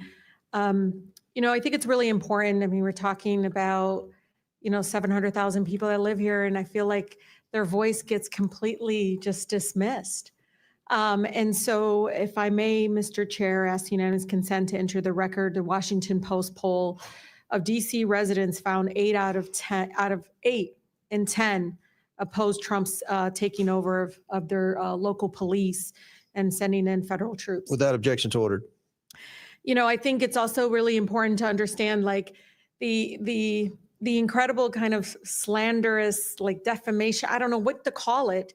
They're just burying Washington DC. You just heard them speak about our nation's capital in that way, in a way that I feel very much like that's not what I see.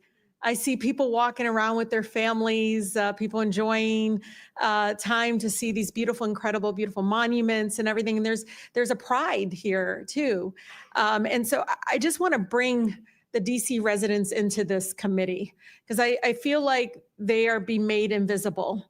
And this really ugly picture that is not reflective. And I'm from Detroit. I've seen it happen to my city, and it's despicable in a way that I feel like really goes up against our values. One of the things that I know in every abuse of power that we let President Trump and the administration get away with in DC, it will be replicated. It will be expanded across the country, and it is going to tear apart our communities. Mr. Jackson, I talked to you about a little bit about this, but I think it's important to understand that we do have a mental health crisis, that we have a housing crisis, affordability crisis. Can you police any of those away? No. You can't police away homelessness.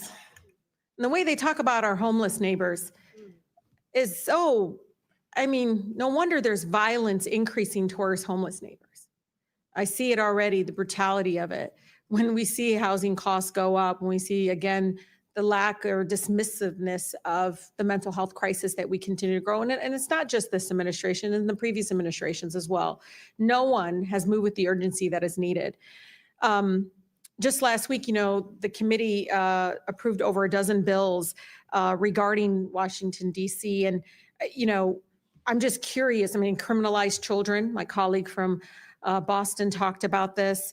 It basically interfered with legislation already passed by the local government.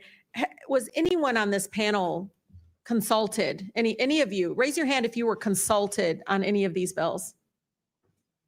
Yeah. We were not. One of the things that, AG, I've been listening to you. One of the bills actually eliminates your position completely. What effect would that have? Completely eliminating your position in regards to be able to do the job that you do to protecting all the families in Washington, D.C. We'll start with the fact that more than 70% of the residents of the District of Columbia overwhelmingly voted for having an independent elected attorney general. That's right. And that's a recognition of the fact that when an attorney general is directly accountable to the people, directly responsive to the people, we are much better at doing our job in terms of addressing housing affordability and conditions in slumlords, seniors and consumers who are being scammed, addressing the issues that are most important to DC residents, because I am accountable to them. I read wage theft is an issue, workplace discrimination. There's a number of issues that need to be addressed, and they're not going to address that. They want to paint you all as this ugly, dark, all just out in the street. The way, it's just unbelievable because they all live here. I don't see it. I don't see what they see. I don't understand why we're allowing that to happen, because I actually think it's going to hurt our communities. People are going to look at Washington, D.C. folks in a way that I think is going to be very painful, but also, I don't know, Mr. Jackson, I heard the stories. People didn't leave their homes. They weren't leaving their homes. Businesses didn't see people coming into, that's what we want in our nation's capital. Stay in your house, don't move, don't go anywhere, stay fearful. It's unbelievable that my colleagues continue again to eject this narrative and this rhetoric in regards to it. But I think it's important, Mr. Chair, just like in DC, home rule was one out of Black freedom struggle in the fight for civil rights. We can't be passive right now. So nobody over there should take anything we say so personally as if we're attacking them. No, we're attacking a process, not attacking people here. And I think it's really important. We need to stand up against this fascist takeover. That's not a bad word. It's a fact. And here in DC and across the country, it is so incredibly important, Mr. Chair, that this committee does not allow rhetoric that defames or paints Washington, D.C. in a way that you all haven't really truly seen. You're just reading it. No, you're just reading it or something off of some. Will the gentlelady yield to a question? Yeah, I think it's really important. Will the gentlelady yield? I don't yield. I don't even have time.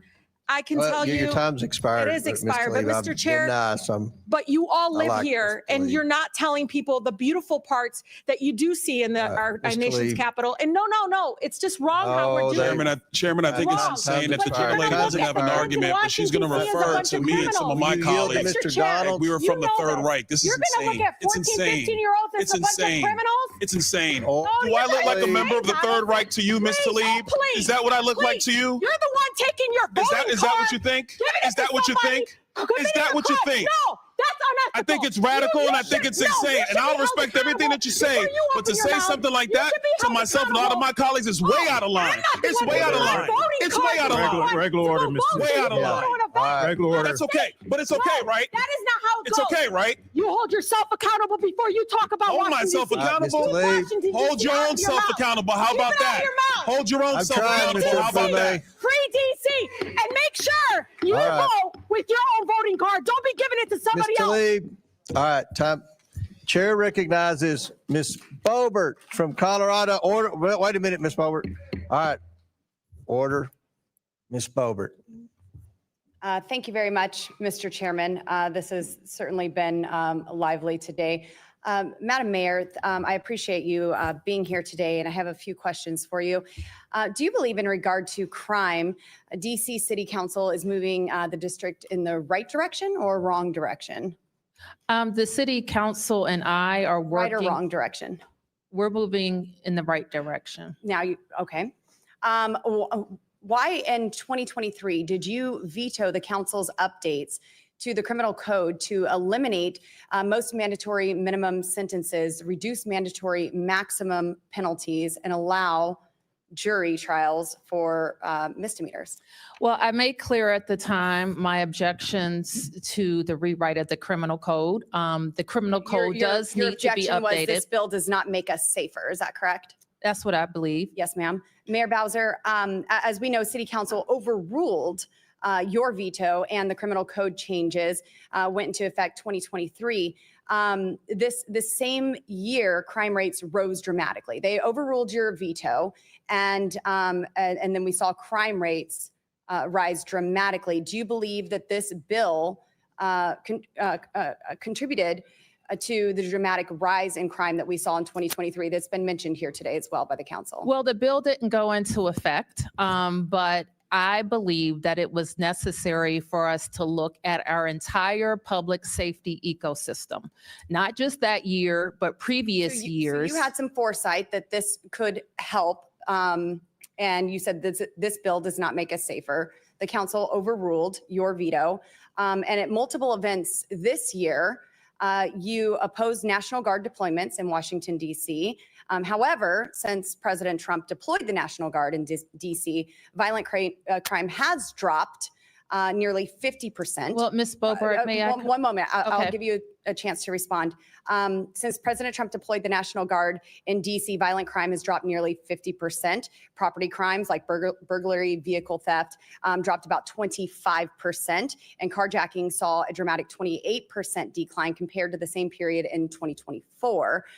Will you admit, Mayor Bowser, that President Trump bringing in the National Guard has helped clean up this district? And if not, why have you let them stay here indefinitely?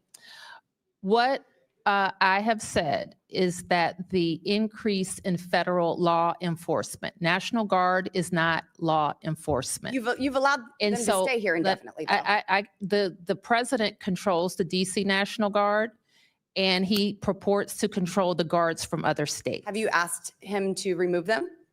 Yes. And you would be in favor of that? Do you think that crime would increase once again? Ms. Bobart, I put in place a mayor's order that is a framework for how DC government will work with our federal partners. Yes, ma'am. And they include the FBI, the DEA, the ATF, Yes, ma'am. U.S. Sorry, my time Capitol is short. I don't mean to step Police, over as you. well as the United States Secret I want to Service. keep this respectful with you, and I don't mean to Yes. step over you. One more question, Mayor Bowser. Is cracking down on crime racist, as many of your Democrat colleagues have suggested? Our police department Yes has or no, been is it racist, ma'am? not in DC. Thank you, ma'am. Chairman Mendelson, You believe that cracking down on crime is racist, correct? No, is that not what you said? You said bringing in large numbers of federal or National Guard troops can escalate tensions, particularly in minority neighborhoods. You also stated that federal deployments can disrupt daily life, disproportionately affect minority communities, and exacerbate racial tensions. So Are you asking about the National Guard or law enforcement? I said federal or National Guard troops. I do And think that- we've seen police presence decrease under this council, and funding be redirected. So I really don't care to hear That is how false. pro-police you are, because I've seen those numbers decrease over the years and funding be stripped. And so with the National We have Guard, not stripped funding in 4 years. it has happened and Not crime in has 4 years. increased. What has happened in Chairman 4 years Mendelson, is that if I we've may, not been reimbursed so the $83 federal million by the deployments federal can government for disrupt these police. things, and you said that they can exacerbate racial tensions. So is it racist to bring in, Militarization is oppressive Is it to racist? neighborhoods. Chairman? No. No. Okay, so are you redacting your statement and your No. position? It's, Militarization is a problem. I did not say that was racist, but it is a problem. Mr. Chairman, you said that it increases racist tensions. So I would say that you are characterizing that as racist, bringing them in. Mr. Chairman, my time has expired. Thank the lady from Colorado. Chair recognizes Mr. Min from Chairman. California. Sorry, I have a unanimous consent request, if that's okay. Yeah, go ahead. Thank you. I request unanimous consent to enter into the record this May 16th, 2024 article from the Washington Post titled, "A Congressman Spared Prison as a Teen Tells DC to Be Tough on Youth," which covers the story of a sitting congressman who used a pretrial diversion program to I avoid think the jail title's time been read, for Mr. positions Chairman. with intent to distribute and had a bribery Mr. target Chairman, the fund. title's been read. And yet that is Yeah, a with- level Chairman, the without title's all been you read. have We're to- not reading the Miss- entire Mrs. Sorry, document. Mr. Chairman. All you have to do is say the title and the publisher. So without objection, Mr. Chairman, and since the gentle lady is referring to me, I wonder if she would like to debate the actual topic. I'm more than prepared to debate the topic. I've been doing it my entire life. do you want to, You voted illegally your entire life? would the Hang on, lady yield the gentleman from Florida?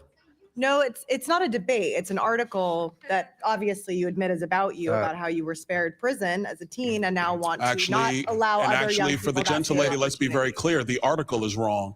The article is wrong. And I'm on the record stating that repeatedly. I've never been proud of what happened when I was 18 years old or 20 years old. I was wrong. And under the laws of the state of Florida, I was held accountable for that as an adult. So let's be very clear about what was written in that article, which is wrong. That does not coincide with the language that I passed off the House floor the other day. If you want to read articles and put them in the record, let's be clear about what they are. And since I'm the only subject matter expert on that article, I would like to set the record straight right now. Thank you. All right, thank. I'm requesting equal time. I'm sorry, Mr. Chair. Was the article about you, Ms. Crockett? It was not about me. Okay, but Chair it was recognizes but it was Mr. a Min. unanimous Mr. consent, Chairman, which are not debatable. Mr. Chairman, I'm prepared to take Chair on all recognizes comments. me. So I entertain If it. somebody tries to put an article in about you, and I've read a I'm few. sure y'all want but to we talk haven't about put my 'em in. private school, honey. If somebody does, you can defend yourself. Mr. Min. Thank you, Mr. Chair. Appreciate the opportunity to speak today. I want to be clear, though, this committee continues to fail to conduct oversight on the most important issues that my constituents care about, whether it's the allegations of chronic and extreme lawbreaking by ICE, the politicization of the DOJ, FCC, and other executive branch offices to go after Trump's critics, the repeated attacks on Congress's Article 1 authorities, including the illegal taxation of goods imported into the United States, tariffs, or the illegal withholding of funds appropriated by Congress, AKA impoundments, and on and on and on. And incredibly, virtually the entire Republican caucus has refused to sign the discharge petition to release the entire Epstein files. Earlier this year, GOP leadership recessed early, hoping that the Massey Khanna discharge petition would fade away. But that is not going to happen. We're going to keep fighting. We're now one vote shy of the 218 Would the gentleman needed. yield to a question? Four from the chairman? Republicans, including 3 on this committee, have been brave enough to sign that petition. Would the gentleman Meanwhile, yield the a rest of the question? conference continues to stay silent. Would you yield to a question from me? Absolutely. Are you not keeping up with the oversight? I mean, we have requested more information than the discharge petition. And I think you're trying to create a false narrative that this committee's not doing anything or Republicans not doing anything. This committee's been very aggressive. I applaud the the work Epstein. that the committee is doing, but it is proceeding piecemeal. And the discharge petition, as I understand it, would require the entire release of the Epstein files. They're not inconsistent with each other. And I think then it I has would to go urge to you the Senate. Respectfully, to You consider want us going to on just wait? You just want us to just drop everything in the Epstein and I don't wait for understand the why the Senate? Oversight Committee can't do oversight while also signing on to the discharge petition. Because we are asking for piecemeal items from the FBI and DOJ. We are not asking, as I understand it. for the We've entire asked for Epstein everything. files. We've asked for everything. Now I'll yield back to your Thank you. time. And if I could have a little more time, I'd appreciate it. I urge my colleagues to fulfill our constitutional responsibilities and to do right by the survivors and sign on to that. And respectfully, Mr. Chair, I would urge you to consider that as well. But I want to turn to today's hearing because I believe this is largely political theater meant to distract us from the fact that Donald Trump is illegally deploying thousands of military troops in the streets of Washington, D.C., following on his illegal deployment of military personnel in Los Angeles. And now he's threatening to deploy the military in cities like Chicago, New York, and Portland over the objections of the local mayors and governors. Now, as a reminder, state governors have broad latitude to call up their National Guard, but the president's authority is very limited, and it is limited under Title 10 authority, which is expressly limited to 3 circumstances. 1, when the United States is invaded or in danger of invasion by a foreign nation.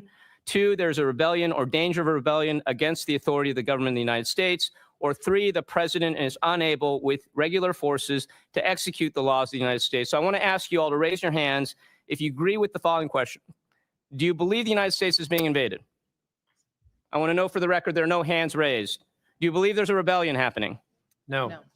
Again, no hands raised. Do you believe the president is unable to execute the laws of the United States without the National Guard?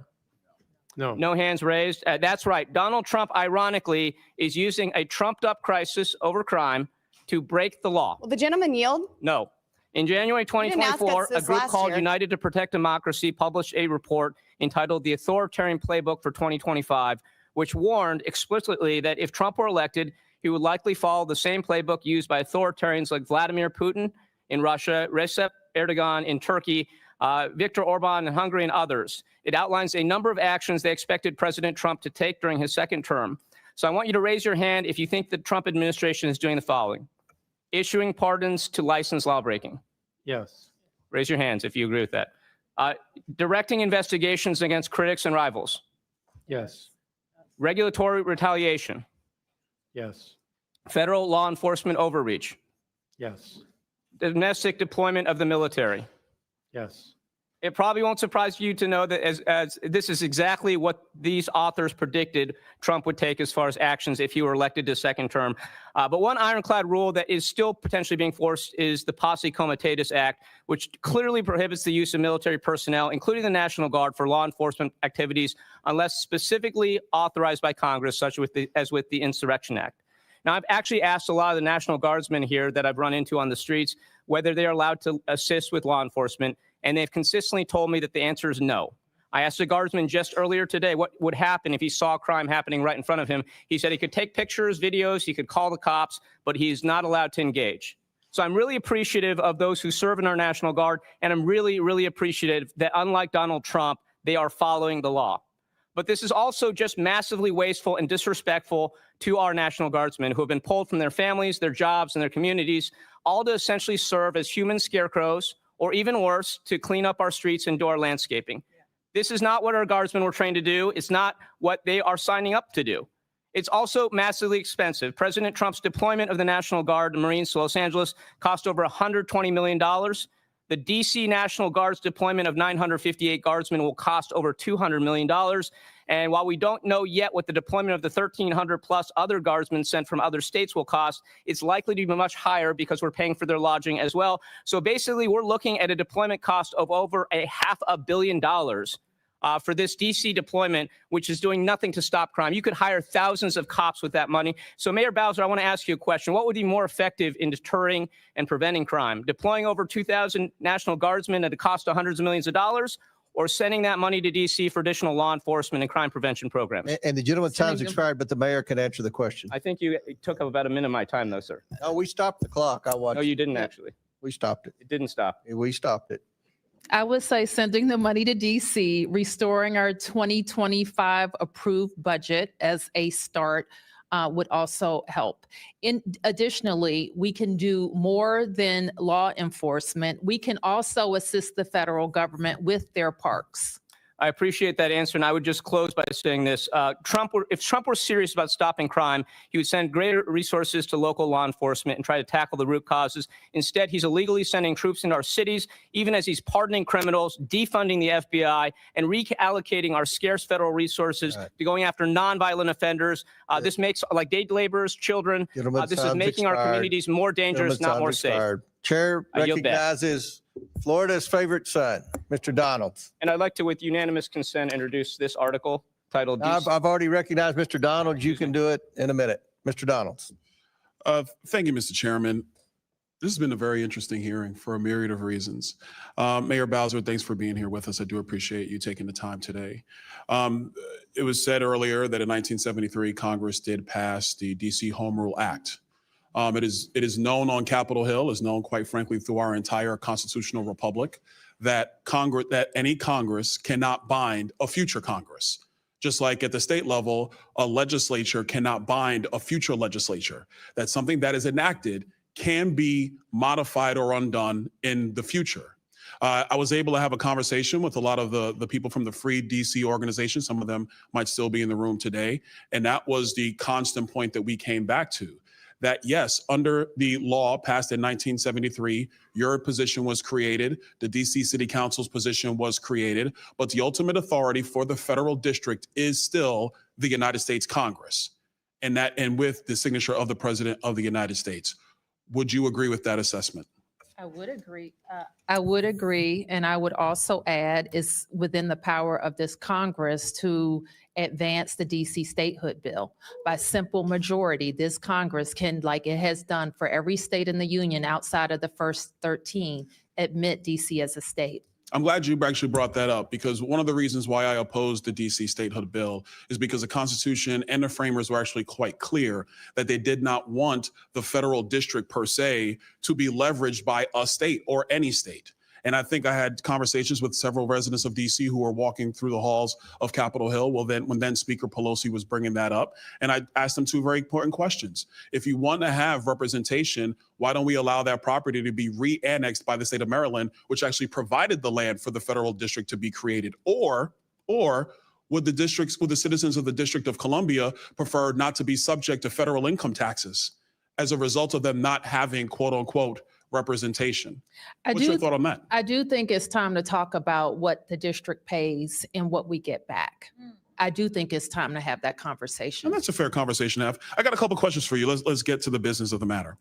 Since President Trump authorized the National Guard to be in DC, how much has crime decreased in the District of Columbia? I think it's important, and then I've noticed that this has happened throughout this conversation, that you talk about the National Guard and you don't talk about federal law enforcement.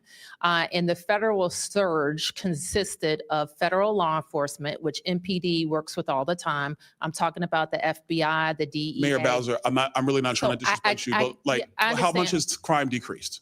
Oh, I mentioned already and let me look at my numbers, that the federal surge produced a 39% decrease in violent crime. 39% decrease in violent and that's crime on in top, the nation's capital. Let me just add, that's on top of the 26% decrease that we were already experiencing. So it seems that the president's surge was more effective than your own efforts. What did you say?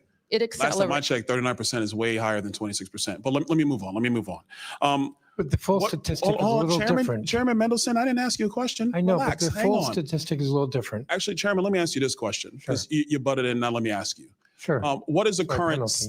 status of the Metropolitan Police Department in terms of staffing? How many officers do you have on the beat? I believe it's less than 3,100. Okay. Which is much lower than it should be. Is the MPD fully staffed? In my view, no. Question. Hold that point. Here's the question. So is a surge of federal law enforcement into the federal enclave, which the mayor has acknowledged is the primary responsibility of the federal government, isn't it simple logic to say that the president's surge has been helpful to safety and security in the District of Columbia, Chairman? The additional law enforcement resources has been good. We work with those different agencies all the time. There was more of it, more of a good thing. National Guard is separate, ICE is separate. Question for you, Chairman. You just said you said something I want to expound. You've been working with the federal government during this surge And before. that was brought by President Trump and before. And before. So you've been working with him through this entire time. With the federal, like DEA, FBI, Okay. MPS Park Police. Mayor yes. Bowser, you would concur that you guys have been working with the President of the United States throughout this entire period, correct? Mr. Donalds, you know I work with every president. I know, but I'm including President trying to Trump, establish a in Trump baseline. 1 and in Trump 2. And I thank you for that, Mayor Yes, Bowser. that I'm is just our trying to- I'm job. trying to As do establish- all of we all stand ready to work with, we're unique. The District of Columbia is unique in Mayor that Bowser, we're always going to have Mayor a Bowser, I'm out of relationship time, so I got to reclaim. Sorry, I sorry. apologize. Yep. I agree, Mayor Bowser. Yes. The district is unique. The district is not like any other city in the United States. It is the federal enclave. I commend you and your team for working with the President of the United States to keep the district safe. I really do. I think it's important for a lot of people who are saying that they're upset with the president, that your own mayor and your own chairman of the city council has acknowledged that crime has gone down while working with the president. Let's work together. Let's give peace a chance. I yield back. Mr. Chair, Thank you, Mr. Donald. Mr. Mann, I'll recognize you now for your. I ask unanimous consent to introduce into the record an article from the USA Today entitled DC National Guard Deployment to Cost $200 million, comma, as soldiers pick up trash, blow leaves. Without objection to order. Mr. Chairman, I actually have a point of personal privilege. Yes, state your point. It was raised earlier in an article about me, so let's just get to it. I thought we did this already. No, well, we're doing it again because your name was not raised, so now we get to do it twice. Thank you. No. He's being recognized for a point of It's privilege. a point of Okay, personal well, privilege. we gonna need one Thank you too. very much. I don't think it's really personal for you, madam. Let's be clear about a couple of things. Yes, when I was 18 and 20, I was arrested twice. I made a lot of mistakes when I was young. I've admitted them. I've had to live with them my entire life. Every day since the age of 21, I've had to purpose myself to be a better man than I was the day before. That is something that was afforded to me by the laws of the state of Florida. And I'm grateful for that opportunity. And now I'm here in the nation's capital doing my job. In Florida, when I got into my trouble, I was not tried as a juvenile. I was tried as an adult because I was an adult. And since that point in time, I have worked, whether it's at the state level or here at the federal level, to make sure that our criminal justice policies and systems actually make sense, and they are built to secure and protect the citizens that we all serve. That's a mission I've been on ever since. Will the I gentleman was 21. yield? I'm not going to yield because it's a personal point of privilege. It's not for you. I just Thank wanted you. to clarify. So for the points, for the record, I wanted to make that point be clear. Yes, I'm the author of the DC Crimes Act. Yes, I believe that adults over the age of 18 Mr. should be Chairman, held this is accountable not as a adults. campaign ad And so for the gentleman's governorship. this is not a campaign ad. I'm stating it for the record because it was raised by the gentle lady. I'm sorry I didn't catch your name. I know you're a freshman member of the House, and I have never had a chance to meet you, but it was raised, so I wanted to provide a response because my name was brought up in an article submitted for the record. I think Point I'm of done now. information. I yield. Point of Yes, information. State your point. The gentleman from Florida just referenced the bill that he authored. And I just want to clarify, is the chair aware as to whether or not under current DC law, it allows the attorney general? That's not a point of information. Okay, well, it's a question. Well, Point of I inquiry. mean, We gonna do an we can inquiry. talk about it later. We'll do an inquiry. I am trying to clarify. It's not a parliamentary inquiry. All right, Chair recognizes Ms. Ansari. Okay, Mr. Chairman, I'm sorry to say, but we all know why you've called this hearing. This is one more attempt to cover for the Trump White House, which is itself engaged in a massive, massive cover-up to shield the president and his allies from accountability.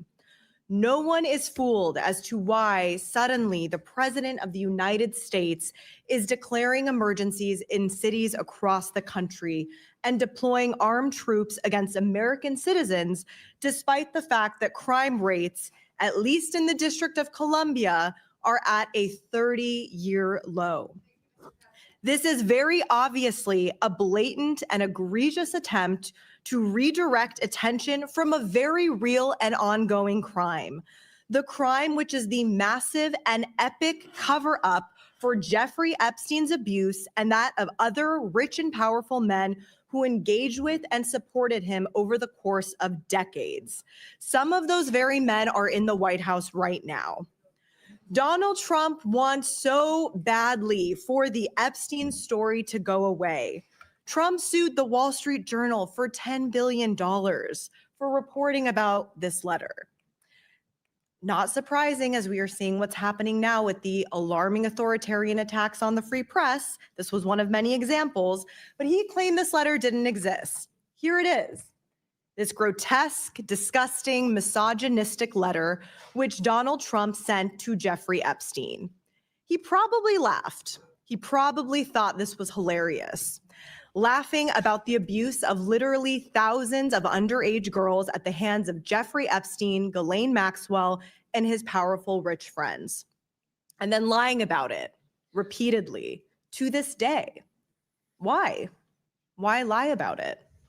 Donald Trump now claims this isn't his handwriting, which is a comical excuse, and House Republicans are covering for him. Why are House Republicans covering for Donald Trump?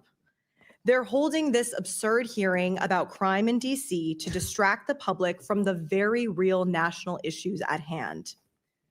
These are the people that Trump and House Republicans are covering for. Trump's Department of Justice moved Ghislaine Maxwell, Epstein's right-hand accomplice in the sexual abuse of underage girls, to a minimum security prison, all to buy her silence. You know, Donald Trump sent his former personal defense attorney, who's now the Deputy Attorney General of the United States, to sit down with Ghislaine Maxwell and to transcribe her remarks word for word, releasing this liar's version of the truth to the world. Why would the Trump Department of Justice endorse a convicted liar, Ghislaine Maxwell's version of the truth? Many of us here in this room actually sat with the victims, the survivors of Epstein, and they were understandably shaken and livid by the fact that a convicted child sex abuser and trafficker was given such a massive platform to continue to spread her lies. Donald Trump did that. Trump's DOJ did that. When FBI Director Kash Patel was asked about it in the Senate, he said he had no idea why she was moved to a minimum security prison. Don't House Republicans have any interest in investigating that? No? They don't care? Instead, they want answers to the really important questions. Questions like, how many trash bags did the National Guard pick up today? Or how many traffic tickets have been given out in DC this week?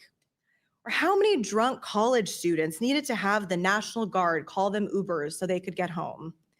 These are the tough questions that House Republicans want answers to. So let's just be very clear.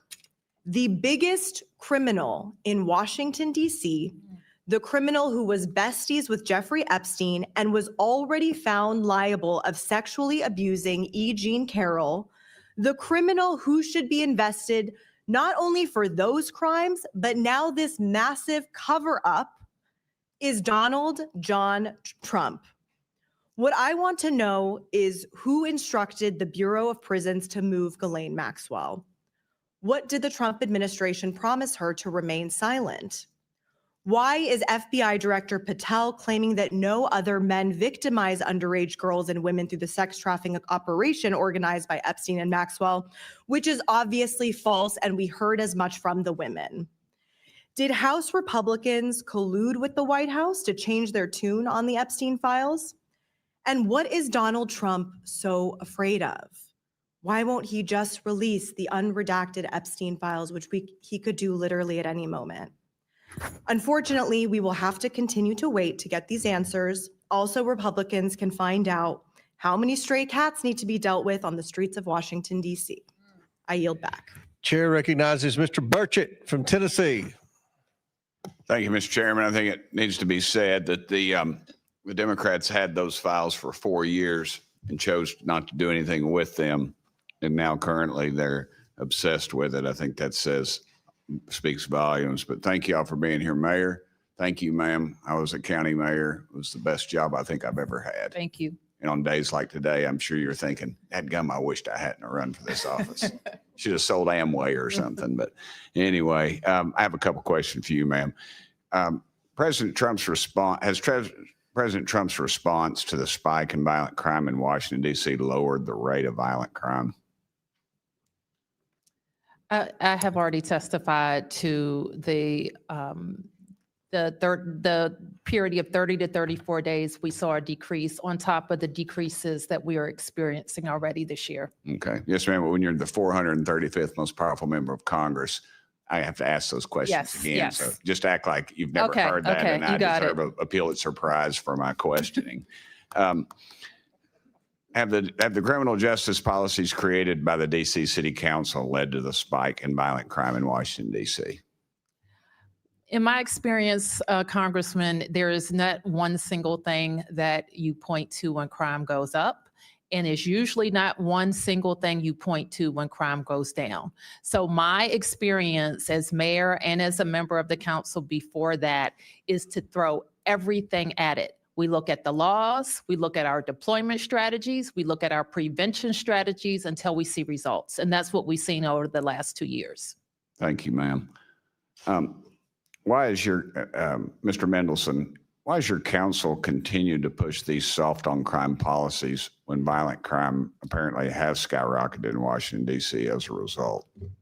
Well, I don't agree that we have done that. In fact, in my statement at the beginning, I noted a number of changes to the law that the Yes, council. sir. I mean, well, yesterday, though, we stepped in and have changed a couple of those laws that we felt like proved that y'all were soft Well, on one of crime. those was the the age of 14. That actually was adopted by Congress in 1970. Okay.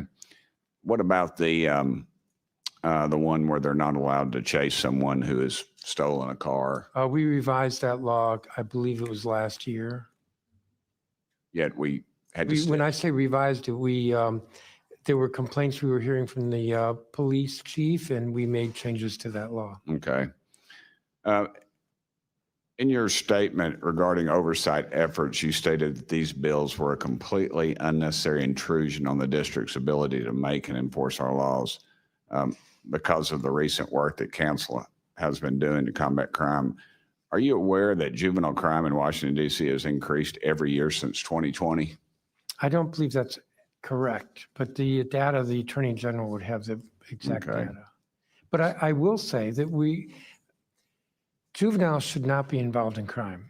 And that should be the goal of any society, of any community, and that's our goal. We do not want juveniles involved in crime. We want them in school, we want them learning, we want them to have every opportunity to achieve as an adult. Okay. In 2021, Mayor Bowser requested $11 million for additional funding for police officers. In response, you and your colleagues on the D.C. City Council proposed a compromise package that would appropriate $5 million to police officers and various amounts to gun safety initiatives. Because, as quoted, because the solution can't solely be more police. Why have you consistently tried to impede the work and support systems for police officers? Well, we haven't consistently. So that is true about 2020 for the FY21 budget. Every year since then, we have fully funded the request for MPD, for hiring officers and for paying officers. Just yesterday, we adopted a 13% pay raise for police officers. So I don't agree that consistently. I would also note MPD has a budget of about 500 million. I think it's actually more than that now. So when you talk about 5 million, I don't think that's even 1%. That's 0.1%. But that was 5 years ago. But you'd gladly turn that money back in then?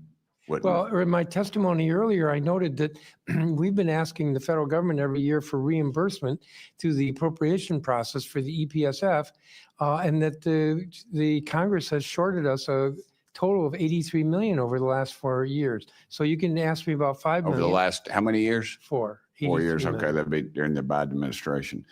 General Schwab, did I say that right? Schwab, you said kids should not be thank you. treated as adults. At what age does a kid become an adult? Under our law, children are considered juveniles until they're 18. Okay, thank you. And I'm out of time. Again, thank y'all for being here, Mayor. Thank you. Pleasure, ma'am. Thank you. Thank you, gentlemen. Chair recognizes Ms. Crockett from Texas. Okay, I'm gonna try to go really fast because I got a lot to cover. So I'm starting with the AG. I want you to tell me whether or not it's lawful or lawless, ignoring court orders, That's lawless. impounding congressional funds, Violates the law. invoking emergency powers when there is no emergency, Unlawful. sending troops without an invite, Violates the law. covering for pedophiles. I just threw that one in there. Okay, I'll move to the next one.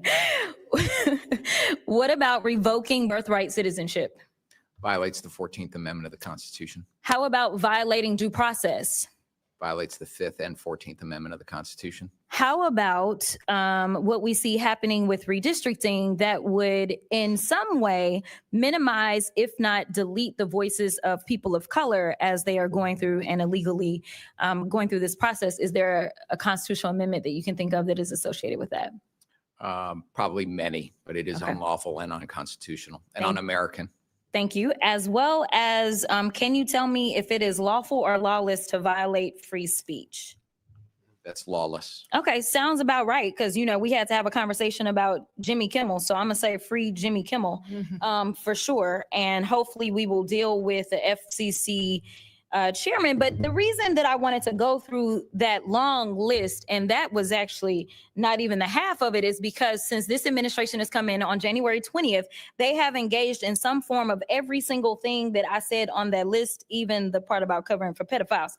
So my question is, why are we sitting here today? Number one, they already passed their bootleg laws, and it's clear that even the bill author is not well informed about what his bill does. Because as has already been stated, at the age of 18, you are an adult. So this idea that somehow 21-year-olds were now somehow juveniles under DC law, is that accurate or inaccurate? It was inaccurate, misunderstood the way the law works. Correct. Could not understand how to read the law and decided that they were going to rewrite the law and mess up the law. And to be clear, we were talking about judges being able to have enough discretion to decide whether or not they were going to give someone an opportunity maybe to clean their record, such as the bill author was given that opportunity under Florida law because his second felony was picked up when he was 21, to be clear. So he was older than 18. And under this law, if you were under 25, so 24 or under, then the judges had discretion, correct? But only in certain kinds of cases, not the most serious cases. And in fact, that discretion was, as we know, exercised very rarely. And it would have been an opportunity had the Congress wanted to talk with the folks who are involved in applying that law and seeing how it works, to understand that this is not a law that's out of sync with other states, and it's working. Thank you so much. And the reason that it matters is because now the gentleman from Florida is trying to become a governor, and chances are maybe DC, once they get statehood, could have had a future governor that had a second chance. But since they don't want other people to have chances that they've been given, they want to just pretend like they are bigger and better and badder than. So I will move on because I am frustrated that we are having this hearing when we know that this administration can't take care of their own business. As we know, they recently illegally bombed yet another Venezuelan boat, and we may be headed for a war.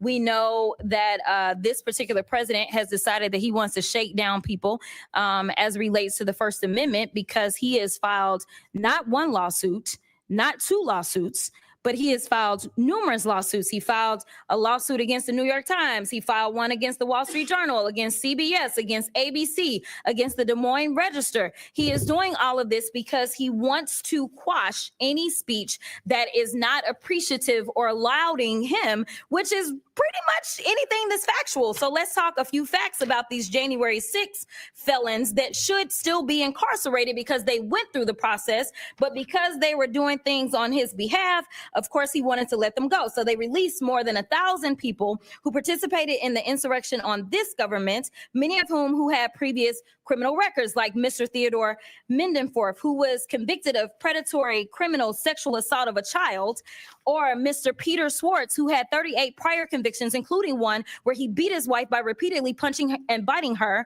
Trump also pardoned Mr. David Daniel, who was convicted of production and possession of child pornography. Trump also pardoned Mr. Daniel Ball, who, quote, threw an explosive device that detonated upon at least 25 officers during the Capitol riot. He also had a record for, quote, domestic violence by strangulation. I'm not done. Trump also pardoned Mr. Andrew Taki, who sent nudes to an undercover law enforcement officer who was posing as a 15-year-old girl. Mr. Casey Hopkins also received a pardon from Trump, and Mr. Hopkins was convicted of forcible rape. According to court records, he, quote, had forcible intercourse with the victim, choked her to the point of impairing her vision, banged her head into a wall, and urinated into the victim's mouth as he humiliated her. These are the people that he decided to release in the streets of DC. So if anybody does need to clean up DC, I would agree it is this man, because he is the one that is causing half the crime that we have. Not only is he participating in the crime, but we know that he instigated the insurrection. And if I did say that I had one issue with the Biden-Harris administration, it is the fact that they did not move forward and make sure that this man was put where he should have been put. Because the last time I checked as a criminal defense attorney, and Mr. Attorney General, you may have a different experience, but I never had a defendant that had 34 convictions for felonies and did not spend one day in jail. Never in my life. And the last time I checked, the party of law and order is the only one that decided that they would be out of order and decided to nominate someone who was not only indicted, but was actually convicted of multiple felonies. That has never happened in this country. And it is a shame that we are dealing with it now. And now he wants to tell y'all how to do your jobs. Okay. I thought you were going to say when you had one problem with the Bidens, I thought it was going to be on the pardons, all the pardons that the auto pen pardon. It's on the fact that they did. Okay. All right. Okay. Chair recognizes Mr. Gill from Texas. Thank you, Mr. Chairman, and thank you for holding this hearing. And I'd also like to thank the witnesses for taking the time to be here today. I know y'all are busy, so really appreciate it. Mayor Bowser, thank you to you especially for coming here. You've been mayor for about 10 years, right? Yes. Okay. And during that time, would you describe DC as a safe city? Yes. You would? Listen, Mr. Gill, and it was brought up earlier by the Congresswoman from The murder Detroit. rate in Washington, DC is the 4th highest of any city in the country. Would you describe that as a safe I city? have heard every statistic and factoid, and they're all different about where Are you our city. disputing No, that Washington, DC is the 4th highest murder rate in the country? I'm not familiar with that You're statistic. not familiar with that What I know, statistic. This Mr. is your Gill, city. Mr. Gill, Respectfully, excuse this is me. your city. What I respectfully, I know that we have driven our murder rate down. What was the homicide rate in 2014 before you were elected? I don't know. Do you know how much the homicide rate has changed during your tenure as mayor? I do. How much? It has gone up. It's gone up and by it is about going 70%. down. It's gone up by about 70% from I don't think that's 2014 to correct. I don't think that's 2024. Those are correct. from the Metropolitan Police Department. I That don't is think that correct. number is You know should know the crime Yeah, and statistics for your I own do- city, I do know especially my whenever crime it's this statistics. dangerous. Do you know how carjackings have trended during your time in office? I know that they have gone down. They're up over 500% since from 2014 to 2024. That's not a safe city. I don't think any person would call that a safe city. We'll move on. Do you agree that defunding the police makes our communities less safe, don't you? This is what I want to say. It's a straightforward question. yeah. You're not Well, going to this is my- filibuster. Do you this is my think that answer. defunding the police This makes is our my communities answer. less safe? What I know is that people have moved here. People have sent their kids here. People have started businesses here. We have record. Does we have defunding the record police make our visitation, communities and more so or less those safe? are the Does indications defunding the police of make a our city communities where more people or want less to safe? live, work, and You visit. won't even back your own police department You- right now. you- I'm asking you, does defunding the police make our communities more or less safe? And you won't give me a straight answer. I've already answered that today. And why don't you tell me again, do you think that defunding the police makes our communities more or less safe? I've never defunded the police, nor would I. You think it makes our communities less safe. Is that correct? I just told you, I've never defunded the police, and I never understand would. that.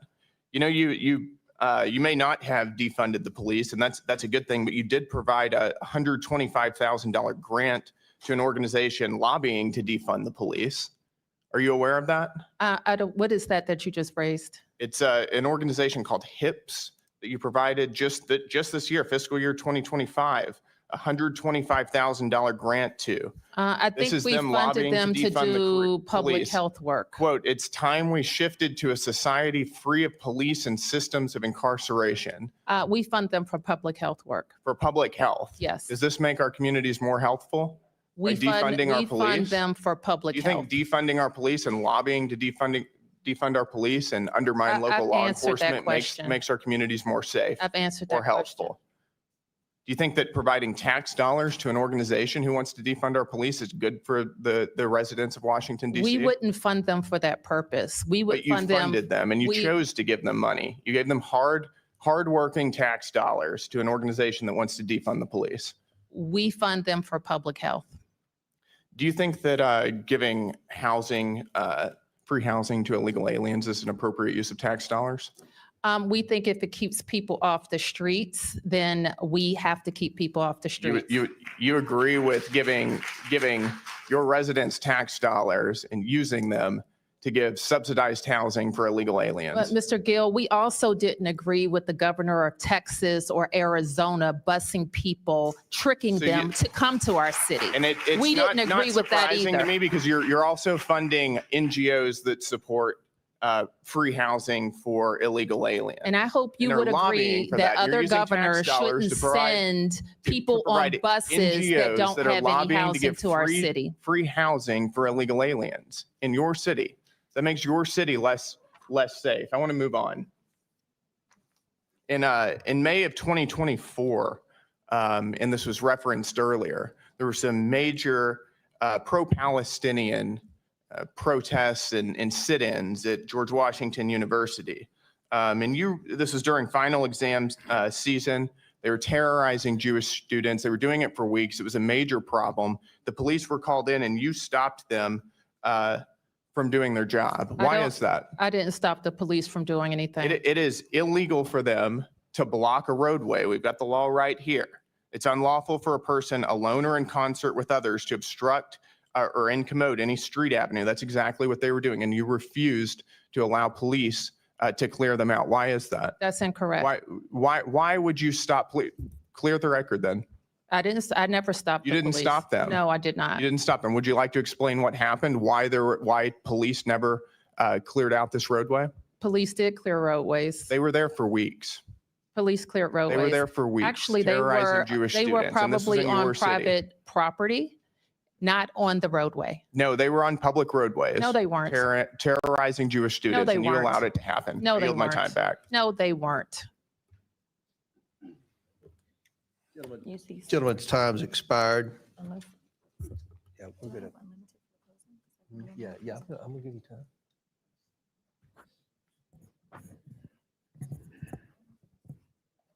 All right, I'm going to recognize the ranking member for some unanimous consent requests.